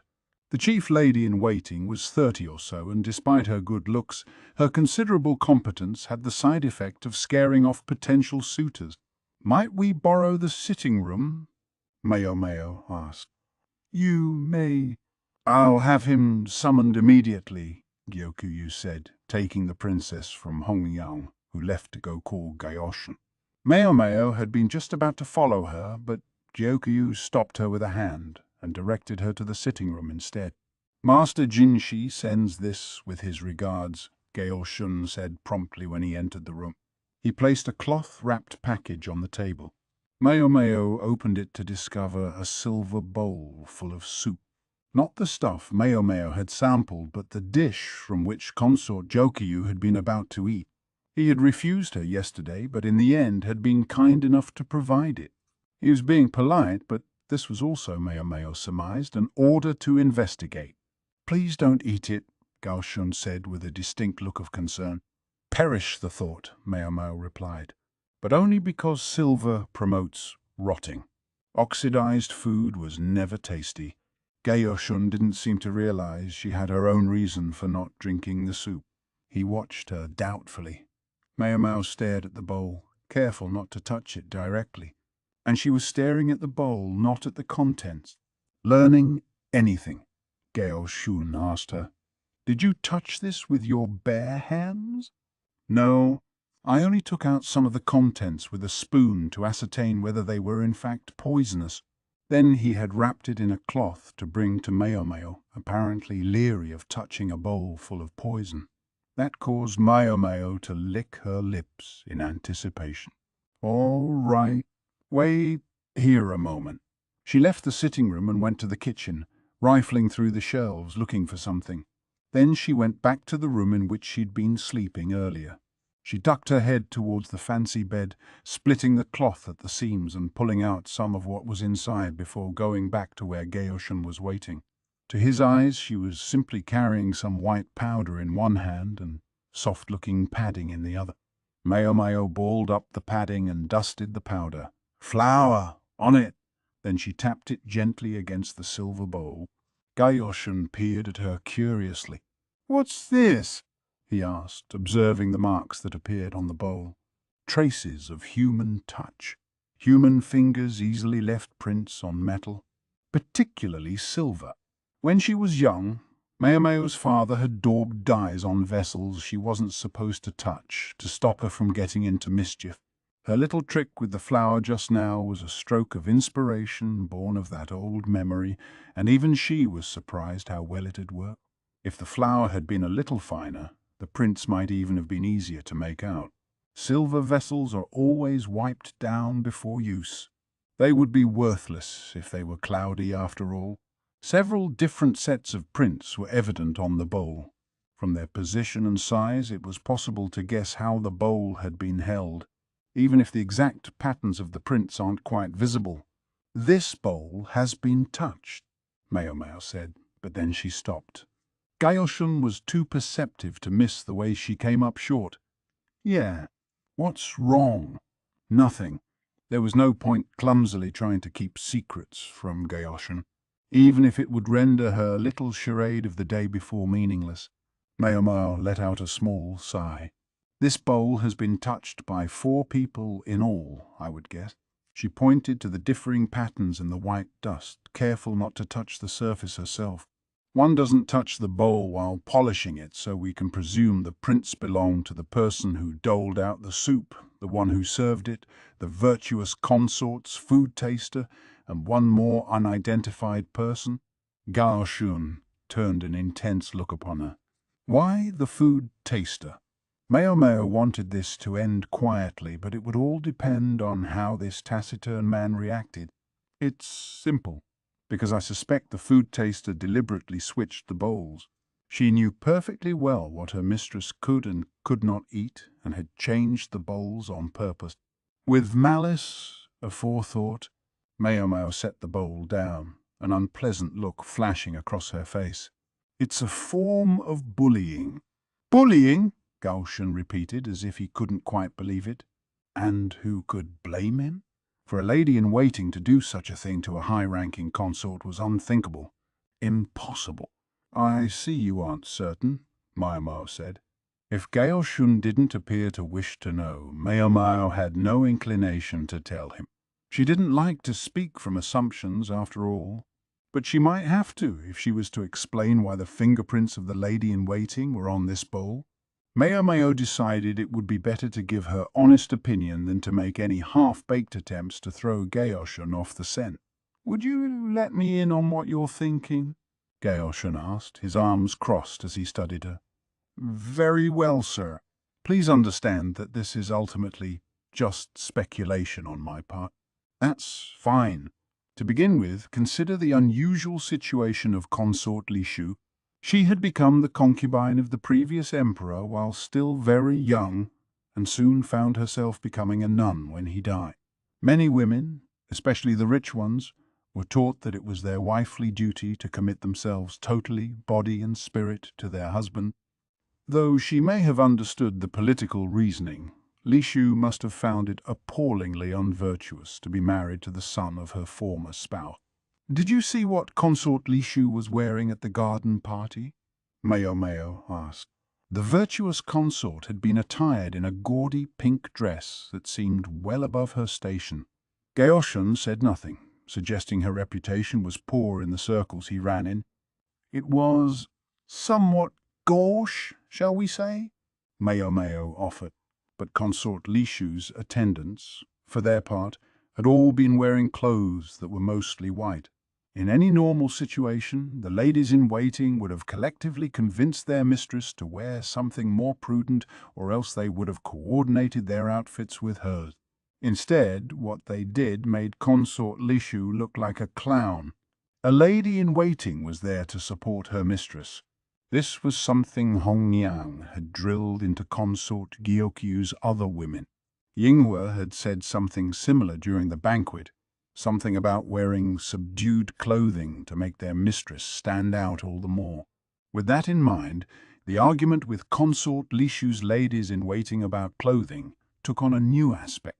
The pure consorts, ladies-in-waiting, were reprimanding them for their unconscionable behavior.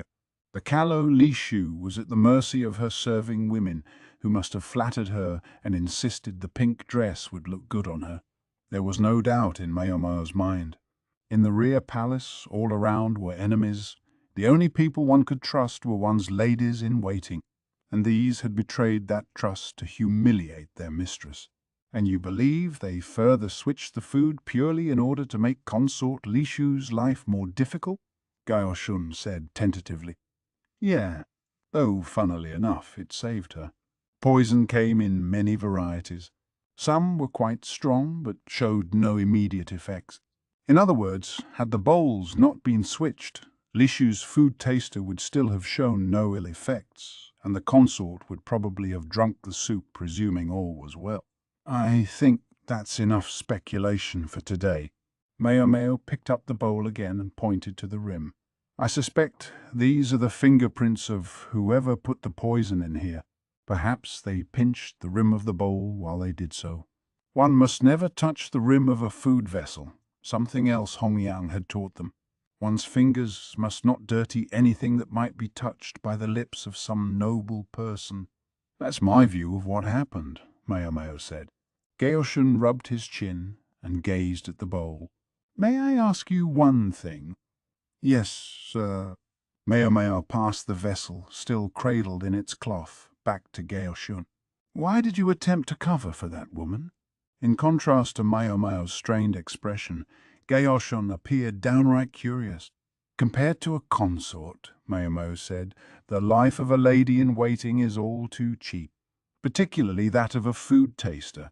Gaoshun nodded easily as if he understood what she was saying. I'll make sure Master Jinshi understands the situation. My thanks. Maomao politely watched Gaoshun leave, and then she slumped into a chair. Right. I'll have to thank her, since she was kind enough to change them after all. Maomao really ought to have drunk it, she thought. Such is how matters stand, sir, Gaoshun said, concluding his report on what he had learned at the Jade Pavilion. Jinshi, who had been too busy to go himself, ran a hand through his hair thoughtfully. Papers were piled on his desk and his chop was in his hand. In the whole administrative office, large but barren, only he and Gaoshun were present. I never cease to be impressed by what a fine talker you are, Jinshi said. If you say so, sir, his ever-intense aide said curtly. Whatever the case, it was clearly an inside job. The circumstances would seem to suggest so, Gaoshun said, furrowing his eyebrows. He always got right to the point. Jinshi's head hurt. He wanted to stop thinking. Among other aggravations, he'd had no time to sleep since the day before, nor even to change his clothes. It was enough to make him want to throw a temper tantrum. Your, poker face is slipping, sir. Jinshi's usual sweet smile was gone. He wore a sullen look that honestly looked more appropriate for a man of his youth, and Gaoshun seemed to read him like a book. No one else is here. Does it really matter? His minder was always so strict. I am here. You don't count. Yes, I do. Jinshi had hoped the joke would get him out of this, but Gaoshun, serious and diligent, never did have a sense of humor at the right time. What a burden it was to have someone minding your every move from the day you were born. You're still wearing your hair stick, Gaoshun said, pointing to his head. Oh, crap! Jinshi didn't usually talk that way. It was fairly well hidden. I doubt anyone noticed. Jinshi pulled out the stick to reveal an accessory of considerable craftsmanship. It was carved in the shape of the mythical Killin, a sort of cross between a deer and a horse. It was said to be the chief of the sacred beasts, and the right to wear its likeness was conferred only upon those of considerable rank. Here, keep it somewhere safe. Jinshi tossed the stick nonchalantly at Gaoshun. Be careful with that. It's immensely important. I understand. You certainly don't. And then, having gotten in the last word, the man who had been responsible for Jinshi for well-nigh 16 years left the office. Jinshi, still comporting himself like a child, laid down across the desk. He still had so much work to do. He needed to hurry up and make some free time for himself. All right, let's get to it. He gave a great stretch and picked up his brush. In order to have too much time on his hands, first he had to finish his work. Chapter 21. Lihaku. The attempted poisoning, it seemed, was a much bigger deal than Maomao had given it credit for. Xiaolan hounded her about it relentlessly. A spot behind the laundry shed had become the serving girl's favorite spot to gossip. Now Maomao and Xiaolan sat there on wooden boxes, eating skewers of candied hawthorn berries, a treat Xiaolan seemed to especially love. She would never believe I was right in the middle of it all. Xiaolan looked younger than her years as she wolfed down the sweets, kicking her dangling legs. She was another one who had been sold into the rear palace, but this poor farmer's daughter seemed to be enjoying her new life. Cheerful and talkative, she seemed less despondent that her parents had sold her into servitude than she was glad to have enough to eat. The one who ate the poison, it was one of the ladies in waiting where you work, wasn't it, Maomao? Yes, it was, she said. She wasn't lying. She just wasn't quite telling the truth. I don't know much about it. You think she's okay? I think she's fine. Maomao wasn't sure exactly what kind of okay Xiaolan had in mind, but an affirmative answer seemed in order. Awfully uncomfortable with the conversation, Maomao dodged a few more questions before Xiaolan pursed her lips and gave up. She sat there holding a skewer with just one berry left on it. To Maomao, it looked like an ornamental hair stick with a decoration of blood-red coral. Fine. Did you get any hair sticks? Xiaolan ventured. I guess 4, in fact, including the one given out of obligation, and counting the necklace from Consort Jokuyu. Why not? Why not? So you can get out of here, then? Xiaolan gave a carefree smile. This piqued Maomao's interest. What did you say?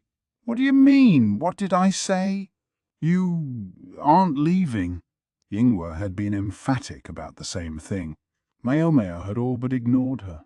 Now she realized she'd made a mistake. She held her head in her hands and fell into self-recrimination. What's the matter? Xiaolan asked, looking at Maomao with concern. Tell me more about that. Realizing that Maomao suddenly and finally seemed interested in something she was saying, Xiaolan puffed out her chest. You got it! And then the voluble young woman told Maomao everything she knew about how the hair sticks were used.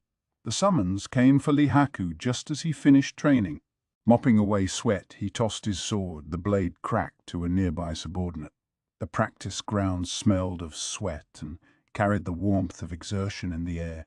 A spindly military officer handed Lihaku a wooden writing strip and a woman's ornamental hairstick. The accessory, decorated with pink coral, was just one of several he'd passed out recently. He'd assumed the women would understand he was giving them the ornaments out of obligation, not in seriousness, but apparently at least one of them hadn't. He wouldn't want to embarrass her, but it could be problematic for him if she were really in earnest. But then again, if she was beautiful, it would be a shame not to at least meet her. Idly mulling over how he would let her down gently, Lihaku looked at the writing strip. It said, Jade Pavilion, Maomao. He'd given a hairstick to only one of the women from the Jade Pavilion, that cold-eyed lady in waiting. Lihaku stroked his chin thoughtfully and went to change his clothes. Men were typically forbidden from entering the rear palace. That, of course, applied to Lihaku, who still had all his various parts. He didn't expect to serve in the rear palace. Indeed, he was quite concerned what it would mean if he did so. Terrifying though the place could be, however, with special permission women could be called from its precinct. The means, one of several possible, was a hairstick like this. Lihaku waited in the guardhouse by the central gate for the young woman to be brought to him. In the somewhat cramped space were chairs and desks for 2 people, and eunuchs standing, one before the door on either side. Through the door from the rear palace side appeared a petite young woman. Freckles surrounded her nose. Hers was the rare plain face in a place populated by exquisite beauties. "And who are you?" Lihaku growled. "I'm often asked that," the girl replied indifferently, hiding her nose behind the palm of her hand. Suddenly, he recognized her. It was the very woman who had called him here. "Anyone ever tell you you look very different with makeup on?" "Often." The young woman didn't appear put off by this remark, but candidly acknowledged the fact. Lihaku understood intellectually that this was her, the lady-in-waiting, the food taster, but in his mind he just couldn't reconcile the freckled face with the alluring courtesan's smile. It was the strangest thing. "Listen, you understand what it means to call me out here like this, don't you?" Lihaku crossed his arms, then crossed his legs for good measure. Not the least bit intimidated by this display from the bulky army officer, however, the petite young woman said, "I wish to go back to my family." She sounded completely emotionless as she said it. Lihaku scratched his head. "And you think I'm going to help?" "Yeah. I've heard that if you'll vouch for me, I might be able to procure a temporary leave of absence." This girl said the darndest things. He wondered if she actually understood what the hair sticks were really for. But as it happened, the girl, Maomao, evidently wanted to use him to get back to her home. She wasn't just fishing for a nice officer for herself. Was she bold or reckless? Lihaku rested his chin on his hands and snorted. He didn't care if she thought it was rude. This was how he was going to be. "So, what? I should just play along with you." Lihaku was known for his decency and goodness of heart, but when he glared he could still manage to look suitably intimidating. When he gave lazy subordinates a dressing down, even those who'd had nothing to do with it felt compelled to apologize. And yet this Maomao didn't so much as furrow an eyebrow. She simply looked at him without emotion. "Not exactly. I believe I have a way of showing my gratitude." She placed a bundle of writing strips on the desk. It appeared to be a letter of introduction. Meme, Perrin, Joker, they were women's names. In fact, Lihaku had heard of them. Many men had. Perhaps a flower viewing excursion at the Verdigris house. They were names of courtesans of the highest class, women with whom one could spend a year's wages in silver in a single night. The women named in the letter were collectively known as the Three Princesses, and they were the most popular ladies of all. "If you have any concerns, you need only show them this," Maomao said, and the slightest of smiles played across her lip. "This has to be a joke. I assure you it's quite serious." Lihaku could hardly believe it. For a mere lady-in-waiting to have connections with courtesans even the most highly ranked officers had trouble gaining an audience with was almost unthinkable. What was going on here? Lihaku tugged at his own hair, completely at a loss, and the young woman sighed and stood up. "What?" Lihaku asked. "I can see you don't believe me. My apologies for wasting your time." Maomao quietly withdrew something from the neck of her uniform. Two things, in fact. Hair sticks, one in quartz, the other silver. The implication was clear. She had other options. "Again, I'm sorry. I'll ask someone else." "Now hold on just a second." Lihaku slapped his hand down over the bundle of wood strips before Maomao could take it off the table. She gazed at him, expressionless. "Is something the matter?" She looked him straight in the eye, meeting the gaze that could overpower experienced men of war. And Lihaku had to admit she'd bested him. "Are you sure about this, Lady Gyokyu?" Ongying watched Maomao through a crack in the door. Her color seemed healthier than usual. She appeared almost cheerful as she packed up her things. The strange thing was, Maomao herself seemed to think she looked perfectly normal. "It's only 3 days," the consort replied. "Yes, ma'am, Hong Niang picked up the little princess who was clasping at her skirts to be held. I'm certain she doesn't actually understand. Yes, I'm sure you're right. The other ladies in waiting had showered Maomao with congratulations, but she didn't seem to grasp exactly why. She'd just blithely promised to bring them souvenirs. Gyokyu stood at the window, gazing out. Really, the one I feel most sorry for of all is, well, she let out a long breath, but then a mischievous smile appeared on her face. It is very amusing, though. She spoke in a whisper, but the words didn't escape Hongyang. The head lady in waiting worried. It seemed to her that there would be another argument. Having finally finished his work and become a man of leisure again, Jinshi at last visited the Jade Pavilion, only to discover that he had missed Maomao by a single day. Chapter 22. Homecoming. The red light district to which Maomao had been so eager to return was not, in fact, that far away. The rear palace was the size of a small city itself, but it was situated within the nation's capital. The red light district sat on the opposite side of the metropolis from the palace complex, but if one could only get past the high walls and deep moats of the imperial residence, it was within walking distance. We hardly needed to go to the trouble of getting a carriage, Maomao thought.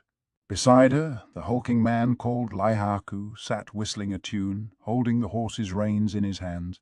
His high spirits could be attributed to the fact that he now realized Maomao's story had been true. The prospect of meeting the most famous courtesans in the land would put any man in a good mood.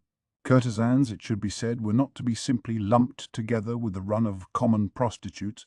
Some of them sold their bodies, yes, but others sold purely their accomplishments. They didn't take enough customers to be popular in the crass sense. Indeed, this helped drive up their perceived value.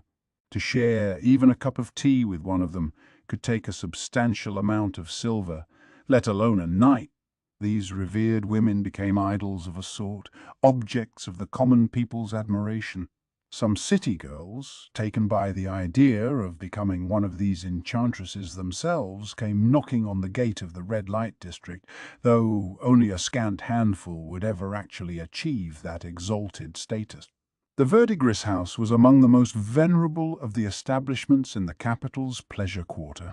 Even the least notable of its ladies were courtesans of the middle rank. The most notable were among the most famous women in the district, and some of those were women Maomao thought of almost as sisters. Familiar scenery came into view as the carriage clattered along. There was a street stall selling the meat skewers she had longed to eat, the aroma wafting to her as they drove past. The branches of willow trees drooped over a canal, and she heard the voice of someone selling firewood. Children ran by, each carrying a pinwheel. They passed under an ornate gate, and then a world painted in a riot of colors spread out before them. It was still midday, and there weren't many people about.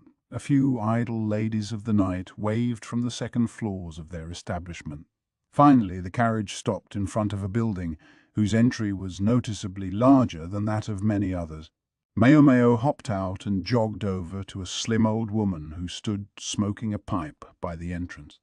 "Hey, Graham, haven't seen you in a while." Long ago, she had been a lady said to possess tears of pearl, but now her tears had dried up like faded leaves. She'd refused offers to buy her out of bondage, instead remaining as the years passed, until now she was an old hand feared by all and sundry. Time was cruel indeed. "A while indeed, you ignorant brat." A shock ran through Maomao's solar plexus. She felt the bile rise in her throat, a bitter taste welling up in her mouth, and strangely, even this she registered only as familiar, nostalgic.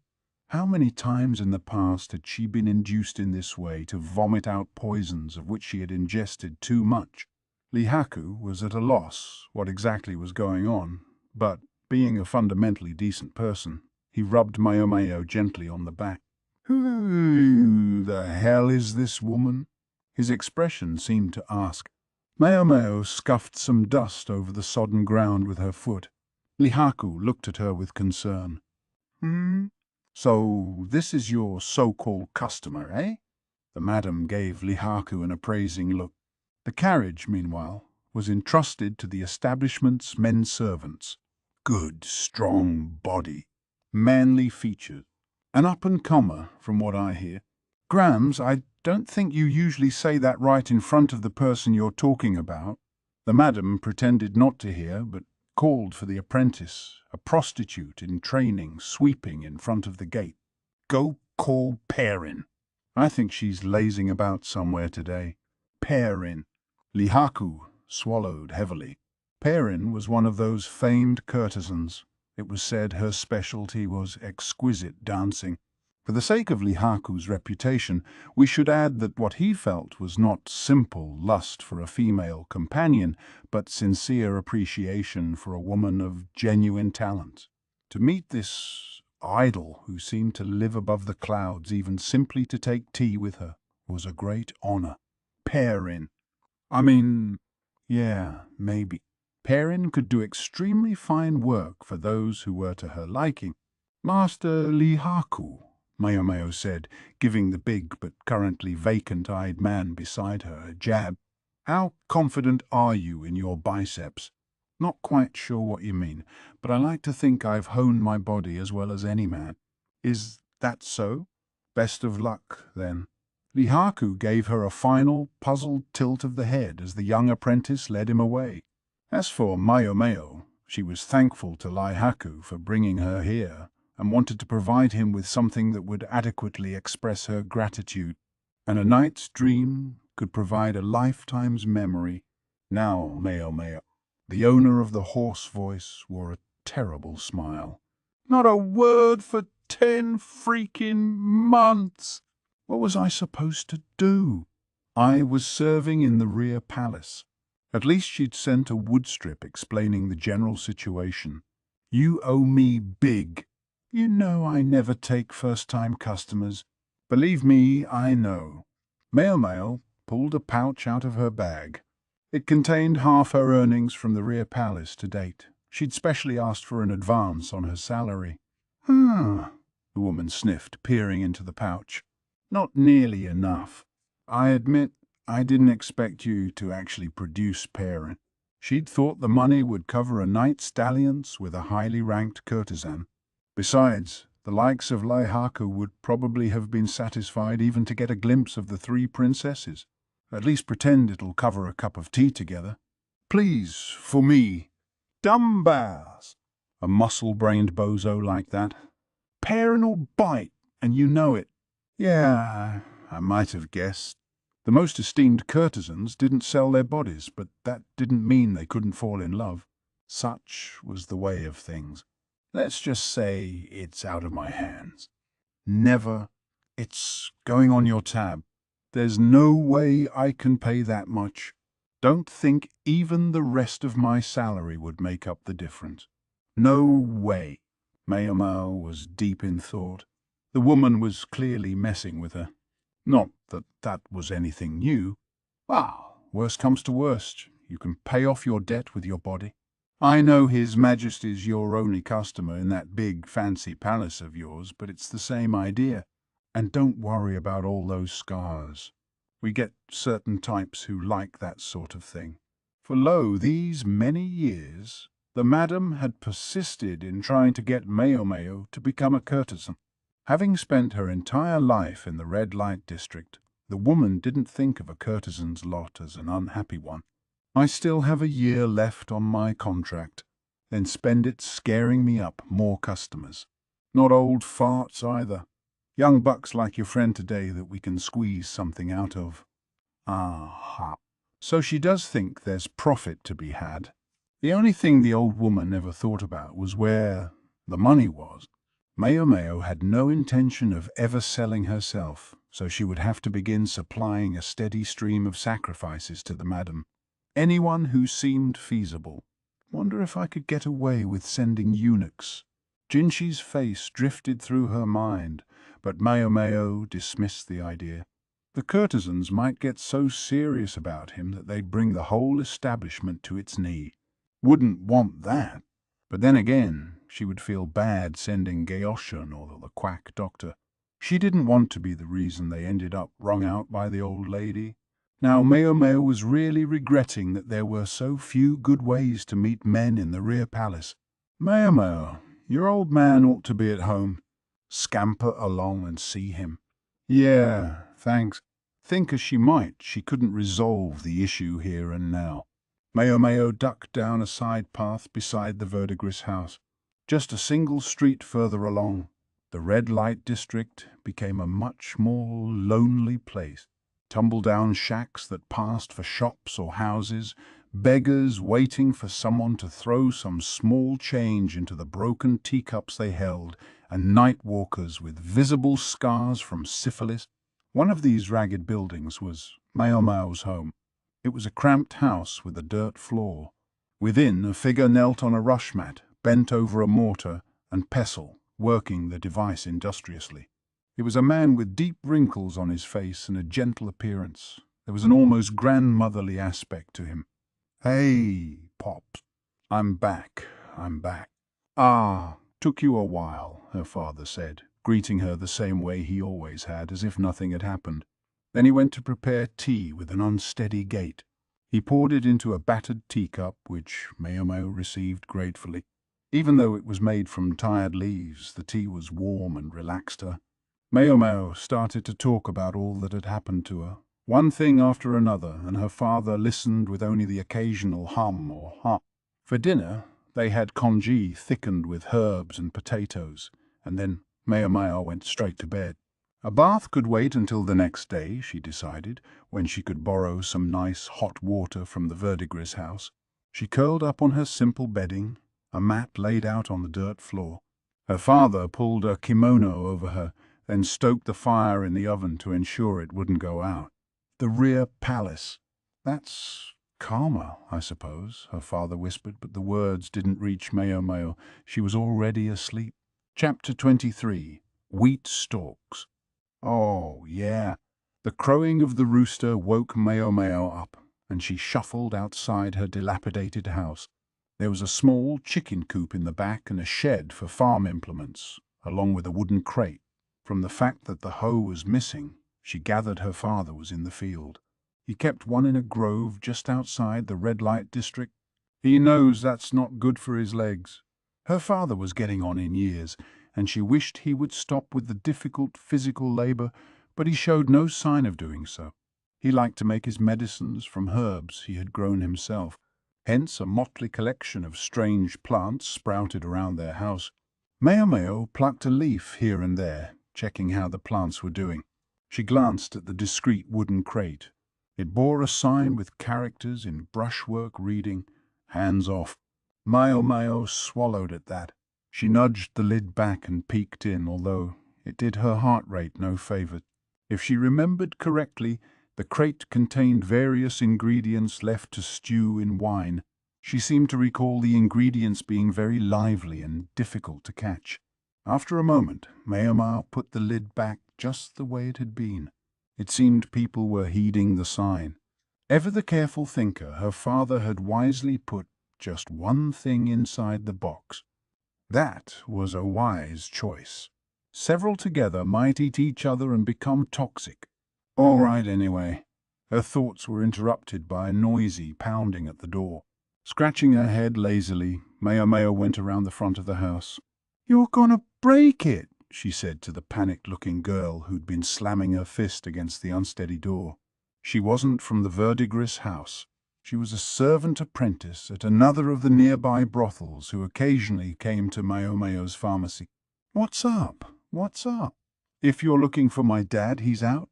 Maomao was in the middle of a yawn when the girl grabbed her hand and veritably dragged her away. The apprentice brought Maomao to a middling brothel not far from the verdigris house. It wasn't a big place, but it boasted decent quality. Maomao recalled there were several courtesans here, with some excellent patrons. But what did the servant girl want, bringing her here? Maomao tried to straighten her frazzled hair and brush the wrinkles out of her clothes. She hadn't changed into her sleepwear the night before, which was starting to seem like it might be a good thing. But here she'd been planning to get hot water from the verdigris house. "Says I brought the apothecary." The girl called as they went through the back door of the brothel and headed for one of the rooms. There, Maomao discovered a cluster of women, wearing no makeup and looking fatigued, gathered around something she couldn't see. When she got closer, she found a man and a woman lying on a bed, sharing a pillow, spittle dribbling out of their mouths. There appeared to be traces of vomit on the bedding. A pipe lay on the floor nearby, and tobacco leaves were scattered around. She saw some pieces of straw on the ground as well, and a shattered glass vessel nearby. The contents had spilled, staining the pillow. The air was filled with a very distinctive aroma. 2 wine bottles were likewise part of the chaos, also tipped over and spilled. The 2 differently coloured stains on the pillow looked almost like some strange kind of art. Confronted with this scene, Maomao's eyes snapped open and sleep left her. She pried open the man's and woman's eyes, looking into them. She checked their pulses and stuck a finger in their mouth. She wasn't the first, it seemed, as the fingers of one of the courtesans were filthy with sick. The man wasn't breathing. Maomao pressed on his solar plexus in an effort to disgorge the contents of his stomach.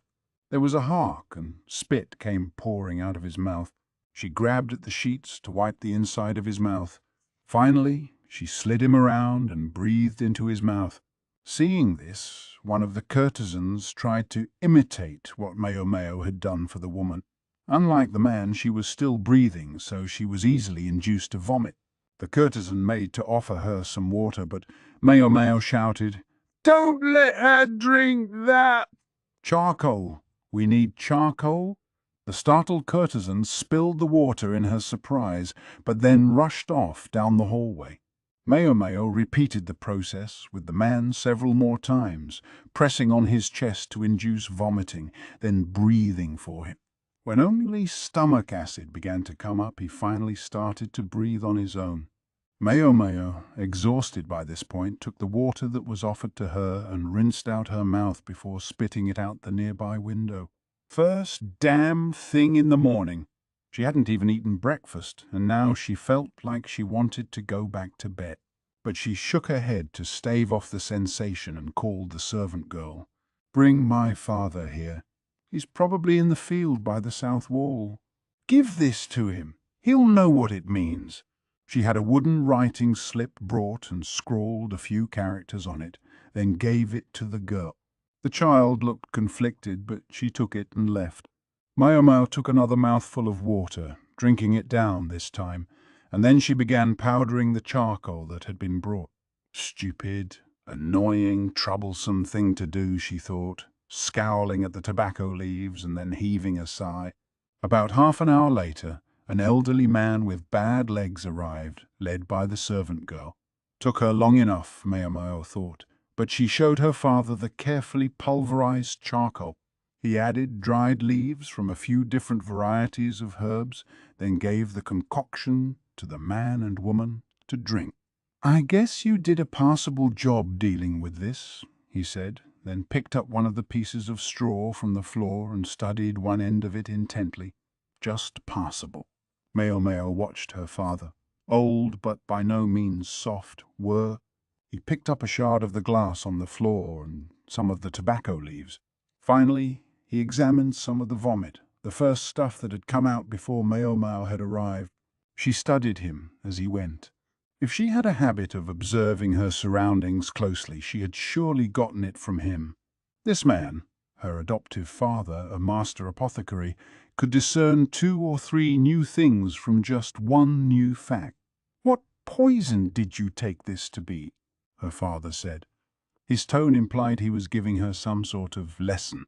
Maomao picked up one of the tobacco leaves herself and showed it to him. A wide smile crossed his wrinkled face as if to say, "Yes, that's right. It appears you didn't let them drink any water. That'd be counterproductive, wouldn't it?" Her father responded with an ambiguous gesture that seemed to be both a nod and a shake of the head at the same time. "Depends. Stomach acid can help prevent the absorption of poison. In those cases, giving the patient water is counterproductive. But if the agent was dissolved in water to begin with, then diluting it is sometimes the best choice." He explained everything slowly, carefully, as though instructing a child. Indeed, it might have been her father's very presence that prevented Maomao from considering herself more of an apothecary in her own right, and perhaps he caused her to see the rear palace's doctor as more of a quack than he deserved. When Maomao observed that the vomit contained no traces of tobacco leaves, she realized the method her father was prescribing was probably the right one. It wasn't that she might never have noticed the absence of the leaves, but it remained that she had overlooked it. Maybe she'd been sleepier than she realized. While she tried to make herself remember this course of treatment, the apprentice girl tugged on her sleeve, saying, "This way." Was it just Maomao's imagination, or did the girl look sullen somehow? In any case, Maomao allowed herself to be shown to a room where tea had been prepared. "You must pardon all the trouble," said a woman, portioning out a treat of sweet red beans. She looked like she was no longer practicing the profession. Maomao guessed she was the madam of this particular house.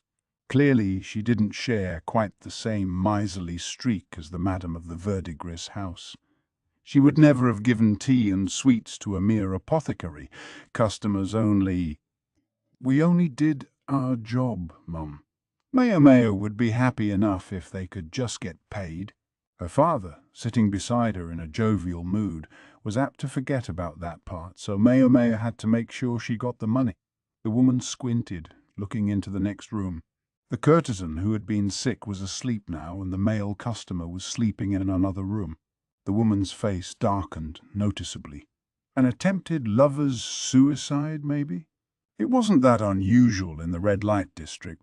When a man without means met a woman with too much time left on her contract, it was always the first damn thing they thought of. They would whisper sweet nothings about meeting each other in the next life when there was no proof such a thing even existed. Maomao took a bit of the red bean treat and chewed thoughtfully. The tea was lukewarm, with a wheat stalk lounging on one side. "You know, I saw a couple of those back in that room," Mao reflected. Stems of wheat were hollow on the inside. This one was intended to serve as a straw. Brothels here hated for lipstick to get on the drinkware, and it was customary to use wheat stalks for drinking. God, but a little friendship between men and women could be complicated. The man in that room had looked awfully well-to-do. Like a playboy, certainly, but he'd been wearing a robe backed with fine silk. He had a charming face, too, the sort of person an inexperienced young woman might easily be drawn in by. Maomao knew her father would scold her for letting prejudice like this into her thinking, but this just didn't look to her like a lady of the night who took poison in despair over her lack of a future. She didn't look like someone who felt cornered enough to want to die. Once Maomao got an idea into her head, she couldn't let it go until she had followed it through. It was just how she was. Once she was sure her father had gotten the money from the madam, she said, "I'm going to go check on the patient," and left the room. The man was in worse shape than the courtesan. When Maomao headed for his room on the far side of the building, she noticed that the door was slightly ajar, and through the small crack she saw something very strange. It was the servant girl, the disconsolate child who had brought her here, and she was raising a knife over her head. "Hey, what are you doing?" Maomao said as she hurried into the room and took the knife from the child. "Don't you stop me! He deserves to die." The girl launched herself at Maomao, trying to get the knife back. Maomao was small enough herself that even a child might have overpowered her if desperate enough. Left with no other option, Maomao clouted the girl on the head, and while she was reeling from the blow, slapped her hard across the cheek. The girl fell back from the impact. She began to cry huge, racking sobs, her nose leaking copious amounts of snot. Maomao was just registering her own disbelief when another courtesan, alerted by the noise, came into the room. "Whoa! What in the world is happening here?" She quickly seemed to grasp the answer to her own question, however, and Maomao was hustled away to another room, much to the detriment of her investigation. The man at the center of this attempted lover's suicide, it transpired, was already a notoriously problematic customer.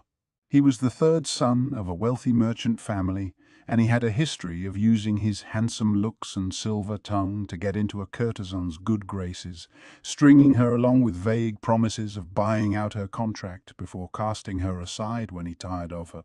At least one woman had subsequently despaired of her life and killed herself. This wasn't his first encounter with near-fatal resentment either. Other women, enraged by his philandering, had attempted to stab him or even poison him. As the son of his father's favorite concubine, though, Daddy always managed to buy the boy's way out of trouble, and it left him a rotten, spoiled child.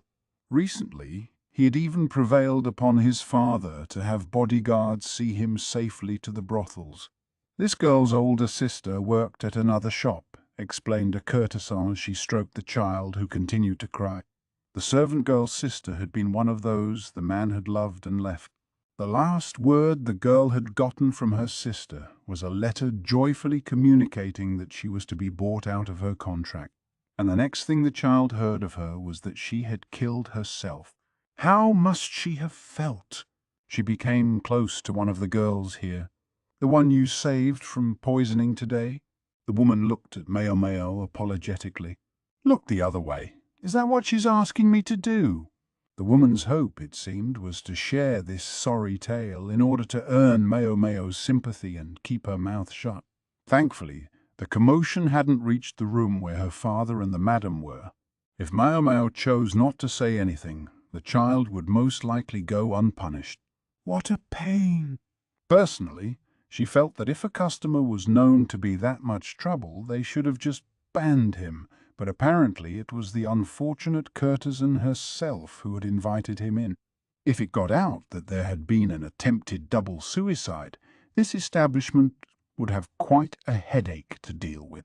Part of why everyone seemed so grateful to Maomao and her father was that, as repugnant as he might be, the man in question was still the son of an important family, and she had saved him from dying, which to the little servant girl must have felt like an unbearable injustice. Can't say I blame her, Mao thought. She'd happened to be at home today, but for the past many months, Maomao hadn't been in the red light district. It was plausible to suspect that this little girl, who did the shopping and other errands for her house, would have been aware of when Maomao's father was and wasn't home. Besides, for an emergency like this, one would normally go to the doctor, not the apothecary. Had the child deliberately chosen a moment when the pharmacist would be out? It implied an intimidating quickness of mind for one so young. That might also have explained why she'd been so slow bringing Maomao's father. It was a testament to how much she hated this man. Finally, Maomao said simply, "I understand," and went back to her father. "Quite a welcome home, this," her father said lightly. He and Maomao were heading back to their little shack, having spent most of the morning on the incident. Maomao relieved her father of the coin purse, double-checked the contents, then gave it back to him. The amount suggested there was a bit of hush money included. The notorious customer was in stable condition, but this was probably the last time he would be allowed around here. Not just this brothel, but the entire red light district. Word travelled fast in a place like this. When they got home, Maomao settled in a creaking chair and kicked out her legs. She never had gotten that hot water. She was lucky it wasn't the sweating season, but thanks to all that rushing around she was perspiring anyway, and it felt icky. Almost as uncomfortable was this business about the double suicide. Something about it nagged at her. The man in question had been such a lowlife that even the apprentice girl hated him, and from what the others had said, it sounded like the person he most looked out for was himself. Would a man like that get sucked into some overheated display of love like a double suicide? Did the courtesan poison him then? Maybe he hadn't chosen to commit suicide, but Maomao quickly gave up the idea. There'd already been at least one attempt to poison the man. He wouldn't be too quick to eat anything a courtesan offered him. Maomao crossed her arms and grunted to herself. Her father watched her as he crushed some herbs in a mortar. After a beat he said, "Don't say anything. based on an assumption. For him to say that suggested he already had an inkling as to the truth of the incident. Maomao looked at him ruefully, then slumped against the table. She tried to bring to mind everything that had been at the scene of the incident. Had she missed something? There was a man and woman collapsed. The scattered tobacco leaves, the glass vessel with its... Now, Maomao registered that, unless she was remembering wrongly, there had been only one glass vessel at the scene. And the wheat stalks. 2 different colors of alcohol. Without a word, Maomao got up and stood in front of the water jug. She ladled up some of the contents, then put them back. Her father watched her do this several times before he sighed and put the powdered ingredients into a container. Then he rose and shuffled over to stand in front of her. "It's over now," he said. "It's done." He mussed her hair fondly. "I'm aware of that," Maomao said, putting the ladle back in the jug one more time and then leaving the house. Not suicide.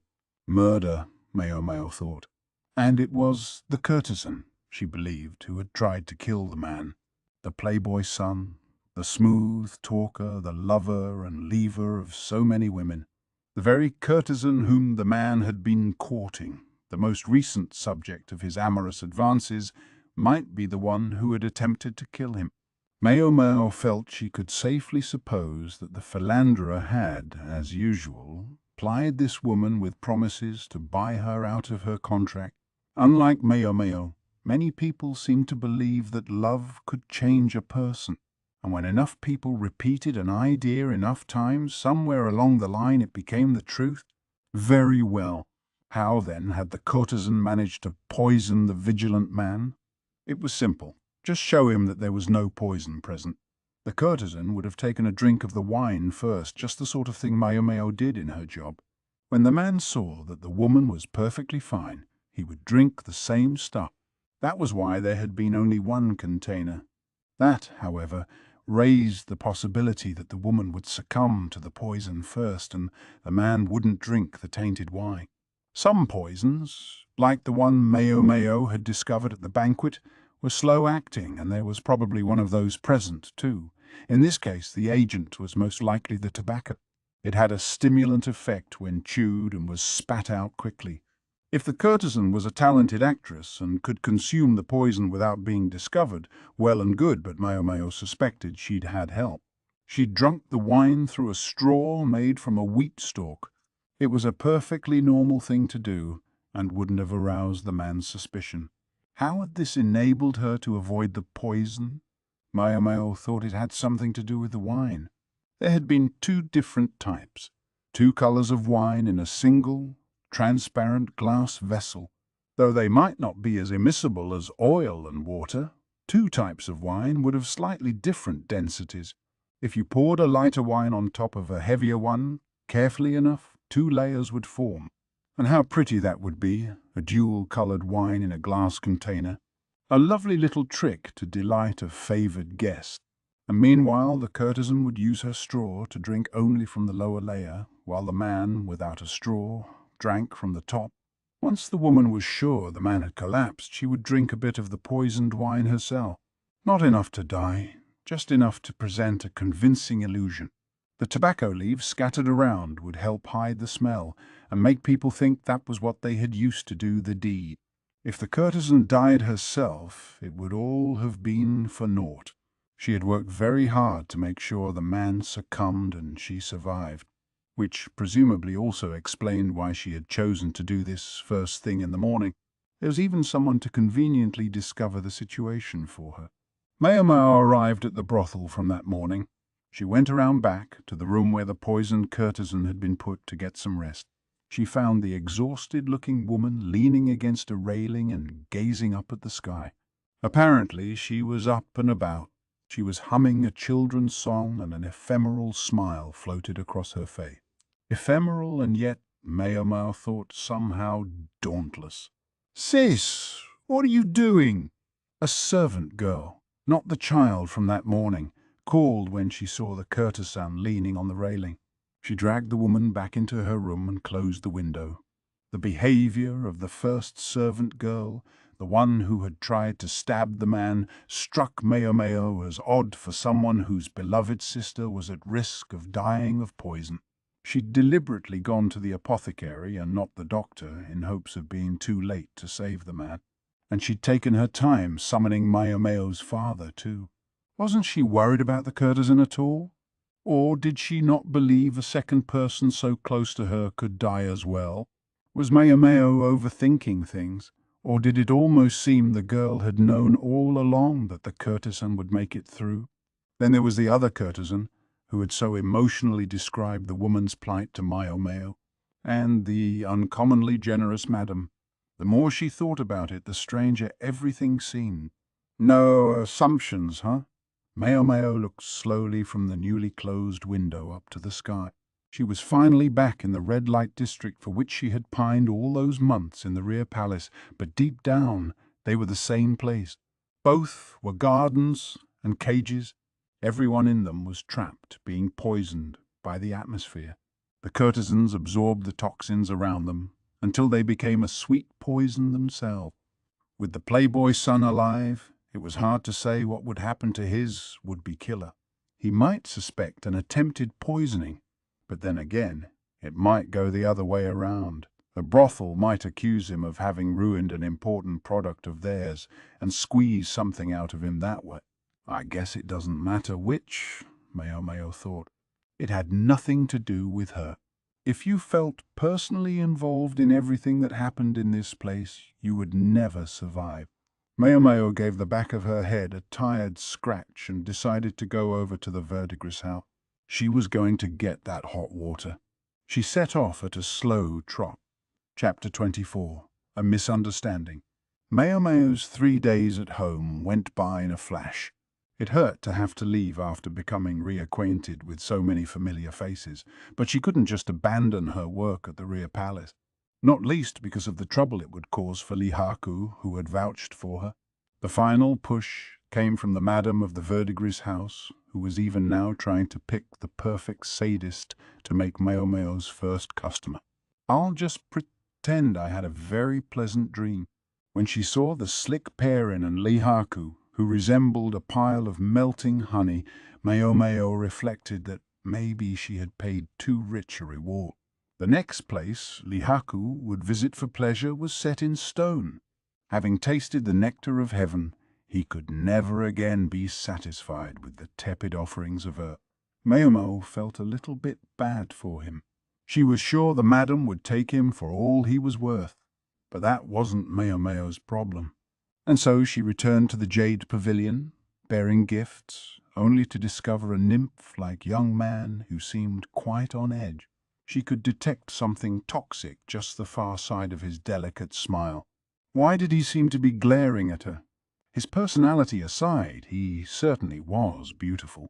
The glare he fixed on her was a little intimidating. Maomao ducked her head, hoping to avoid the trouble of dealing with him, and tried to make a beeline for her room, but he got a solid grip on her shoulder. She felt his nails dig into her flesh.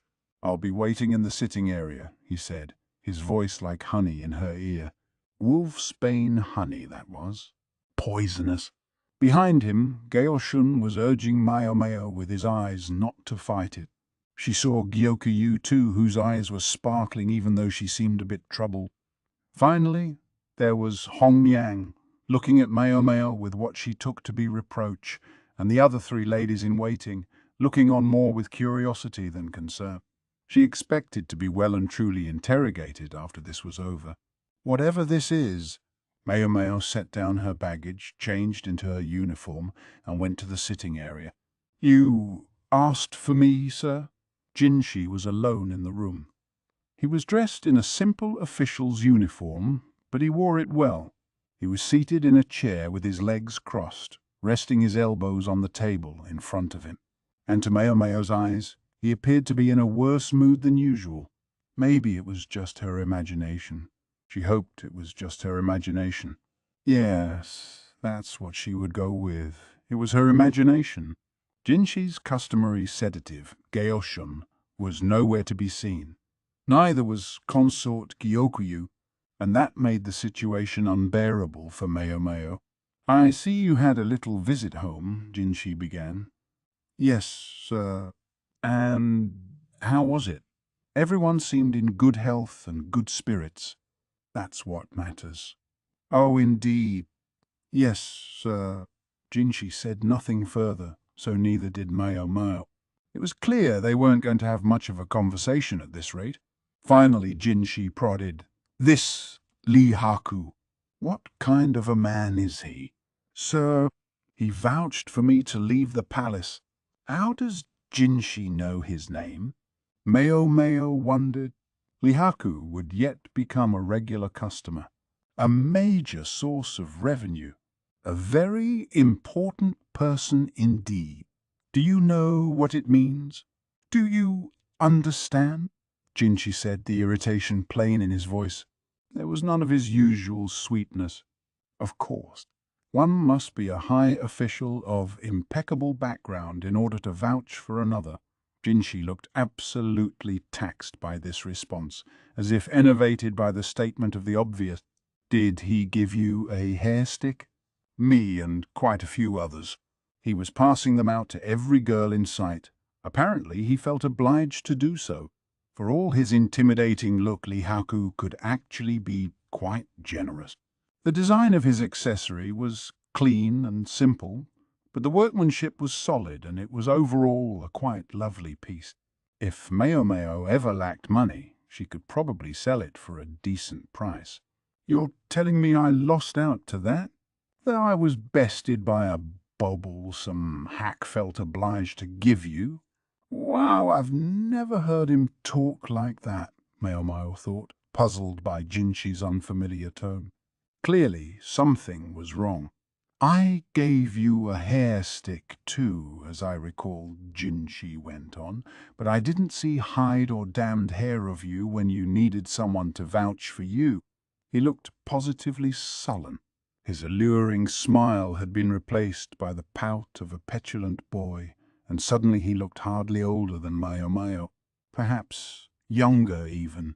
Maomao marveled that a single change of facial expression could alter how a person looked so drastically. This much she understood. Jinshi was displeased that she had leaned on Lihaku for help rather than coming to him. Maomao couldn't say it made sense to her. Why should he want one more thing on his to-do list? Wouldn't his life be easier without? Or was it precisely having so much time on his hands that made Jinshi so eager to get involved even in things that might mean inconvenience for him? "My sincere apologies," Maomao said. "I couldn't think of compensation that would be worthy of you, Master Jinshi. Would have been rude to give a eunuch an invitation to a brothel, right? Maybe if it had been one of those innocuous places where the ladies only served tea and played music for the entertainment of the guests." But Maomao knew full well that wasn't all that happened at the Verdigris house. She balked at the idea of inviting a man who was no longer a man to come there. What was more, she had to consider who Jinshi was. Maomao could all too easily imagine the average courtesan falling completely under his spell. She was sure she would have caught hell from the madam for introducing him to her lady. Compensation. What's that supposed to mean? "Did you pay this, Lihaku?" He looked deeply disturbed. A touch of insecurity was now added to his overall ill humor. "Yeah, I offered him the pleasure of a night's dream, and I don't think he'll be back to reality for a while," she added privately. A man like Lihaku might be a lion with his troops, but he was probably a kitten in the hands of parents. And folk belief held that a cat well cared for might bring its master luck. Or money. Maomao looked at Jinshi and realized the blood had drained from his face. His hand, clutching a teacup, was shaking. Maybe he's feeling cold. Maomao turned to heap a few more pieces of charcoal on the brazier and fanned the flames gently. "He seemed entirely pleased," she reported. "It makes me feel all the hard work I did for him was worth it. And now I'll have to work hard to find more new customers." Maomao clenched her fist to demonstrate her private determination. From behind her, she heard the sound of a teacup shattering. "Whatever are you doing?" she asked. Bits of ceramic were scattered on the floor. Jinshi was standing there, his face absolutely pale. Tea stained his neat uniform.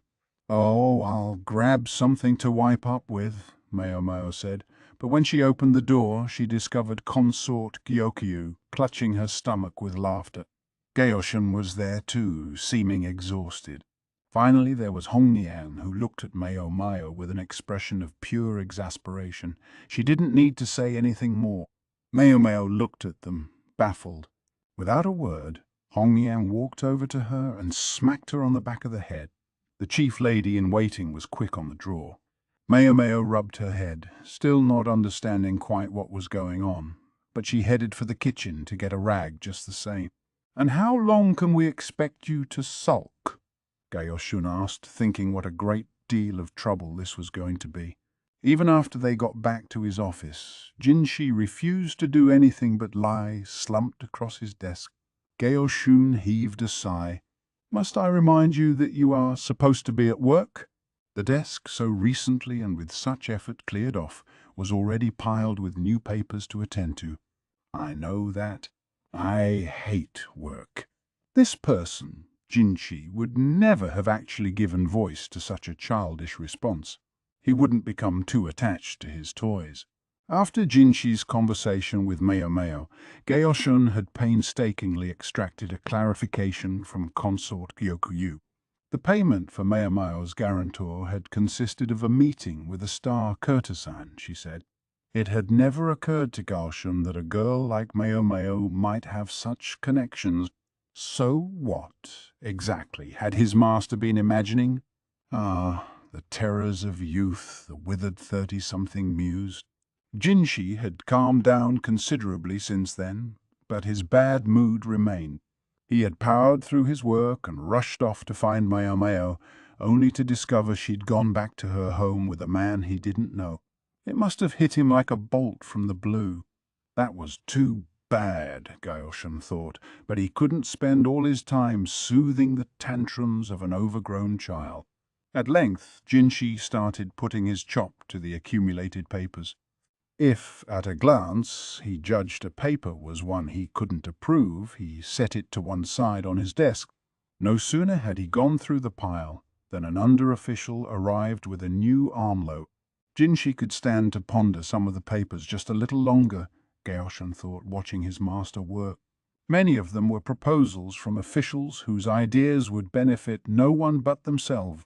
Gaoshun lamented that the young master's workload should increase for such a sordid reason. Before he knew it, the sun was going down, and Gaoshun lit the lamp. "Pardon me, sirs." Gaoshun saw a subordinate coming and moved to intercept him. "We're done working for the day," he said. "Perhaps you'd be so kind as to come by tomorrow." "Oh, it's not a business matter, sir," the man said with a hurried wave of his hand. "In fact," and then, furrowing his brow, the messenger related a most urgent situation. Chapter 25. Wine. "What terrible news," Consort Gyokyu said, her face darkening. Standing before her, Jinshi's heavenly countenance was likewise troubled. "I guess some bigwig is dead." Maomao was there too, but she was simply present, feeling none of the emotion of the moment. It might have seemed cold, but she wasn't sentimental enough to muster any sympathy for someone whose name she had never heard and whose face she had never seen. The deceased had been more than 50 years of age anyway, and the cause of death was drinking too much. You reap what you sow. That was all there was to it. Or it should have been. Even after completing her food-tasting duties, Maomao couldn't leave the room. Jinshi had apparently sent Hongyang on some kind of errand, and as a consequence Maomao had to stay instead. Even a eunuch couldn't be alone with a royal consort. A lady-in-waiting had to be present. The salient point was that Jinshi had charged Hongyang and not her minion Maomao with the task. And that means he's plotting something, Maomao thought. And she was right. "Do you think the cause of death was truly too much wine?" Jinshi inquired, and his lovely gaze was focused not on the consort but just over her shoulder, in other words, on Maomao. There were a number of ways to die of drink. Even Maomao, who enjoyed her alcohol, understood it became a poison if one drank too much. Any medicine did if the dosage was too large. Chronic drinking could induce dysfunction of the liver. Too much at one time could cause death on the spot. In this case, it was the latter, an overabundance of drink at a party among compatriots. Allegedly, the victim had partaken liberally from a generous jug. "That certainly would kill you," Maomao remarked flippantly as they came to the guardhouse by the main gate. It was the same place she had met Lihaku. Still a simple room with only the barest furnishings, but today tea and snacks were provided and a brazier was lit to ward off the cold. But it was half as much as usual, Jinshi said. Half as much wine as usual, presumably. Gaoshun took something from a serving girl who appeared from outside the rear palace. The girl said nothing, only bowed her head and withdrew. "Frankly, I can't bring myself to believe he died of drink," Jinshi said. "Not Kunan." Kunan was the name of the dead man. He had been a splendid warrior who drank wine by the jugful, and from what Jinshi and Gyokuyu said, he wasn't a half-bad person either. Gaoshun placed the object he'd received from the serving girl on the table. It was a gourd flask. Gaoshun poured from it into a small drinking cup. "What's this?" Maomao asked. "The same wine that was served at the party," Jinshi informed her. "We took it from one of the other jugs that was present. The one Kunan was drinking from had been overturned and all the contents spilled out. So we'll never know if that jug had poison in it. After all, poison would be the next obvious culprit if it wasn't the wine proper that had killed him." "Quite right." Jinshi obviously knew how unrealistic his hopes were, bringing Maomao this alcohol to examine. The fact that he did so anyway, that he clearly wanted closure on this matter, made her curious. Did he owe the dead man a favor? He just needs to turn that stupid charm back on, Maomao thought. Lately, Jinshi had looked so much more childish to her. She couldn't help it. Honestly, it was easier on her when he huffed and puffed and ordered her around. Now she brought the wine to her lips and lapped at it gently with her tongue. "Oh, wow, what's there?" The wine tasted both sweet and sour at once. It was as if it had started out sweet and then someone had added a pinch of salt. "It's like cooking wine." "A most unusual flavor," she commented, looking intently at Jinshi. "Yeah, it was Kunan's personal preference. He had quite the sweet tooth. He enjoyed a sweet wine and would only take sweet snacks with it." Jinshi almost seemed in a rapture as he described the deceased. Kunan could be presented with the finest smoked meats or luxurious rock salt, but he wouldn't touch them, according to Jinshi. Way back when, he used to enjoy more savory foods, but then, one day, out of the blue, he completely reversed himself. So much so that almost all his meals became exclusively sweet. The hint of a smile, genuinely spontaneous it seemed, drifted across Jinshi's face. "Sounds like he was flirting with diabetes," Maomao said, unsparingly presenting her opinion. "Don't sully my memories with bleak reality, if you please," Jinshi said ruefully. "So a man who likes savory foods suddenly prefers sweet ones instead," Maomao thought as she drained her cup and poured more alcohol from the gourd. She drank it down and repeated the process. Jinshi and Gaoshun were watching her closely, but she ignored them.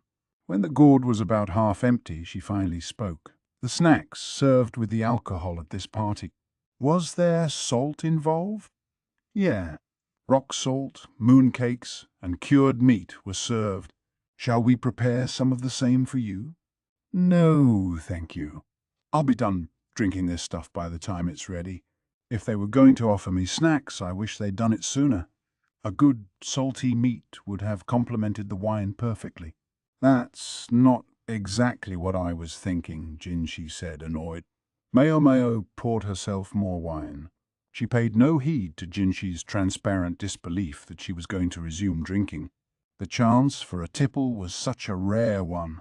Outside the occasional mouthful she tasted for poison, and she was going to take advantage of it. Maomao drank the gourd dry, to the last drop. She was tempted to let out a big, boozy whoop of satisfaction, but considering the presence of nobility, decided to refrain. "Do you have the actual jugmaster Coonan was drinking from?" "Yes, although it's in pieces." "That's fine. Let me see it." "Oh, also, there's something I'd like you to check into for me," Maomao informed them. The next day, Jinshi summoned Maomao once again. They came to the same room as before. Jinshi's customary place of business seemed to be the office of the matron of the serving women, but her quarters had been quite busy recently, with women coming and going.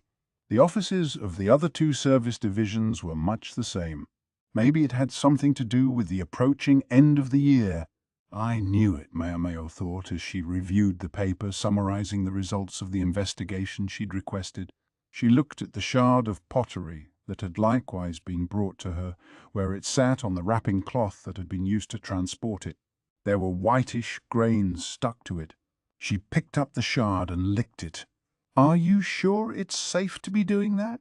Jinshi reached out as if he might stop her, but Maomao shook her head. "It's not poisonous. There's not enough of it for that." Her words sounded portentous, but clearly puzzled Jinshi and Gaoshun. Maomao went over to the brazier with the paper wrapper that had held the report and started it burning. Then she held the shard of the jug near the flame. The color of the fire changed. "Salt?"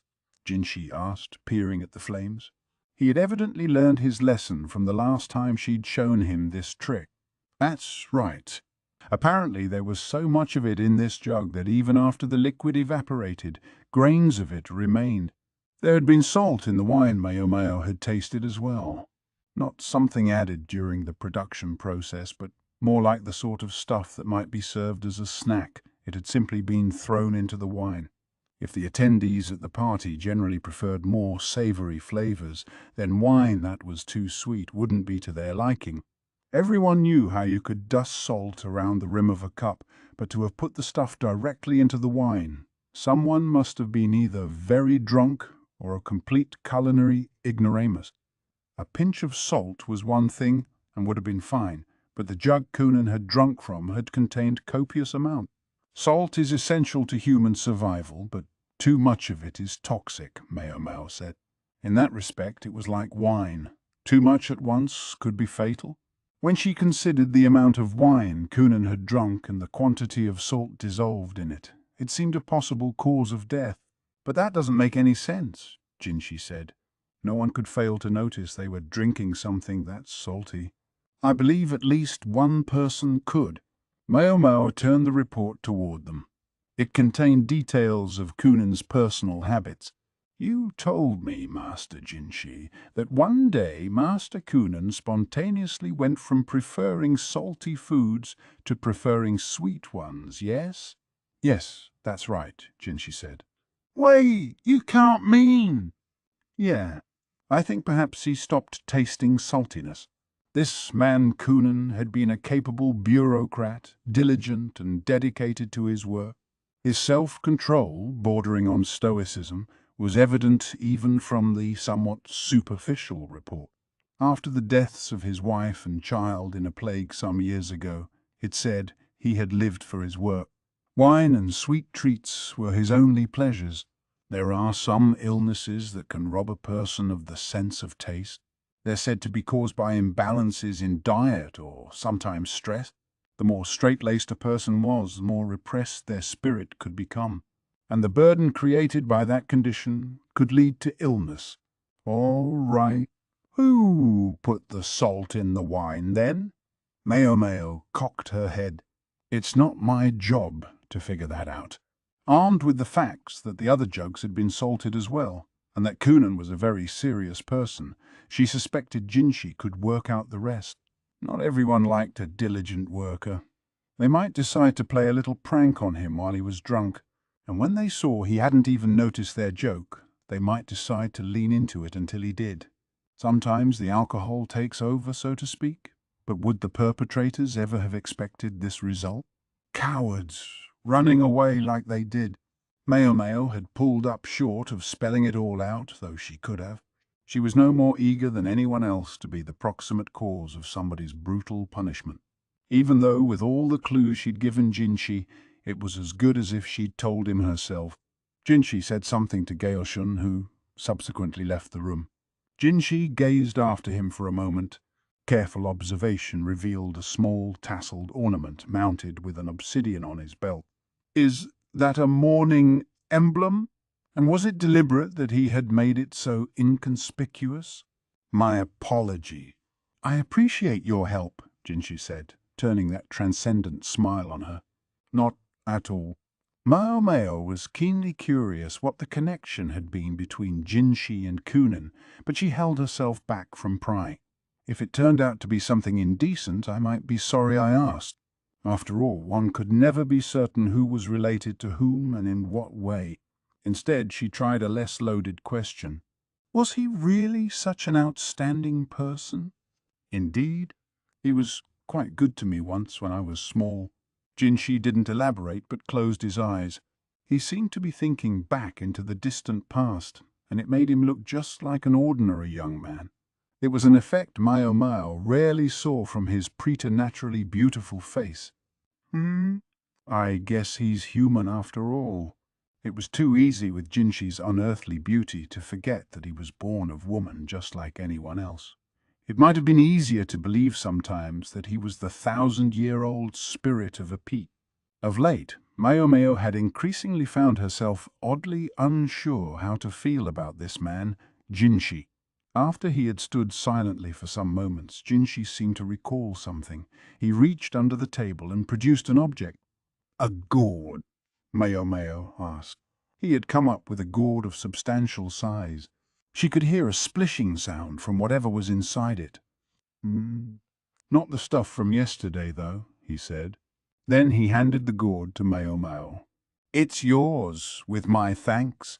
She pulled out the stopper and caught the rich aroma of spirits. Just try to drink it discreetly." "Thank you very much," Maomao said with uncommon earnestness. "So he does know how to be thoughtful when he wants to be." Shortly thereafter, she was confronted with the saccharine face. She glanced at it reflexively. Yes, it was still the same eunuch. "I can't say you look very grateful at the moment," Jinshi said. "Is that so, sir? Well, perhaps you should worry less about my expression and more about the work you have to do now." For some reason, she thought she saw a tremor run through Jinshi. So she was right. He had shirked his business to come talk to her. It's one thing to have too much time on your hands, but to actively ignore your job, perhaps you should go take care of it before the tasks pile up too much. Maomao conveniently ignored the fact that she hardly did any work herself. Jinshi blinked, and for a second he looked pained, but then a thought seemed to occur to him. A nasty, mischievous grin came across his face. "Oh, I'm working quite diligently," he said. "In what way, sir?" Jinshi stroked his chin thoughtfully. "One of the legal proposals that came across my desk suggested that in order to keep young people from drowning themselves in drink, there should be an age limit on the drinking of wine." Maomao looked at him, open-mouthed. It recommended drinking be forbidden before 21 years of age. His grin got even nastier. "Master Jinshi, I beseech you not to pass such a law." "I'm afraid it's not up to me alone," he said, his smile like a blossoming flower as he observed the misery on Maomao's face. Her lip curled down. She did the only thing she could do and looked at him like an overturned beetle. Chapter 26. Two sides to every story. Gaoshun placed a lacquered box on the desk and took out a scroll from inside. "The report you requested has finally arrived.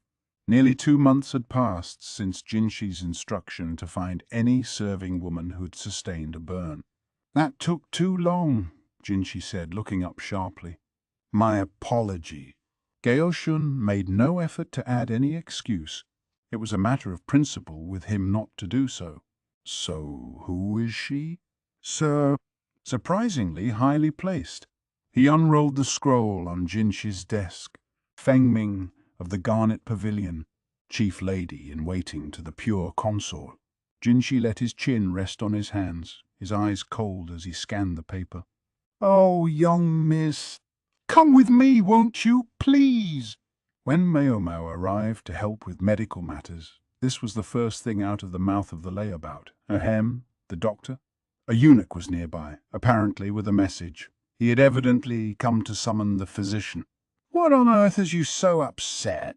Maomao asked, smelling trouble. The quack was practically quaking as he begged for her help, though, so she obliged and went with him. They soon found themselves at the guard post by the north gate. Several eunuchs were standing and looking at something, surrounded by a gaggle of serving women. "We're lucky it's winter," Maomao said, utterly calm in the face of what she found. A rush mat concealed a woman, her face bluish and pale. Her hair was stuck to her cheeks and face, her lips blue-black. Her spirit no longer resided in this world. The body was uncommonly neat for a drowning victim, but it still wasn't exactly pleasant to look at. It really was a good thing it was a cold time of year. Typically, it would fall to the physician to inspect the corpse, but at present he was cowering behind Maomao like a little girl. A quack indeed. The dead woman had apparently been found that morning, floating in the outer moat. From her appearance, it was clear she was a servant of the rear palace, hence why the quack doctor had been summoned. The business of the rear palace was to be taken care of by the inhabitants of the rear palace. "Young lady, perhaps you could look at her for me," the doctor implored, his loach mustache quivering, but Maomao was unmoved. "Who did he think she was?" "No, I couldn't. I've been instructed never to touch a dead body." What a strangely specific instruction. The needling comment came from an all-too-familiar heavenly voice. The girls gave the by now customary squeals. It was almost as if they were watching a stage show. "Good day to you, Master Jinshi," as if it could be good with a dead body lying right there. Maomao, as ever, regarded the handsome youth, totally unimpressed. There was Gaoshun behind him as usual, conducting his standard business of beseeching Maomao with his eyes to be courteous. "Well, doctor, might we trouble you to take a proper look?" "Very well." The quack flushed and moved to examine the corpse without much conviction. First, visibly trembling, he pulled away the rush mat, provoking some screams from the assembled women. The deceased was a tall woman, wearing hard wooden clogs. One of them had come off, exposing a bandaged foot. Her fingers were red, the nails cruelly damaged. Her uniform was that of the food service. "You don't seem too bothered by this," Jinshi remarked to Maomao. "I'm used to it." Beautiful as the pleasure district might appear, one step into its back alleys and hidden corners could reveal a world of lawlessness. It wasn't so uncommon to discover the body of a young woman, raped, beaten, and left for dead. It was easy to see the women of the pleasure district as being trapped in a cage, but by the same token one could say they were protected from its dangers. Brothels treated their courtesans as merchandise, yes, and one wanted merchandise to last a long time and not be damaged. "I'll be very interested in your perspective later." "Certainly, sir." She doubted she could be of much help, but she didn't deny him. It would have been impolite. It must have been so cold. When the doctor had finished his examination, Maomao delicately covered the body with the mat once again, as if it made any difference now. Maomao found herself escorted into the guard post by the central gate. The matron's office must have been busy again. She presumed Jinshi didn't want to have this conversation in the Jade Pavilion. It wasn't appropriate for the ears of a child. "I think it's about time he got his own damn place." Maomao nodded politely at the eunuchs standing before the door. "The guards are of the opinion that it was suicide," Jinshi informed her. "The woman had ostensibly climbed up on the wall, then flung herself into the moat. She was, as her outfit had suggested, one of the lower-ranking women of the food service. She had been accounted for at work until yesterday. In other words, she had died sometime the previous night." "I don't know whether it was suicide," Maomao said. "I do know that she didn't do it alone." "And how is that?" Jinshi asked, looking regal as he sat in his chair. He was like a different person from the childish youth he sometimes showed her, because there was no ladder by the wall. That's true enough. Do you think it would be possible to scale that wall with a grappling hook? I very much doubt it. No, he asked probingly. It was truly frustrating dealing with him. She wanted to tell him off for asking questions he already knew the answers to, but Gaoshun was watching, so she refrained. There is a way to reach the top without any tools, but I don't believe that woman could have managed it. Is there? What way would that be? After the commotion surrounding the ghost of Princess Fu, Maomao had racked her brains trying to understand how the woman had gotten up on the outer wall. It wasn't a place one simply clambered up to. When Maomao got a question into her head, she gnawed at it until she had the answer, so she had spent a great deal of time contemplating the wall. What she had discovered was a series of projections at one corner where the walls met, a brick jutting out slightly here and there. They could conceivably serve as footholds, if one were, say, a talented dancer like Princess Fu. Maomao speculated that the protruding bricks had been used by the builders when they were constructing the wall. It would be difficult for most women, especially one who'd had her feet bound. Sometimes a girl's feet were wrapped in bandages and shoved into tiny wooden shoes. The bones were crushed, her feet then bound with strips of cloth and constrained in wooden clogs. All this was done on account of a standard by which the smaller a foot was, the more beautiful. Not every woman was subject to the practice, but one sometimes saw it in the rear palace. You're suggesting it was homicide? I'm not suggesting anything, but I do believe she was alive when she fell into the moat. The red fingertips implied the woman had scratched desperately at the walls around the moat, down there in the cold water. Maomao didn't want to think about it. Couldn't you have a closer look? There was the honeyed smile, impossible to refuse. Yet, unfortunately, refuse she must. She couldn't do what she couldn't do. A master apothecary instructed me never to touch a dead body. For what reason? Some simple-minded fear of impurity? Jinshi seemed to be implying that apothecaries interacted with the sick and injured all the time, and contact with corpses could hardly be unusual for them. Maomao's riposte was to state the reason plainly, because human beings can likewise become medicinal ingredients. No telling how far your curiosity goes, her father had said. If you must do it, well, leave it till last. He'd claimed that if she ever handled a dead body, she might well turn into a grave robber. It wasn't the nicest thing he'd ever said. Maomao privately felt that she had more sense than that, but she had nonetheless somehow managed to respect his stricture thus far. Jinshi and Gaoshun, jaws slightly agape, looked at each other and nodded in understanding. Gaoshun turned a pitying gaze on Maomao. She thought that was terribly rude, but forced her fist not to tremble. In any event, did she kill herself, or did someone else do it? Maomao had never once thought of ending her own life, and she had no interest in being murdered either. If she were to die, it would mean she could no longer test medicines or experiment with poisons. So if she had to go, she wanted it to be while she was trying out some heretofore unexplored toxin. I wonder which one would be best. Jinshi was looking at her. What are you thinking? Sir, I was meditating on which poison would be best to die by. She was just being honest, but Jinshi frowned. Are you of a mind to die? Not in the slightest. Jinshi shook his head as if to say she wasn't making any sense. Well, she didn't have to make sense to him. No one knows the day or the hour of their death, she said. True enough. A hint of sorrow passed over Jinshi's face. Perhaps he was thinking of Kunin. Master Jinshi. Yes, what? He looked at her skeptically.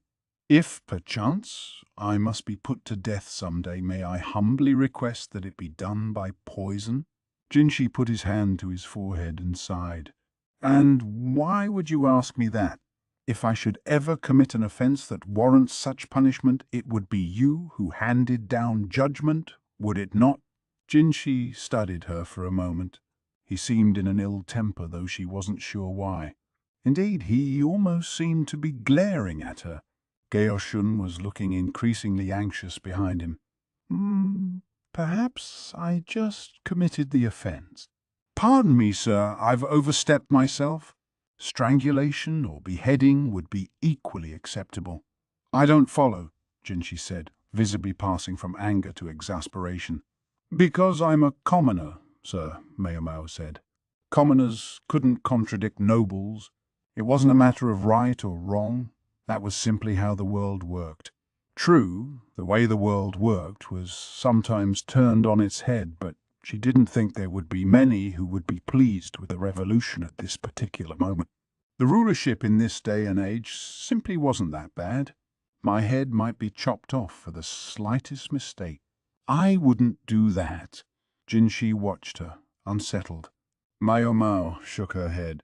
It's not a question of whether you would, but whether you could.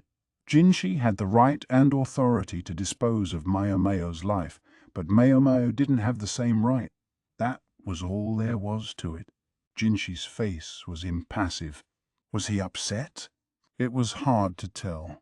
He might have been mulling something over. Maomao had no special need to know. It simply looked to her as if many different thoughts were running through his head. I guess what I said bothered him. Neither Jinshi nor Gaoshun said anything further, and Maomao, with nothing more to do, bowed and left. A rumor reached her some time later that the dead woman had been present at the scene of the attempted poisoning not long before. She said as much in a note that had been discovered. The case was closed, ruled a suicide.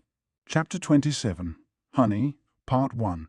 Holding tea parties was legitimate business for the consorts.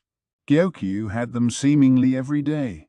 Some were held at the Jade Pavilion, while other times she was called to the residence of another consort. Excellent chance to sound each other out and play politics, Maomao thought. She wasn't a big fan of the tea parties herself. The subjects of conversation were mostly limited to makeup and trends in fashion. Boring talk interspersed with probing questions, a veritable microcosm of the rear palace. They look pretty comfortable with all of it. Guess that's what makes them consorts. Gyokyu was talking to a middle-ranked consort who also came from the west. Their shared homeland seemed to be spurring real conversation between them. Maomao didn't know the details, but it seemed the main subject had to do with future relations with Gyokyu's family. Gyokyu was a cheerful and engaging talker, and many consorts would tell her little secrets before they knew what they were doing. One of Gyokyu's jobs was to write these things down. Consort Gyokuyu's home was a parched land, but it also sat at a nexus of trade, and the ability to read both people and the shifting of the times was paramount. In addition to what she earned as a consort, she helped her family by communicating tidbits of information to them.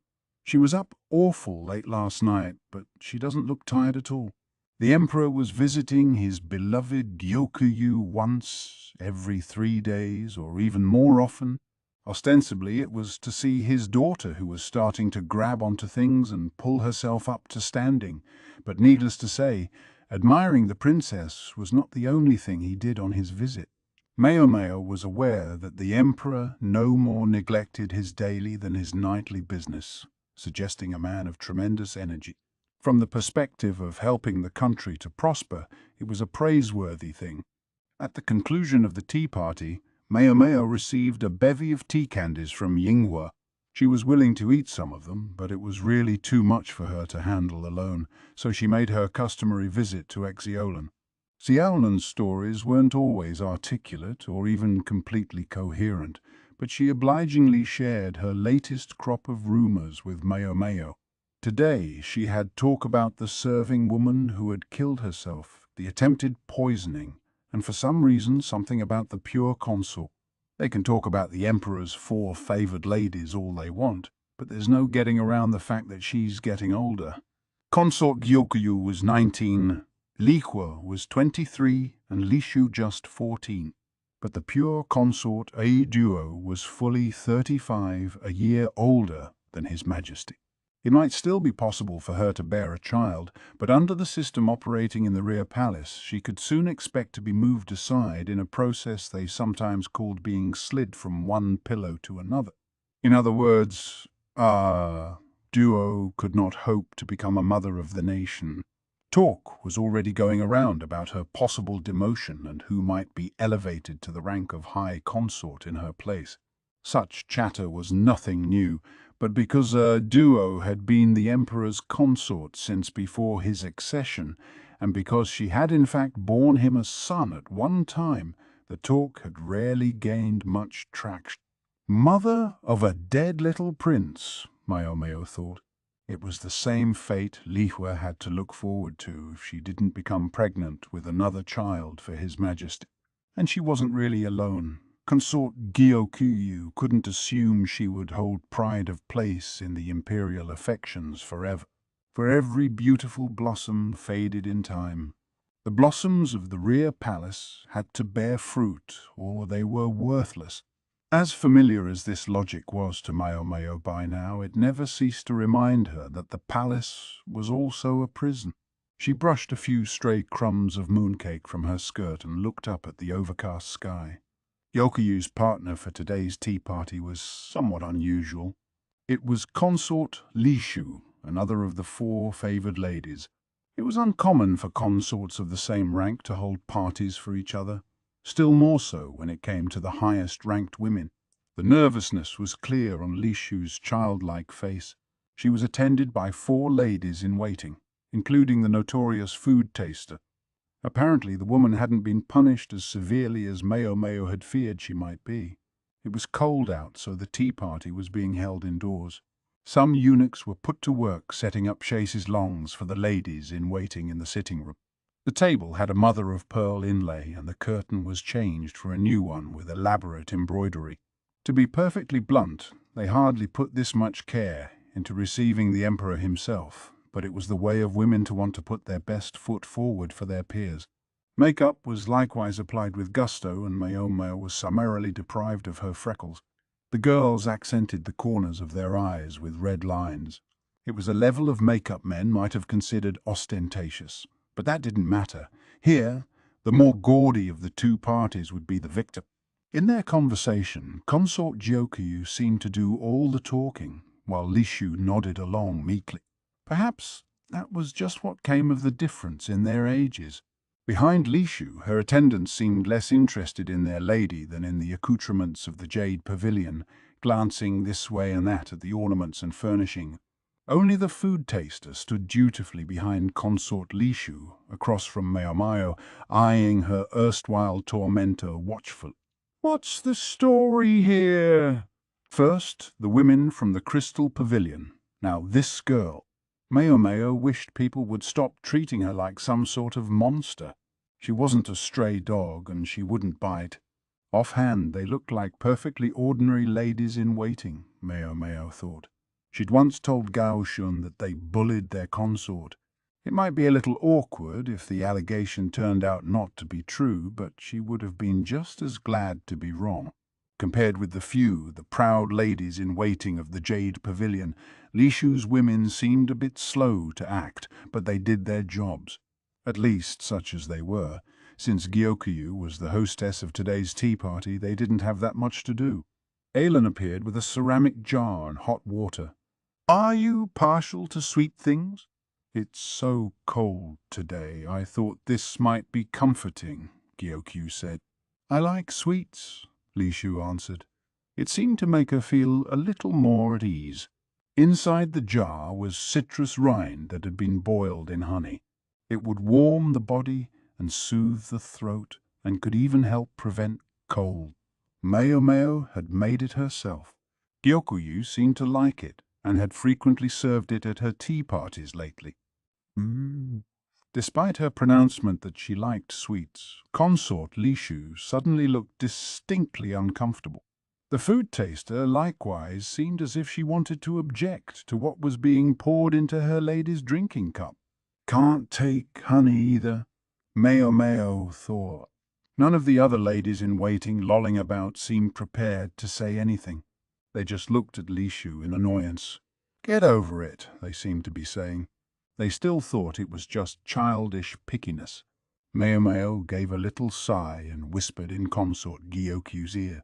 Her eyes widened slightly and she called Islan over. I'm terribly sorry, but it seems this needs to steep a little longer. I'll serve something else. Do you take ginger tea? Yeah. Thank you, Mum, Lishu said, sounding a little more upbeat. Changing teas had evidently been the right move. As Maomao glanced up, she saw Lishu's ladies in waiting. She almost thought they looked disappointed. The impression only lasted for a second, and then it was gone. Come evening, that loveliest of eunuchs appeared, as ever. Nymph-like smile in front, Gaoshun behind. Maomao had the feeling lately that there were more furrows in Gaoshun's brow than before. Perhaps he had new troubles to contend with.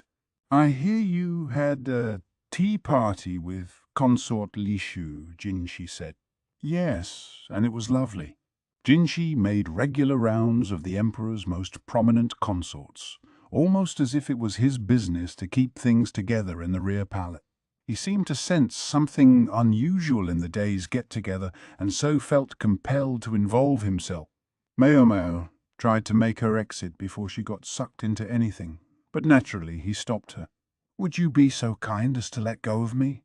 I wasn't done talking. When the sublime young man turned his gaze on her, Maomao could only drop her own eyes to the ground. She was sure she was looking at him as if he were a dead fish. Not a pretty fish either, probably one of those bottom-feeding ones. Ah, such friends you are, Gyoku said, laughing merrily. A little too merrily, and Maomao found herself replying, Lady Gyoku, a bit of acupressure around the eyes may help prevent wrinkle. Oops. Can't be talking like that. She had to be careful not to be rude to anyone but Jinshi. Guess that's not such a great idea either. She'd already upset him just the other day. Too many little missteps like that, and she might find herself out of the eunuch's good graces and perhaps meeting a prompt end by strangulation directly after that. Have you heard that the serving woman who killed herself is allegedly the perpetrator of the poisoning the other day? Maomao nodded, for it seemed by Jinshi's tone that he was asking her and not Gyokyu. As for the consort, she seemed to sense that this conversation would best be held in private and left the room. Maomao, Jinshi, and Gaoshun were left alone. Do you really believe the culprit committed suicide? That's not mine to determine. To turn a lie into fact was the prerogative of the powerful. She didn't know who had made the determination, but she suspected Jinshi was connected somehow. Would a mere serving woman have reason to poison the food of the virtuous consort? I'm afraid I wouldn't know. Jinshi smiled, a seductive look he could use expertly to manipulate people. Unfortunately for him, it didn't work on Maomao. She was sure he knew he didn't have to leer at her to get what he wanted. He simply needed to give her an order. She wouldn't refuse. Perhaps I could dispatch you to help in the Garnet Pavilion, starting tomorrow? What purpose did the question mark serve? Maomao gave the only possible answer. As you wish. A house, they say, comes to reflect its master. Just so, Consort Gyokuyu's Jade Pavilion was homey, while Lihua's Crystal Pavilion was elegant and refined. And the Garnet Pavilion, where our duo lived, was eminently practical. Nowhere in the decor was there anything unnecessary. There was a conspicuous lack of interest in extraneous ornamentation, which itself achieved a kind of sublime refinement. It spoke directly to who the mistress of the house was. Every bit of waste had been stripped away from her body, which boasted neither flowery excess, nor ample abundance, nor charming loveliness. What was left, though, was a stark, neutral beauty. Is she really 35? If a duo had put on an official uniform, one could have mistaken her for some up-and-coming civil servant. Here in the rear palace, where there were nothing but women and eunuchs, she must have been the apple of many an eye. She was attractive in a way that was very similar to Jinshi, and then again, different. Maomao hadn't seen exactly what duo had been wearing at the banquet, but now she had shed any skirt or wide sleeves in favor of what looked almost like riding clothes. Maomao was being shown around the residence, along with two other serving women. Duo's head lady-in-waiting, Feng Ming, was a plump, garrulous beauty who delivered fluent exposition as they trotted through the household. "I'm sorry having you brought here on such short notice," she said. The chief lady-in-waiting of one of the Emperor's 4 favored ladies was likely to be a woman of no mean station herself, and Feng Ming's willingness to engage the lesser women was endearing. "Wonder if she's the daughter of a merchant family or something," Maomao thought. She and the others had been summoned to help with the great spate of cleaning that marked the turn of every year. There weren't enough hands at the Garnet Pavilion to do it alone. "And is she injured?" Maomao wondered, glimpsing a bandage around Feng Ming's left arm. Maomao's left arm was likewise bandaged. She was tired of people looking at her with alarm every time they saw her scars. The women let the eunuchs handle the physical labor while they passed the day airing out the furniture and scrolls to protect them from bugs. And there were so many of each in the Garnet Pavilion, many more than in Consort Jokuyu's residence. Such was the quantity Duo had accumulated over her residence in the rear palace, the longest of any of the consort. Maomao didn't go back to the Jade Pavilion that evening, but slept alongside the other 2 serving women in a large room at the Garnet Pavilion. She was given an animal fur blanket to ward off the cold that was indeed very warm. "I haven't been told what to do exactly." Maomao concentrated on cleaning, just like Feng Ming said. The plump lady-in-waiting was generous with her praise, making it that much harder to slack off. Maomao started to suspect Feng Ming was in fact a dexterous user of people. Feng Ming seemed like the type of woman people had in mind when they talked about a good wife who did her chores with a glad heart. She had been with a duo for the consort's entire time in the rear palace, meaning she was well past the usual age of marriage, and even Maomao found herself thinking that was something of a shame. She knew that, as head lady-in-waiting, Feng Ming could earn more than many unskilled men, but she wondered if it had really never occurred to her to find a husband. Wasn't that something most people thought about? Maomao knew the other 3 ladies in the Jade Pavilion talked about it often. They had no intention of leaving Consort Gyokuyu's side for some time yet, but still they dreamed of a dashing princeling appearing for them. "Dreams are free, so have your fill," Hongyang would say with a smile. Maomao found the remark strangely frightening. "First time in a while I feel like I've actually worked," she thought. Then she curled up, just like her namesake, the cat, and was soon asleep. Is the mastermind behind that poisoning attempt really here? Maomao wondered. The ladies-in-waiting at the Jade Pavilion were extremely hard workers, but even by that standard, Maomao had to admit that the women at the Garnet Pavilion were no slouches either. All of them adored Consort A Duo and wanted to do their best work for her. This was as true of their leader, Feng Ming, as it was of anyone. She never let herself be constrained by her station. If she saw a speck of dust, she would grab a cloth and wipe it away herself. She hardly seemed like the chief lady-in-waiting to a highly ranked consort. Even the industrious Hongyang would leave such tasks to the other women. I wish those proud peacocks at the Crystal Pavilion could see this. Consort Lihua, it seemed, simply wasn't lucky in serving women. Maybe the reason she had so many of them was because each one did so little work. They were excellent talkers, but nothing more, and therein lay the problem. Then again, taking such problems in hand was one of the challenges of holding a high rank. Powerful loyalty, though, could bring its own troubles. It could motivate someone to attempt poisoning, for example. Some high official was trying to get his own daughter into the rear palace, leading to the prospective disenfranchisement of one of the 4 foremost consorts. If anyone was apt to be demoted, it was, Duo. But what if one of the other consorts' places was suddenly vacant? Gyokyu and Lihua were more or less secure, but presumably the emperor didn't visit consort Lishu. Maomao suspected that was one of the reasons her ladies-in-waiting took her so lightly. His Majesty doesn't like them so scrawny.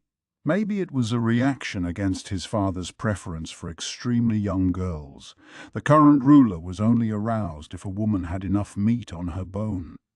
Every consort he visited, not least Gyokyu and Lihua, possessed a certain voluptuousness. As such, Lishu had yet to fulfill her duty as a consort. Maybe that was just as well for someone so young. She was technically of marriageable age, yes, but a pregnancy at 14 could put considerable strain on her body come childbirth. Even back at the Verdigris house, girls didn't graduate from apprenticeship until 15, and until then, they didn't take customers. It ultimately made them better courtesans who lasted longer. Maomao preferred not to think too hard about the former emperor's predilections.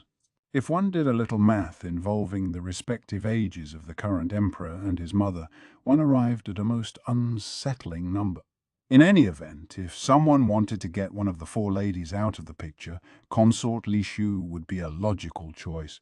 Maomao let her thoughts wander as she organized a kitchen shelf upon which was a line of small jars. A sweet aroma tickled her nose. "What should we do with these?" Maomao, picking up one of the jars, said to a lady-in-waiting who was cleaning the kitchen with her. The two serving girls who had accompanied Maomao the day before were cleaning the bath and the living area, respectively. "Oh, though," dust the shelf and then put them back the way they were. "Are these all honey?" Lady Fengming's family are beekeepers. Honey was a luxury item. A person would be lucky to have even one variety, let alone a whole shelf full. But that explained it. Maomao peeked into several of the jars and saw honeys of different colors, amber, dark red, and even brown. They came from different flowers and had different flavors. Come to think of it, she'd thought the candles they'd used for illumination the night before had a sweet scent. They must have been beeswax. Something nagged at her, something to do with honey. The subject had come up recently, she was sure. "When you're done there, would you dust the second floor railing? It always gets missed when we're cleaning." Of course. Maomao put the honey back in its place and went up to the second floor with her rag. "Honey, honey." As she carefully dusted each post of the railing, she turned the word over in her mind, trying to remember what it represented. Well now, from the second floor, she could see outside clearly, including some figures among the shadows of the trees. They evidently thought they were hidden, but they were obviously observing the garnet pavilion. Is that consort Lishu? The young consort was there, with only one attendant, her food taster. None of this was making sense to Maomao. Her memory went back to the tea party, and Lishu's unaccountable aversion to honey. Honey, she just couldn't let the thought go.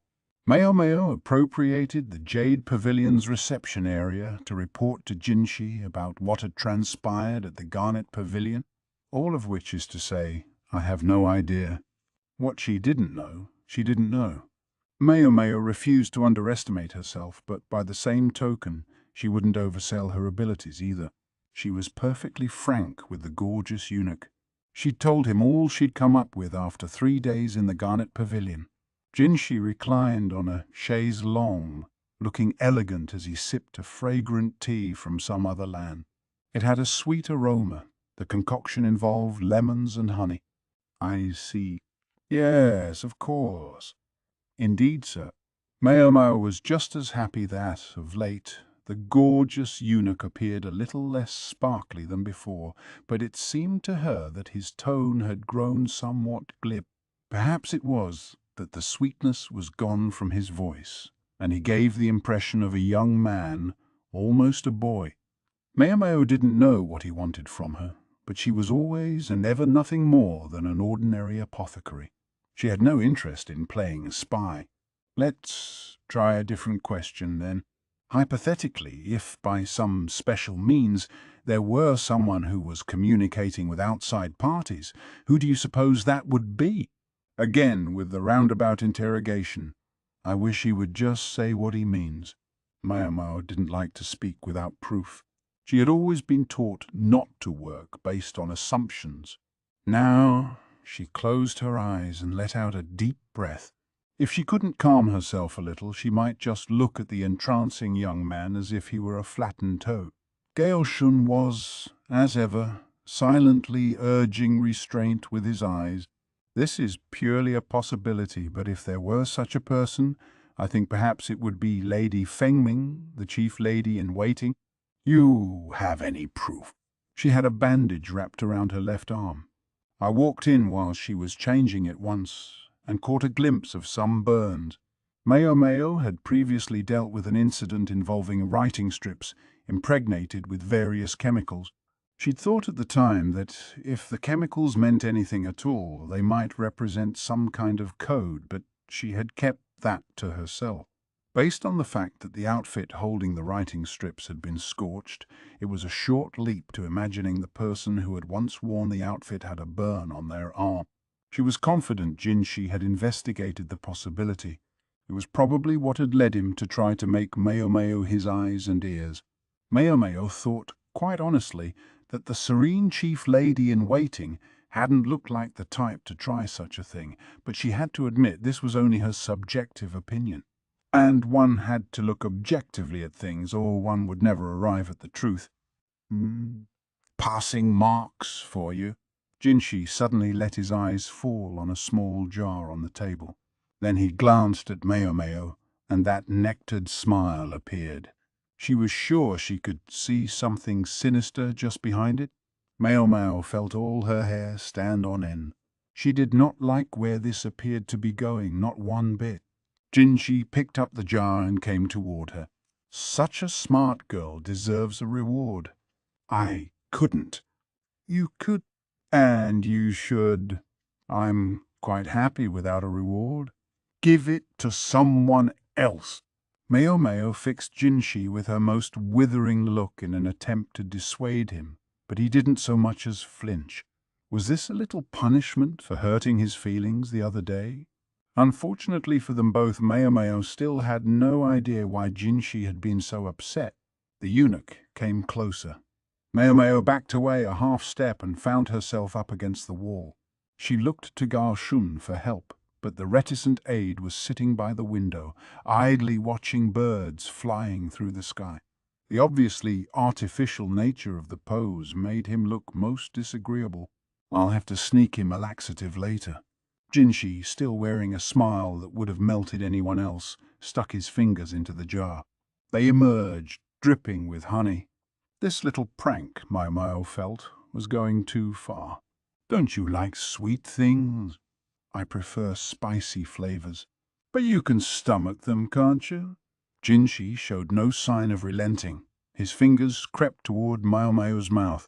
This must be how he always comported himself, she thought. But beauty didn't give you license to do whatever you wanted. The eunuch was studying Maomao's piercing glare with a look of rapture. That's right. I forgot he's one of those types. She tried giving him a crushing look as if he were a small brown rat, but it was having the opposite of the effect she wanted. Should she take this as an order and simply let him stuff the honey in her mouth? Or should she try to salvage what remained of her pride by finding some way to escape? I could live with it if it were at least wolfsbane honey, she thought. Honey from a poisonous flower would at least have the virtue of being, well, poisonous. Suddenly, something came together in Maomao's mind. She wanted to take a moment, tease out the threads of the thought, but with the pervert about to stick his hand into her mouth, she couldn't think anything at all. Just as the fingers were about to touch her lips, she heard a voice. "What are you doing to my attendant?" It was Consort Gyokyu, standing there and looking very displeased. With her was Hongniang, her head in her hand. Chapter 28, Honey, Part 2. I grant Master Jinshi's joke went a little too far, but it really was just a bit of mischief. Perhaps you might find it in your heart to forgive him? Gaoshun was showing Maomao to the Diamond Pavilion, where Consort Lishu lived. His master had already been roundly excoriated at the Jade Pavilion for the incident in question. Very well. If you'll lick it off in the future, Master Gaoshun, I don't foresee any problems. Ow! Lick it. Gaoshun looked conflicted. His proclivities seemed to be, if you will, quite modest, and he had no inclination to lick anything off the hands of another man, not even Jinshi. If you take my point, then that's enough. Maomao, lips pursed, proceeded ahead at a brisk trot. The man was an unrepentant pervert. Such a pretty face for such a repugnant personality. Maomao was sure he'd entrapped countless others with just the same trick. Shameless, that was the only word for it. If he hadn't been so damned important, she would have seriously considered kicking him between the legs. She was somewhat mollified by the thought that you couldn't kick what wasn't there. At length they arrived at the Diamond Pavilion, a brand-new building planted with auspicious Nantian bamboo. Consort Lishu greeted them wearing a cherry-pink outfit, her hair held back by a hairstick decorated with flower ornament. Maomao thought the girlish ensemble suited her better than the elaborate get-up from the garden party. Once Consort Gyokyu had gotten involved, Maomao had requested an audience with Consort Lishu in hopes of getting closure about something that had been nagging at her. Lishu didn't bother to hide her disappointment when she saw Jinshi wasn't with them. It was somewhat hard to blame her. He at least had that pretty face after all. May I inquire what it is you wish to ask of me? Lishu reclined on a chaise longue, hiding her mouth behind a folding fan made of peafowl feathers. She lacked the authority and presence of the other consorts. In fact, she almost seemed nervous. She was still so young. Yes, she was beautiful. They didn't call her the lovely princess for nothing, but she had yet to come into her womanliness. Indeed, she was even flatter than Maomao, who was as scrawny as a chicken. Two ladies in waiting stood apathetically behind the consort. Lishu at first regarded the unfamiliar freckled woman with annoyance, but then she looked closer and appeared to realize Maomao was one of the ladies in waiting who had been at the garden party. Her eyes widened and her disposition seemed to improve somewhat. "Do you dislike honey, ma'am?" It would have been just as well for Maomao to start with some pleasantries or idle chatter, but it would have been tiresome, so she dispensed with them. Lishu's eyes widened further. "How did you know?" "It was clear on your face. Anyone with eyes could have seen it," Maomao thought. Consort Lishu appeared more and more amazed. Maomao had rarely met anyone so easy to read. She went on, "Have you ever been sick to your stomach on account of honey?" Consort Lishu appeared yet more astounded. Maomao took that as a yes. It's not uncommon for a person who's experienced food poisoning to become averse to the food that did it to them. This time, Lishu shook her head. "That's not it. I don't remember it. I was only a baby at the time. As an infant, Lishu had nearly died because of some honey. She found it hard to eat now, because for her entire life her nursemaids and ladies in waiting had told her to avoid it. "Listen, you little tart," a woman said nastily. "How dare you march in here and start interrogating Lady Lishu?" "You're one to talk," Maomao thought. The woman had been at the tea party. She was one of those who hadn't made the slightest attempt to aid her honey-hating mistress. "Don't act like you're her friend now." The ladies in waiting seemed to have a simple con going. They treated visitors like villains, pretending to stand up for Consort Lishu. The guileless young woman came to believe there were enemies all around her. Her attendants assured her that they, and they alone, were her allies, and thus isolated her. Then the consort had no choice but to rely on her ladies. It was a vicious cycle. And so long as the consort didn't realize that it all came out of her lady's malice, no one would ever figure it out. The women had simply made the mistake of getting overconfident at the garden party. "I'm here on Master Jinshi's orders." If you have some kind of problem with me, I'd advise you to take it up with him personally. Maomao would borrow the menace of the tiger, so to speak, and give the women something to think about at the same time. Surely she could at least be allowed that. The attendants' faces were burning, and Maomao was most amused to ponder what pretext they would use to get close to the perverted eunuch.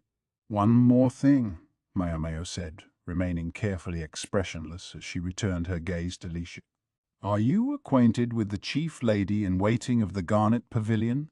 The consort's shocked look was all the answer she needed. There's something I'd like you to look for, Maomao had said to him, and that was what led to Gaoshun's presence in the court archives. Maomao, a serving lady in the rear palace, was, in principle, not permitted to leave her place of service. But she seemed to have discovered something. What could it be? The depth of her thinking and her cool head didn't seem like those of a girl only 17 years of age. One could even feel that such an ability to think rationally and solve problems was a shameful waste in a girl child. Though some with certain proclivities might disagree, such an easy pawn to use. If only he would simply do it. She would go along with it, though perhaps with a token objection or two. Who was he? Who else? Gaoshun's master, who was not as mature as he first appeared. I've been remiss, Gaoshun mumbled. Perhaps he should have stopped his master before that joke went so far. But what would he have done? He would have stopped Jinshi and then... When he recalled Maomao's baleful look, he worried she might yet have something in store for him later. Gaoshun touched his hairline. He was just starting to fret about it. Maomao sat on the bed in her room, flipping the pages of a book. The cramped space contained a brazier and a mortar and pestle for making medicine, while some dried herbs hung along the wall. Some of the tools she had wheedled from Gaoshun, others she had borrowed from the medical office. 16 years ago, huh? About the same time the Emperor's younger brother was born. Maomao was holding a stitched-bound book, the volume Gaoshun had procured for her. It chronicled events in the rear palace. The current emperor had produced a single child when he was still heir apparent. Its mother had been the then prince's milk sibling, the later pure consort. But the child had died before it was weaned, and the prince produced no further progeny until after his father had died and the imperial harem had been re-established. He only had the one consort during his entire princedom. She found it strange. Knowing that horny old man, she would have expected him to take a whole crowd of concubines. She almost couldn't believe he had been faithful to one woman for more than 10 years. It only went to show that you couldn't rely on rumors and hearsay. Best to check the records for yourself.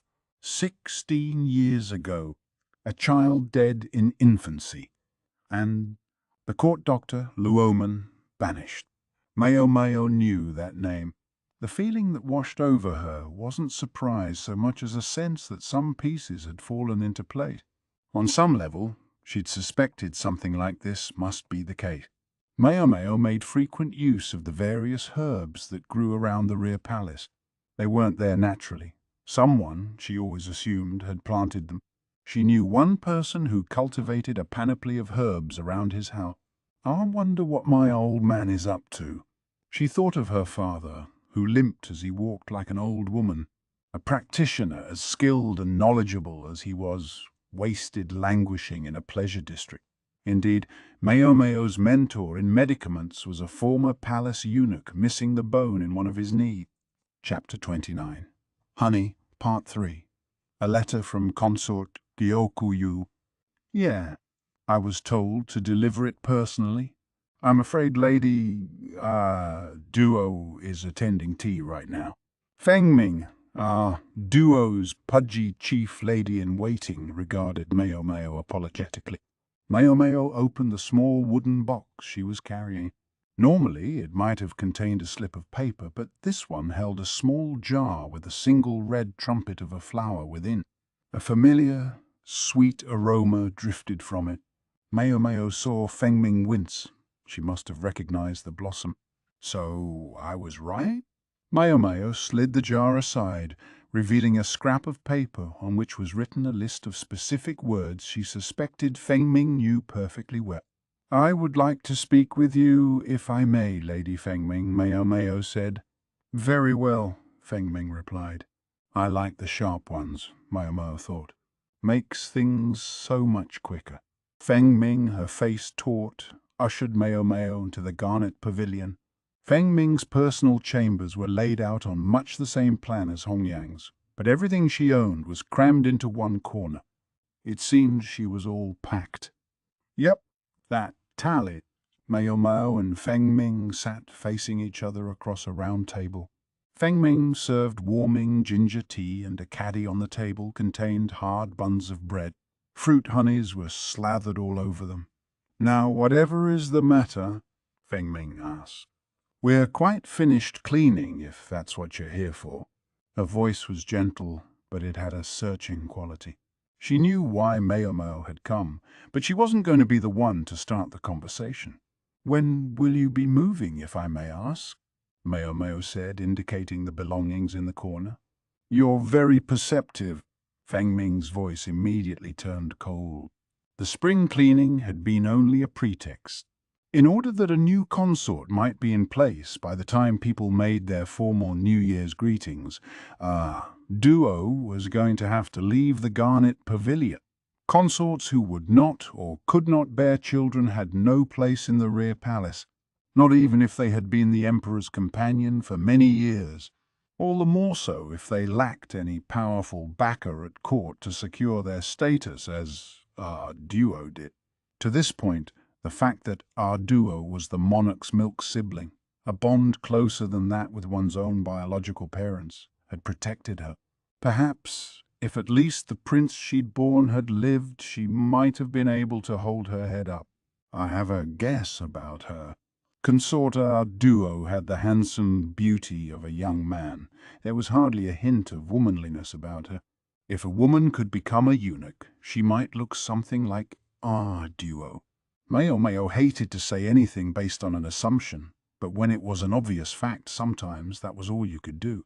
Consort, Duo is no longer able to bear children, is she? Feng Ming said nothing, but her silence was as good as confirmation. Her face grew harder and harder. Something happened during the delivery, didn't it? Maomao prodded. That has nothing to do with you. The middle-aged lady-in-waiting narrowed her eyes. They held no hint of the tender, considerate woman Maomao had met before, but burned with a deep hostility. In fact, it does, for the attending physician at the birth was my adoptive father. Maomao delivered this fact dispassionately. Feng Ming got to her feet. The medical staff at the rear palace was continually short-handed, so much so that even the quack who filled the position at the moment could hold on to his jaw. The reason was simple. A man who possessed that unique skill, well-developed medical knowledge, had no need to become a eunuch. It had probably been easy enough to foist the job on her socially inept old man. Consort, Duo's misfortune was that the birth of her child coincided with that of the imperial younger brother. Weigh the two in the scales of this court, and your lady's delivery was clearly deemed the less important. The baby survived the difficult delivery, but Duo lost her womb. Then the child died young. Some speculated that Duo's infant had been lost to the same toxic makeup that had killed consort Lihua's prince, but Maomao thought differently. The mother of a young prince, like our duo, would never have been allowed the deadly face powder on her father's watch. Do you feel at all responsible for what happened, Lady Feng Ming? When consort Duo was indisposed after the birth, I believe it was you who cared for the infant in her place. Well, Feng Ming said slowly, you've got it all figured out, haven't you? Even though you're the daughter of the worthless quack who couldn't help Lady Duo. Yeah, even so. Blame in medicine couldn't be dismissed with a helpless shrug. Something else, her father had said. He would have readily accepted abuse like quack. You know that quack prevented your mistress from using face powder with white lead in it. and you were too smart to have given the child something so deadly. Maomao opened the small jar in the letter case. Honey glistened inside. Maomao put the red flower from the jar into her mouth. It carried the sweetness of the honey. She plucked off the blossom, playing with it in her fingers. There are many varieties of poisonous plants, wolfsbane and azalea, for example, and the toxins carry over to honey made from them as well. I'm aware of that. I should think so. A family of beekeepers could certainly be expected to understand such things. And if a toxin would cause serious poisoning in an adult, think what it would do to a child. But you didn't realize that honey could contain poison that only affected children. It wasn't an assumption. It was fact. It was rare, but some such toxins existed. Agents that were only poisonous to children with their lower levels of resistance. You tasted it and were fine, so you assumed he would be too. Yet the stuff you gave to the boy to help him grow was doing exactly the opposite, and you never knew it. And then, Duo's child had perished, cause of death unknown. Lumen, Maomao's father and the chief physician at the time, was blamed for this tremendous failure, in addition to the trouble during the birth. For these he was banished, and he was further punished with mutilation. They removed the bones of one knee. The last thing you wanted was for your mistress to find out, for consort, Duo to know, to discover that Feng Ming was the reason the one child her mistress would ever have was dead. So you tried to get consort Lishu out of the picture. During the reign of the prior emperor, Lishu had apparently been quite close to a Duo, and Duo, it was said, had seemingly taken a great liking to her. Was it possible Duo had been staying close to the young bride in hopes that the emperor would not consummate their relationship?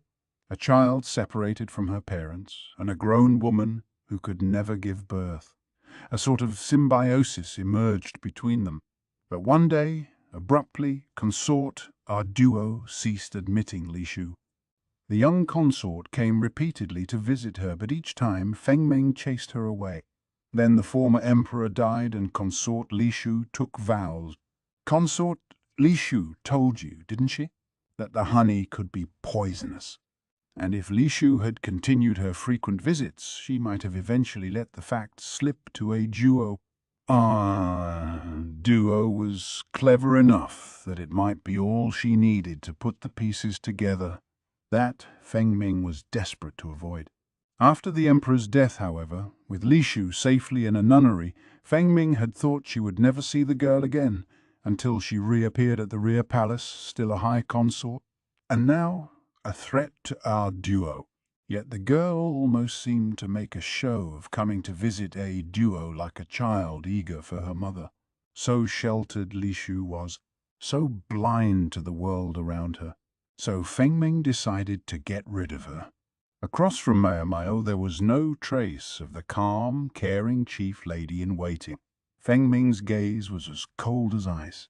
"What do you want?" "Nothing," Maomao said, although she felt a tingling on the back of her neck. The knife they had used to cut the buns earlier was on the shelf behind her. It was only a simple cleaver, but it was more than enough to threaten the petite Maomao. It was easily within Feng Ming's reach. "Anything at all," Feng Ming ventured, almost sweetly. "You know perfectly well, milady, that such an offer is meaningless." Feng Ming's lips curved vacantly at that. It didn't even rise to the level of a polite smile, but there was something deep within the expression. "What? Say, do you know what matters most to the person who matters most to you?" Feng Ming said to Maomao, the whisper of a smile still on her face. Maomao shook her head. She was ignorant of what was most important. "Be it things or people." "Well, I took it away," Feng Ming said. "Stole the child she cherished more than a jewel." From the moment Feng Ming had entered a Duo's service, she had known she would serve no one else in her life. The consort had a firmness of will uncommon in a woman, and could bring to bear the same look as the heir himself when she spoke, and Feng Ming respected her to no end. The consort struck Fengming, who had spent her whole life doing just as her parents told her, like a thunderbolt. She smiled as she told the story. Lady, Duo said something to me back then. She said her son had only followed the will of heaven, that it wasn't something for us to be disturbed over. It was impossible to know if a child would survive to the age of 7. The slightest illness could kill them seemingly on the spot. And yet I could hear Lady Duo crying every night. Feng Ming looked slowly at the ground. A sort of moan escaped her. The immovable chief lady in waiting was gone. In her place there was only a woman racked with regret. How must she have felt as she served consort a duo these 16 years, devoting herself entirely to her lady with no thought of a spouse or partner? Maomao could not imagine. Not Feng Ming's emotions, not what it would feel like to cherish another person to that degree. Thus she truly didn't know what it was she wanted. Would Feng Ming accept what Maomao was about to propose? No doubt Jinshi had been informed of Maomao's recent interest in the archives. She didn't think she could hide anything from the eunuch who all but ran the rear palace. She had managed to keep the truth to herself in the matter of Princess Fuyu, but she didn't think she could throw him off the trail this time. Nor did she want to. When he heard what Maomao had to say, Jinshi would have Feng Ming arrested. She would certainly not escape the ultimate punishment, no matter what else happened or who appealed on her behalf. The truth would come to light after 16 years. Things had been set in motion, and even if Maomao were to vanish here and now, sooner or later Feng Ming would be found out. The chief lady in waiting was too smart not to realize that. There was only one thing Maomao could do for her. Feng Ming couldn't hope for a reduction in her punishment, nor for the intercession of consort Duo. But her two motives could be reduced to one. She could continue to hide her motivation from consort Duo. Maomao knew what a terrible thing she was saying, that it amounted to asking another woman to die. But it was the only thing she could think of. The only thing a young woman with no particular influence or authority could offer. The outcome will be the same. But if you can accept that, if Feng Ming could accept that, she would do as Maomao urged her. So tired. Maomao returned to her chamber at the Jade Pavilion and collapsed onto her hard bed. Her clothes were soaked with sweat, sweat that had poured off of her at the moment of highest tension, reeking of fear. She wanted a bath. Thinking she could at least change, she pulled off her outer garments, revealing a large cloth wrapped from her chest all the way down to her stomach. It held several layers of oil paper in place. Glad I didn't need it, she said to herself. Getting stabbed still would have hurt. Maomao stripped off the oil paper and found herself a fresh outfit. Jinshi could only contemplate the fact in amazement. Who would have imagined that the attempted poisoning of consort Lishu would end with the culprit's suicide? Jinshi was in the sitting area of the Jade Pavilion, describing this outcome to a reticent lady in waiting. He had already informed consort Jokuyu. And so Feng Ming is dead by her own hand, he said. How lucky for all of us, the lady in waiting replied with no special show of emotion. Jinshi rested his elbows on the table. Gaoshun looked like he wanted to object, but Jinshi ignored him. Manners be damned. Are you sure you don't know anything about this? He said. He sometimes had an inescapable feeling that this young lady was up to something. I can tell you what I don't know, what you're talking about. I'm given to understand you kept Gaoshun quite busy gathering books. Yeah. All for nothing, I'm afraid. She sounded so nonchalant, he almost thought she was making fun of him. Then again, what else was new? It was possible she was carrying a bit of a grudge from his joke the other day. He had gone a bit overboard. But for the most part, this seemed normal. She was giving him her standard looking at filth glare. It went beyond rudeness to achieve a purity all its own. The motive, as you guessed, was to help consort Duo retain her seat among the 4 ladies. Is that so? Maomao looked at him with total disinterest. I'm sorry to have to tell you that consort, Duo will indeed be demoted from her place as a high consort. She's to leave the rear palace and live at the south palace. Retribution for the attempted poisoning? Maomao asked. Ah, the cat had finally started to take an interest in the ball of string. No, the move was already settled. His Majesty's decision? The Emperor's long affection for a duo must have been what allowed her to remain in an imperial residence, rather than being sent back to her home and family. Maomao's uncharacteristic show of interest promptly led Jinshi to get carried away. He stood and took a step forward, whereupon she tensed and took a half-step back. So he was right. She hadn't quite gotten over his little japes. Naturally, Gaoshun watched them both with exasperation. It would do Jinshi no good if Maomao got too tense. He sat back down. The petite serving woman bowed her head and made to leave the room, but then she stopped. A branch of red, trumpet-shaped flowers decorated the room. Hongyang put them there earlier, Jinshi informed her. Indeed, Maomao said. What a great burst of blooms. She took one of the blossoms, broke off the stem, and put it in her mouth. Jinshi, perplexed, approached slowly and did the same. It's sweet. Yeah, and poisonous. Jinshi spat out the stem and covered his mouth as Gaoshun rushed to get water. Don't worry, Maomao said. It won't kill you. Then the strange girl licked her lips, which carried the hint of a sweet smile of her own. Chapter 30. Our Duo. It was pure coincidence that Maomao sneaked out of the Jade Pavilion on that particular night. She couldn't sleep. The next day, the pure consort would depart the rear palace. Maomao wandered aimlessly around the grounds. The palace was already firmly in the grip of winter cold, and she wore 2 cotton overgarments against the chill. One thing hadn't changed in the rear palace. Promiscuity was alive and well, and one had to be careful not to look too closely among the bushes or into the shadows. For those who burned with passion, the winter chill presented no obstacle. Maomao glanced up and saw the half-moon hanging in the sky. A memory of Princess Fu danced through her head, and Maomao decided that since she was out here anyway, maybe she would climb up on the wall. She would have liked to share a drink with the moon, as the old poets put it, but as there was no alcohol in the Jade Pavilion, she regretfully gave up the idea. She should have saved some of the stuff Jinshi had given her. She suddenly craved some snake wine. It had been so long since she'd had any, but then she remembered what had happened the other day and shook her head, realizing it wasn't worth it. Using the protruding bricks in the corner of the outer wall as footholds, Maomao pulled herself up to the top. She had to mind her skirt, lest she tear it. A proverb had it that only 2 things liked high places, idiots and smoke. But Maomao had to confess, it felt good to be up above it all.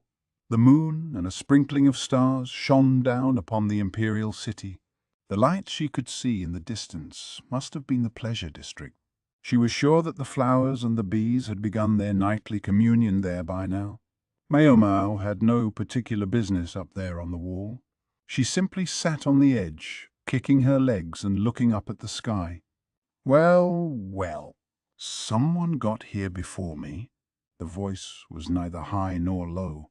Maomao turned to discover a handsome young man in long pants. No, it looked like a young man, but it was consort. She tied her hair back in a ponytail that cascaded down her back, and a large gourd flask was suspended from her shoulder. There was a touch of red in her cheeks, and she was dressed relatively lightly. Her footing was sure, but it seemed she'd had a bit to drink. Don't mind me, milady. I'll be leaving presently, Maomao said. There's no rush. Share a cup with me.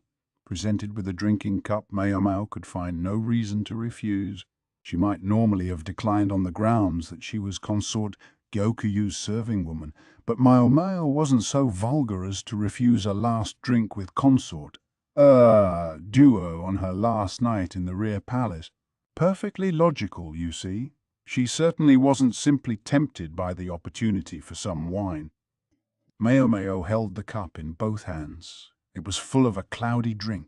The wine had a strongly sweet taste without much of the acid sting of alcohol. She didn't say anything, just lapped at the cup of wine. Ah! Duo showed no compunction in drinking directly out of the gourd. Thinking I seem a little mannish? Thinking that's how you seem to be acting. Ah, a straight shooter. I like that. Ah, Duo raised one knee, bracing her chin on her hand. Her sharp nose and the long eyebrows that fringed her eyes looked somehow familiar to Maomao. They reminded her of someone she knew, she thought, but her mind was a little cloudy like the drink. Ever since my son slipped away from me, I've been His Majesty's friend. Or maybe I should say gone back to being. She stood by him as a friend, without having to act like a consort. Someone who had known him since they nursed together. She'd never imagined she would be chosen as a consort. She was his first partner, yes, but only, she'd assumed, as his guide. One might almost say a mentor. Then, because of His Majesty's fondness for her, she'd remained a consort for more than 10 years, though she'd been only ornamental. She'd wished he would hurry up and hand her off to someone. Why had he clung to her so? Ah, Duo continued, ruminating to herself. She would likely have gone on whether or not Maomao was there, whether or not anyone was there.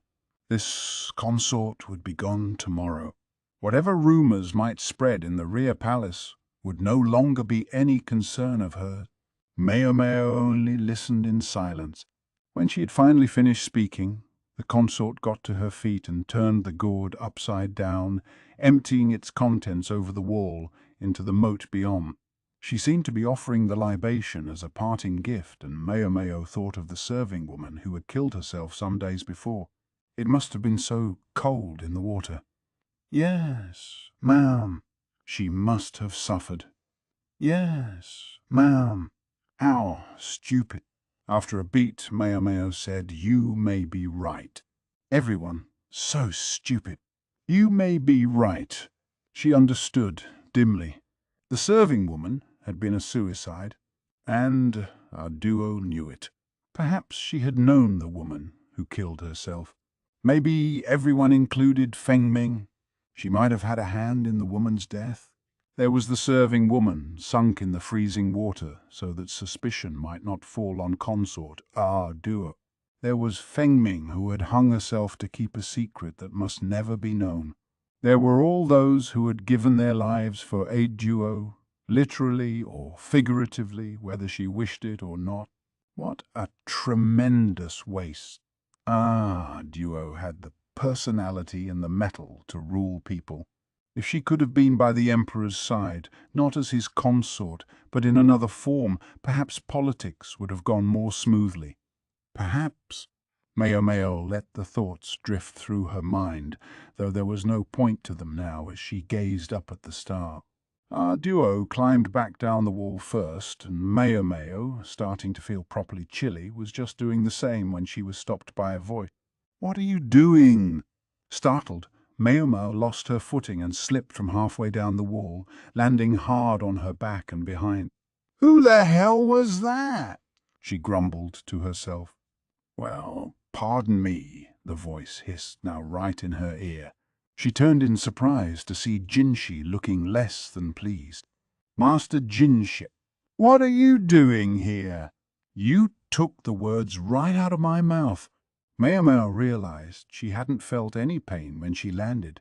There had been an impact, true, but no sense of having hit the ground. This was one mystery that wasn't hard to solve. She had fallen right on top of Jinshi. "Whoa!" Maomao made to get up again, but she couldn't move. She was held fast. "Master Jinshi, perhaps you could let go of me?" she said, trying to sound polite, but Jinshi's arms remained resolutely wrapped around her midriff. Master Jinshi. He stubbornly ignored her. Maomao squirmed a little, turning to get a look at his face, and she discovered there was a flush in his cheeks. She could smell alcohol on his breath. "Have you been drinking?" "I was socializing." "Didn't have a choice," Jinshi said, and looked up at the sky. The winter air was crisp and clear, making the light of the stars seem even brighter. Socializing. Right. Maomao looked suspiciously at him. Socializing in the rear palace could mean some very shady things. It could be argued that the emperor still gave the place's inhabitants a bit too much freedom, even if many of them were missing some very important part. I said, "Let go of me." "Don't wanna." "I'm cold." For all his beauty, the eunuch sounded downright petulant. Well, of course he was cold. He wasn't wearing so much as a light jacket. Maomao wondered where Gaoshun was.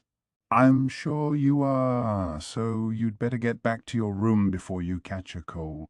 She didn't care whether the room he went back to was his own quarters or the chambers of whoever had shared the wine with him. Jinshi, though, pressed his forehead against Maomao's neck, almost nuzzling her. "Damn it! Asking me in to drink, getting me all soused up. Then I think I'll step out for a while." "Sure." "Off you go!" To who knows where." "Damn it." "Then you're back, but now you're feeling much better. And chasing me out too. Damn it all." Maomao discovered she was impressed to realize that there was anyone in the rear palace with the nerve to treat Jinshi that way. But that was neither here nor there. "I'm so not interested in having to hang out with a drunk person. They always got clingy like this. That was the problem." Actually, hold on. It finally sank in that Maomao was in her current situation because she'd come falling down on Jinshi from above. He'd had the good grace to break her fall, even if he hadn't known he was doing it, even if it was the alcohol that had left him lying among the weeds at that particular moment. Maybe it was a little rude, Maomao reflected, to immediately start giving orders without even a word of thanks to someone who had just saved you from a nasty fall. But then she couldn't just lie there either. Master Jinsh, her latest attempt to free herself, was interrupted by a feeling of something dropping onto her neck. The warm feeling ran down her back. "Just a moment longer," Jinshi said, hugging her tighter. "Help me warm myself just a little bit." Maomao sighed. His voice sounded nothing like it ordinarily did. Then she looked up at the sky and started counting the gleaming stars one by one. A great crowd gathered at the main gate the next day. The rear palace's longest-serving consort was, in contrast to the night before, dressed in a wide-sleeved jacket and skirt that suited her hardly at all. Some of the women around clutched handkerchiefs. The handsome, boyish consort had been something of an idol to many of the young ladies. Jinshi stood in front of a duo. One might have worried about them after all the drinking the night before, but neither showed any sign of a hangover. She gave him something, a headdress, the symbol of the pure consort. Before long, it would pass to another woman. They could stand to trade outfits, the celestial beauty and the handsome woman. In principle, they could hardly have been more different, and yet, oddly, they seemed to share much. So that's it, Maomao thought. The night before, she'd thought, Duo resembled somebody but hadn't been able to think of who. It must have been Jinshi. What would have happened if Consort A Duo had been in Jinshi's position? But it was a silly question, not worth thinking about. Duo in no way appeared like a pitiful reject being chased out of the rear palace. She walked with her head high and her chest out. One could even say she had the triumphant look of a woman who had done her duty. How could she look so proud? How, when she had never done the one thing a consort must do? Maomao suddenly found herself in the grip of an absurd possibility. Duo's words from the night before came back to her. "Ever since my son slipped away from me." Now, Maomao thought, slipped away. No, died. One could very nearly take the consort to mean her son was still alive. Duo had lost the ability to bear children because her delivery had come at the same time as that of the Empress Dowager. The imperial younger brother and the consort's child were uncle and nephew, and they'd been born at almost the exact same time. It was possible they had practically looked like twins. What if they were switched? Even as she was giving birth, Consort our duo would have known with absolute certainty which of the two infants would be the more diligently raised, the more treasured. The best possible patronage for a child would never come from our duo, the daughter of a wet nurse, but from an empress dowager. It couldn't have been easy for a duo, whose recovery after the birth had been slow, to be sure what was right. But if, by making the switch, her own son might be saved, it would be understandable if she wished for such a thing. And if it came to light later, if the true imperial younger brother was already dead by then it would make sense why Maomao's father had been not only banished, but mutilated as well, because he had failed to notice that the infants had been switched. It would explain why His Majesty's younger brother led such a constrained life, and why the otherwise chaste duo had remained so long in the rear palace. Bah! This is ridiculous. Maomao shook her head. An outrageous fantasy. A leap even her fellow ladies-in-waiting at the Jade Pavilion wouldn't make. No point in staying here, Maomao thought. She was just about to head back to the Jade Pavilion when she saw someone coming her direction in a rush. It was the sweet-looking young consort, Lishu. She showed no sign of having noticed Maomao, but veritably ran toward the main gate. Her food taster trailed behind her, gasping for breath.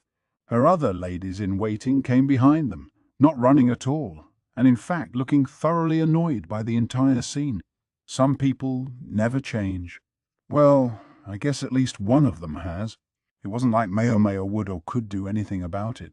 Someone who couldn't take her own people in hand was someone who wouldn't survive in this garden of women. But now she wasn't alone. That, at least, was heartening. Consort Lishu appeared before Consort H. Duo, her arms and legs moving awkwardly together, almost mechanically. She was tripping on the hem of her own dress and presently tumbled headlong to the ground.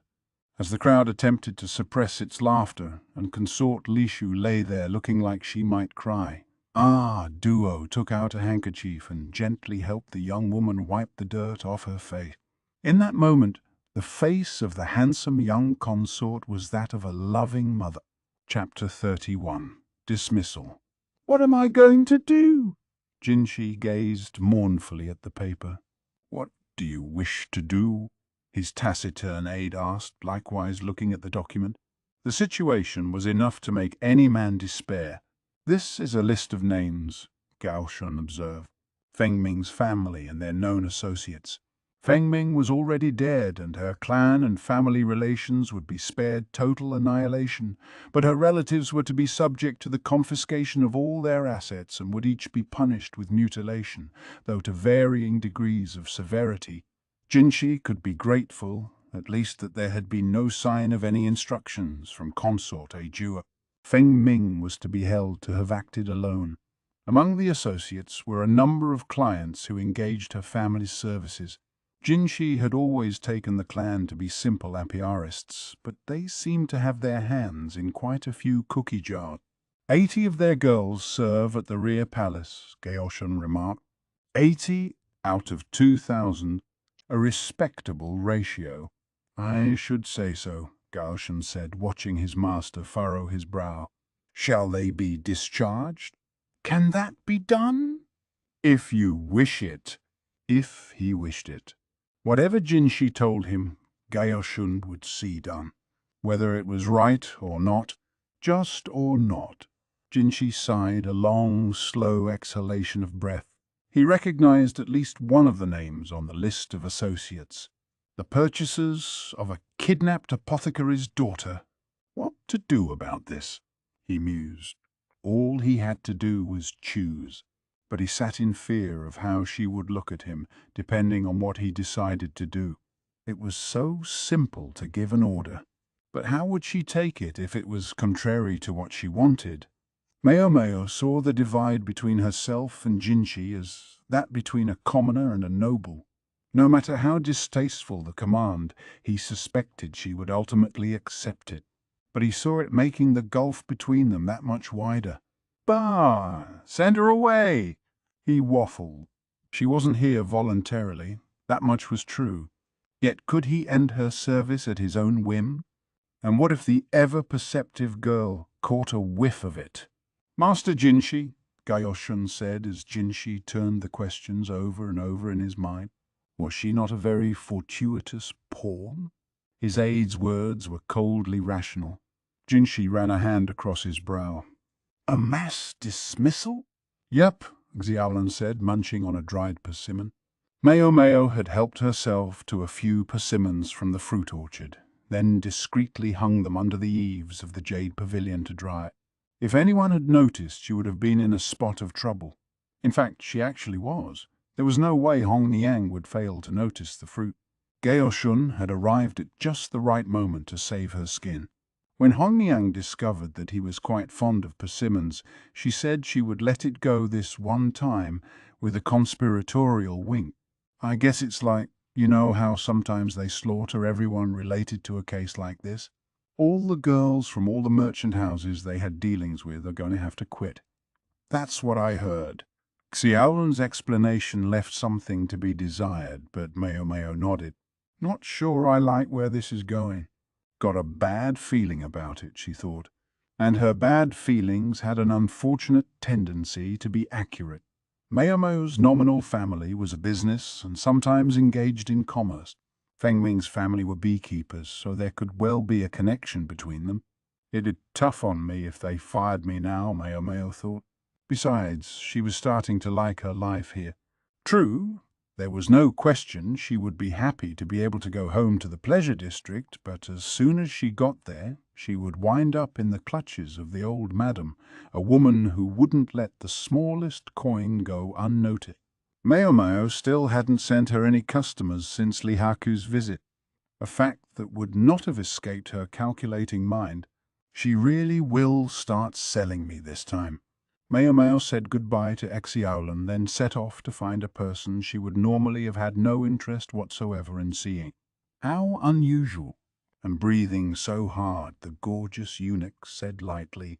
They were by the main gate of the rear palace, where Maomao had only arrived after visiting the residences of all four of the favoured consort. She struggled to muster a biting riposte, but Jinshi said, "Calm down. You're bright red." On the nymph-like face was a shadow of alarm. I have to talk to you," Maomao managed between gasps. Jinshi almost seemed to smile, and yet, for some reason she couldn't guess, there was a hint of melancholy in the expression too. "Very well. Let's speak inside." She felt a little bad for the matron of the serving women, who, for the first time in a while, was forced to wait outside while Maomao and Jinshi used her office. Maomao gave the woman a polite bow as she passed. It seemed she had been terribly busy of late handling a duo's departure. By the time Maomao got inside, Jinshi was already sitting in a chair, eyeing a piece of paper on the desk. "I presume you wanted to ask me about the mass dismissal taking place." "Yes, sir." "What's to happen to me?" Instead of answering, Jinshi showed her the paper.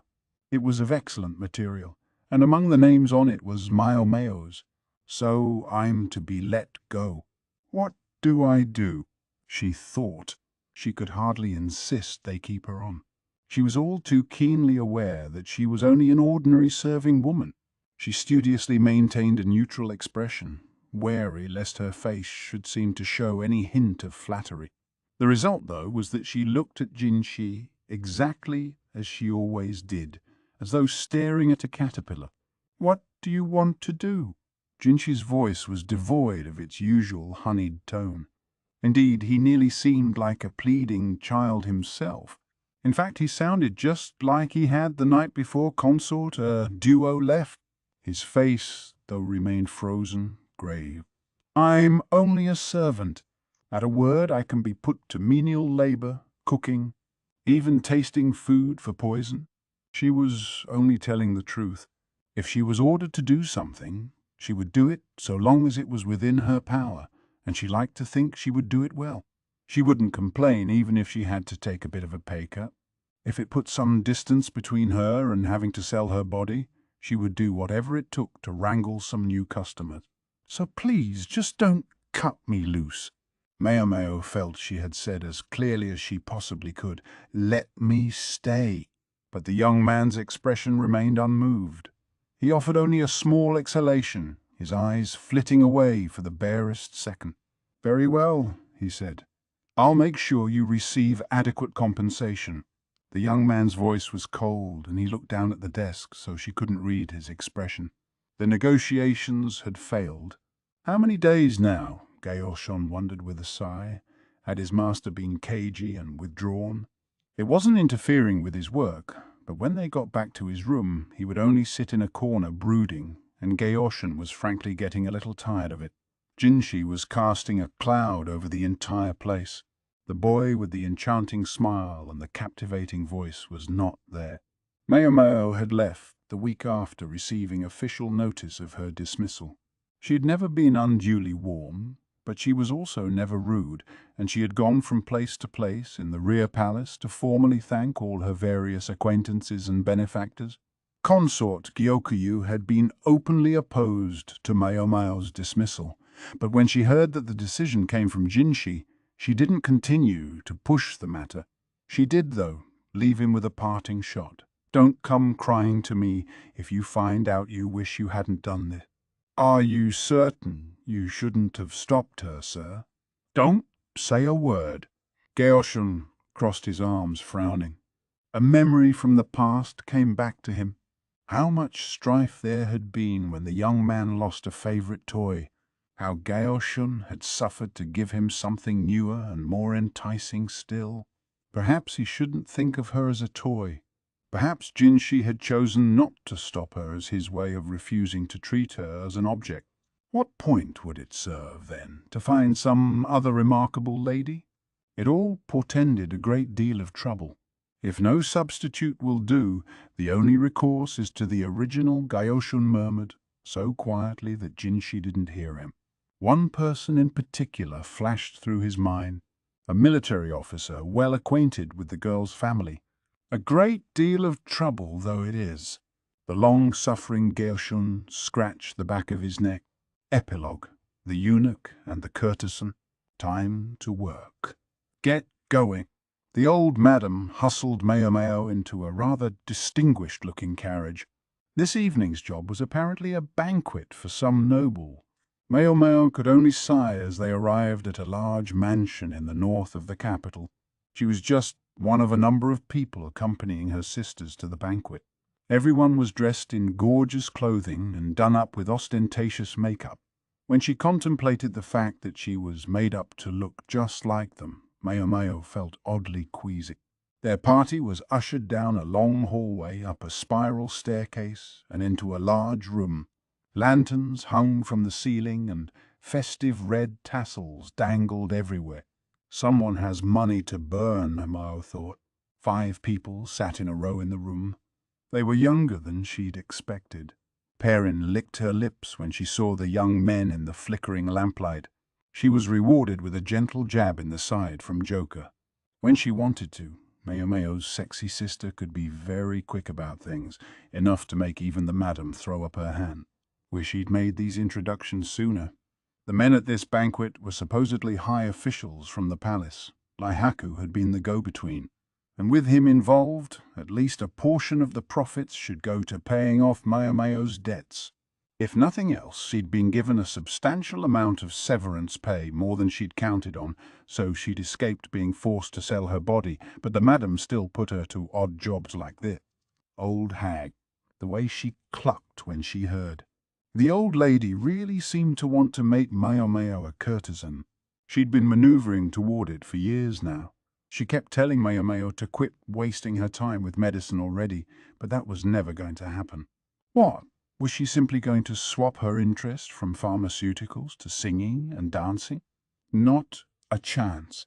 As Maomao took in the room, she saw that everything was hugely ornate. Each bottle of wine and every sitting mat was of the highest quality. Surely they wouldn't notice if I helped myself to a furnishing as a souvenir, she thought. But then she shook her head. No, that wouldn't do.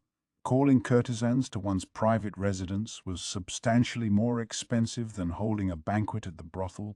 All the more so when the courtesans one summoned were women, any one of whom could charge a year's wages in silver for a single evening. To ask all three of the princesses of the verdigris house, Maomao, Perrin, and Joker, to be present at once was as good as to announce that money was no object. Maomao was just one of those who had been brought along in support of the knight's 3 stars. She'd learned to be mannerly, but she couldn't hold a tune, nor could she play the erhu. And dancing, that was out of the question. The best she could hope to do was to keep a close watch on the guests' drinks and make sure they never ran dry. Maomao forced the muscles of her face into a smile as she began to pour wine into someone's empty cup. Her only saving grace was that everyone was so enraptured by her sister's singing and dancing that they didn't so much as glance at her. One person had even started a game of Go with a member of the support staff. While everyone else laughed, drank, and enjoyed the show, though, she spotted one person looking down at the ground. What bored? Maomao wondered. He was a young man dressed in fine silk. He rested a small cup of wine on one knee, sipping from it occasionally. A grey gloom clung to him. They're going to think I'm not doing my job, thought Maomao, who had a way of turning serious about anything she happened to be doing. She grabbed a good full bottle of wine and sat down beside the melancholy young man. His sleek, dark bangs hid much of his face. For the life of her, she couldn't see his expression. "Leave me alone," he said. Maomao was puzzled. His voice was oddly familiar. Her hand moved almost before she could think. Any thought of propriety or politeness had vanished from her mind. Careful not to touch the young man's cheek, she lifted his hair. A gorgeous countenance greeted her. Her reserved expression promptly changed to one of total astonishment. Master Jinshi. There was no gleaming smile on his face now, no sweet honey in his voice, but still she would have known that eunuch anyway. Jinshi blinked several times in succession, studied her for a second, then said uneasily, "Who? Who are you?" A question I'm often asked. Anyone ever tell you you look very different with makeup? Frequently. The conversation gave her a sense of déjà vu.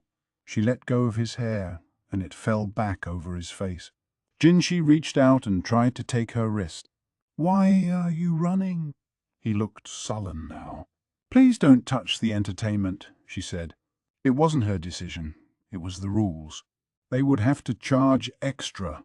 "Why the hell do you even look like that?" Maomao refused to meet his eyes as she said uncomfortably, "It's part-time work." "A brothel?" "Wait. Don't tell me you." Maomao gave Jinshi a glare. So he liked to question people's chastity, did he? "I don't take customers myself," she informed him. Yet, Maomao didn't elaborate. What could she say? It certainly wasn't outside the realm of possibility that the madam would finally manage to force a customer on her before she was able to pay off her debt. Although, thankfully, under the influence of her father and sisters, it hadn't happened so far. "How about if I bought you?" Jinshi drawled. Maomao was about to tell him not to joke when an idea flashed through her mind. "You know, that might not be half bad." Jinshi caught his breath, startled. It was the face of a pigeon spooked by a pea-shooter. Apparently the lack of sparkle opened the door to a great wealth of expressions. Lovely though the ethereal smile was, it almost didn't look human. It was nearly enough to convince Maomao that he must have 2 Hun spirits within a single Po spirit, 2 transient Yang souls for the single corporeal Yin spirit. "It wouldn't be so bad to work at the rear palace again," she said. Jinshi's shoulders slumped. Maomao looked at him, wondering what could be the matter. "I thought you quit the rear palace." "Because you hated it." "When did I ever say such a thing?" In fact, Maomao was convinced she'd all but begged to stay on in order to pay off her debt, and it had been Jinshi who'd had her fired. The place had its troubles and difficulties, no question, but Consort Gyoku's ladies-in-waiting had been good women, and food taster was an unusual role, not one to which most people could, or would, aspire. "If there's anything I didn't like about it," Maomao said, "I suppose it would be that I wasn't able to conduct my poison experiment." "You shouldn't be doing those anyway." Jinshi rested his chin on his knee in place of his cup. His look of outright exasperation spontaneously slipped into a wry smile. I know. It's who you are. I'm afraid I don't follow you." "Anyone ever tell you you're a woman of few words?" "Too few." "Yes," Maomao replied after a beat. "Often." Jinshi's smile gradually grew more innocent. This time, it was Maomao's turn to look annoyed. Jinshi reached out again. "I said, why are you running?" "It's the rules, sir." The information didn't seem to dissuade Jinshi, whose hand didn't move. He was staring fixedly at Maomao. She was getting a bad feeling about it. "Surely one touch is all right." "No, sir. There won't be any less of you afterward. It takes my energy. Just one hand. Just a fingertip. Surely that's all right?" Maomao had no answer. He was persistent. She knew him, knew he didn't give up. Maomao, helpless, closed her eyes and let out a deep breath. "Just a fingertip." The instant the words were out of her mouth, she felt something press against her lips. Her eyelids fluttered open, and she saw a daub of her red lip color on Jinshi's lithe fingertip. He pulled his hand back almost before she realized what had happened. Then, to her amazement, he touched the finger to his own lips. That sneaky little... When he pulled his fingers away from his mouth, a spot of scarlet was left on his finely shaped mouth. His face relaxed a little, and the smile became even more innocent. A flush entered his cheeks, as if a touch of the lip color had gotten on his face. Maomao's shoulders were shaking, but Jinshi's smile looked so profoundly youthful, almost childish, that she found she couldn't rebuke him. Instead, she focused on the ground. "Damn, it's catching!" Maomao's mouth formed a tight line, and her own cheeks were turning pink. She knew she hadn't used any rouge. Then she realized she could hear laughter, chuckling men and giggling women, and she discovered everyone was looking at them. Her sisters were grinning openly. Maomao was terrified to imagine what would come next. Suddenly she wanted to be anywhere else. Gaoshun appeared veritably out of the blue, his arms crossed as if to say, "Finally, that's one job done." It was all enough to make Maomao's head spin, and later she hardly recalled the rest of the evening. She never forgot, though, how her sisters hounded her about it afterward. Some days later, a gorgeous, noble visitor appeared in the capital's pleasure district. He came with money enough to make even the old madam goggle, and for some reason an unusual herb grown from an insect, and he wanted one young woman in particular. Fine. Bonus. Translator's notes. The Apothecary Diaries, Vol. 1. A question of taste. Welcome to the end matter. Your friendly translator, Kevin here. We hope you've enjoyed this first volume of the Apothecary Diaries. I'd like to try to give some insight into what the translation process is like, especially on this particular series. The Apothecary Diaries boasts a number of features that require special attention from the translator, such as its setting and the profusion of words related to medicine, biology, and so on. Part of being a translator is being able to quickly reach a point where you can pass yourself off as sounding at least as competent as the original author when it comes to specialty subjects like this, something the internet has been an absolute boon for in the modern era of translation. In the interest of revealing the sorts of places where translators have to make more subtle choices than simply picking up jargon, though I'd like to focus on a vocabulary item from chapter 25 of this book. That's the story of Kunin, Jinshi's acquaintance who dies of salt poisoning. It transpires that, unable to taste salty flavors. He didn't realize he was drinking heavily salted wine until it was too late. In the source text, Cunan is said to have formerly been Caratu before his tastes changed and he became Amatu. The word Amatu is fairly straightforward. The two characters literally mean sweet faction, and it's a noun that describes someone with a sweet tooth. But Caratu is a little thornier. There are two major issues: the meaning of the source vocabulary and how to render it in English. Incidentally, these are the two basic issues involved in any attempted translation. Let's start with the meaning of the word, because if you don't understand what something means, you don't have much chance of translating it. The first character is related to the word karai, but even this common adjective poses a bit of a riddle by virtue of its semantic range. Semantic range refers to the variety of meanings a word can have, and karai, though often translated as spicy or hot, can also mean salty, sometimes referred to as shio karai or salt karai. In the context of wine or alcohol, it can even mean dry as opposed to sweet. There are other situations where karai has a figurative meaning and might be translated as stern, severe, or difficult. But those meanings obviously aren't involved here, so we can ignore them. Thus it seems Karatu means the Karai faction, but here comes the next wrinkle.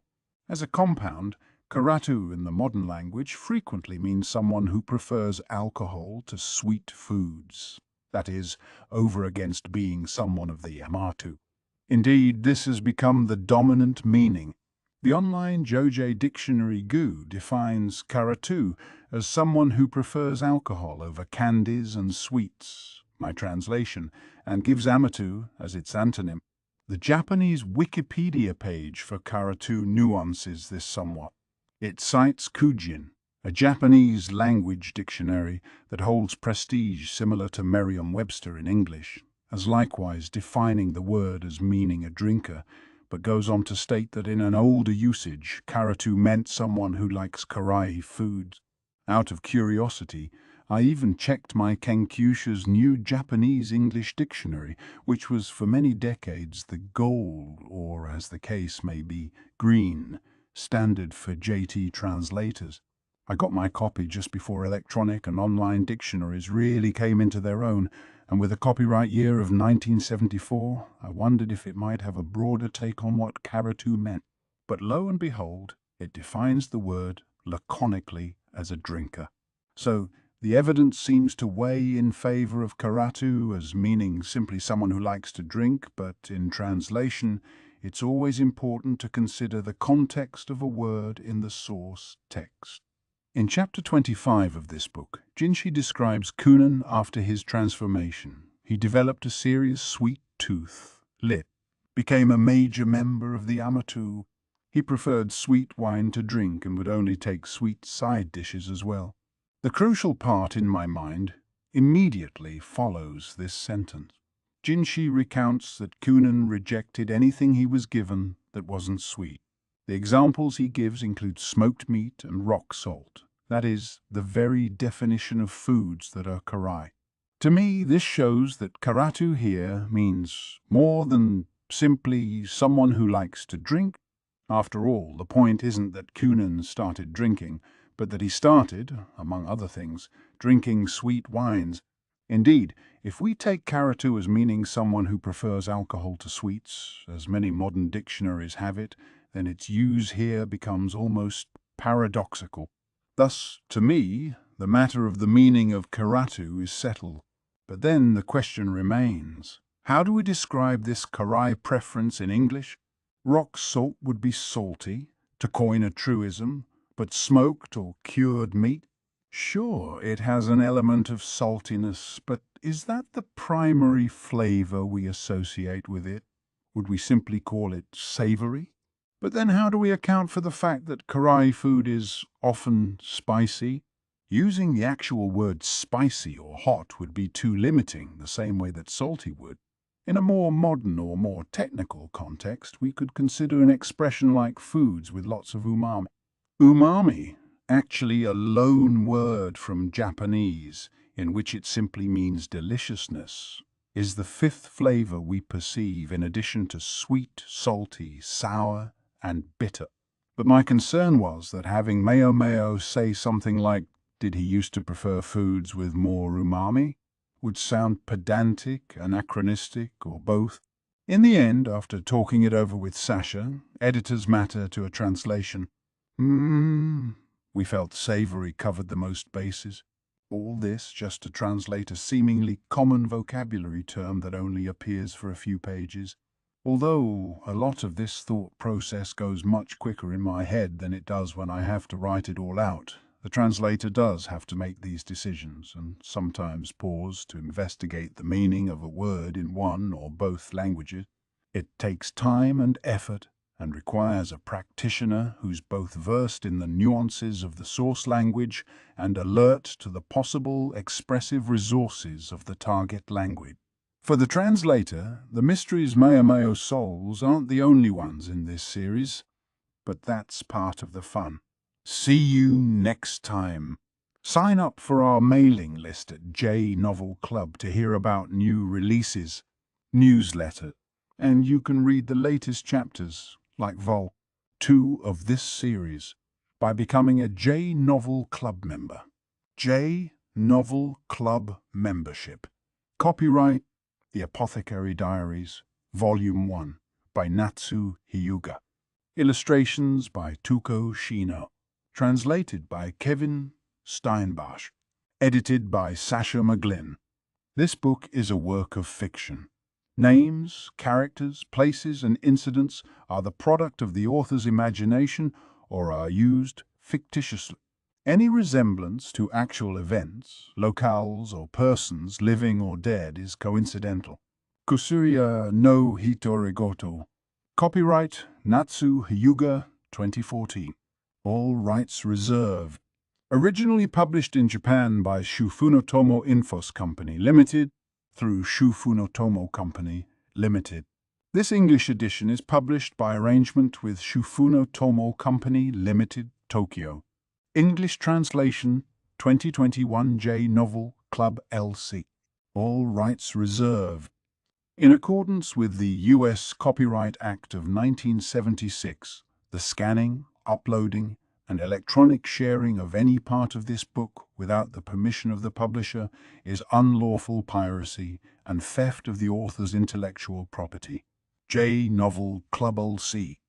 J Novel Club. The publisher is not responsible for websites or their content that are not owned by the publisher. Ebook Edition 1. 0. February 2021.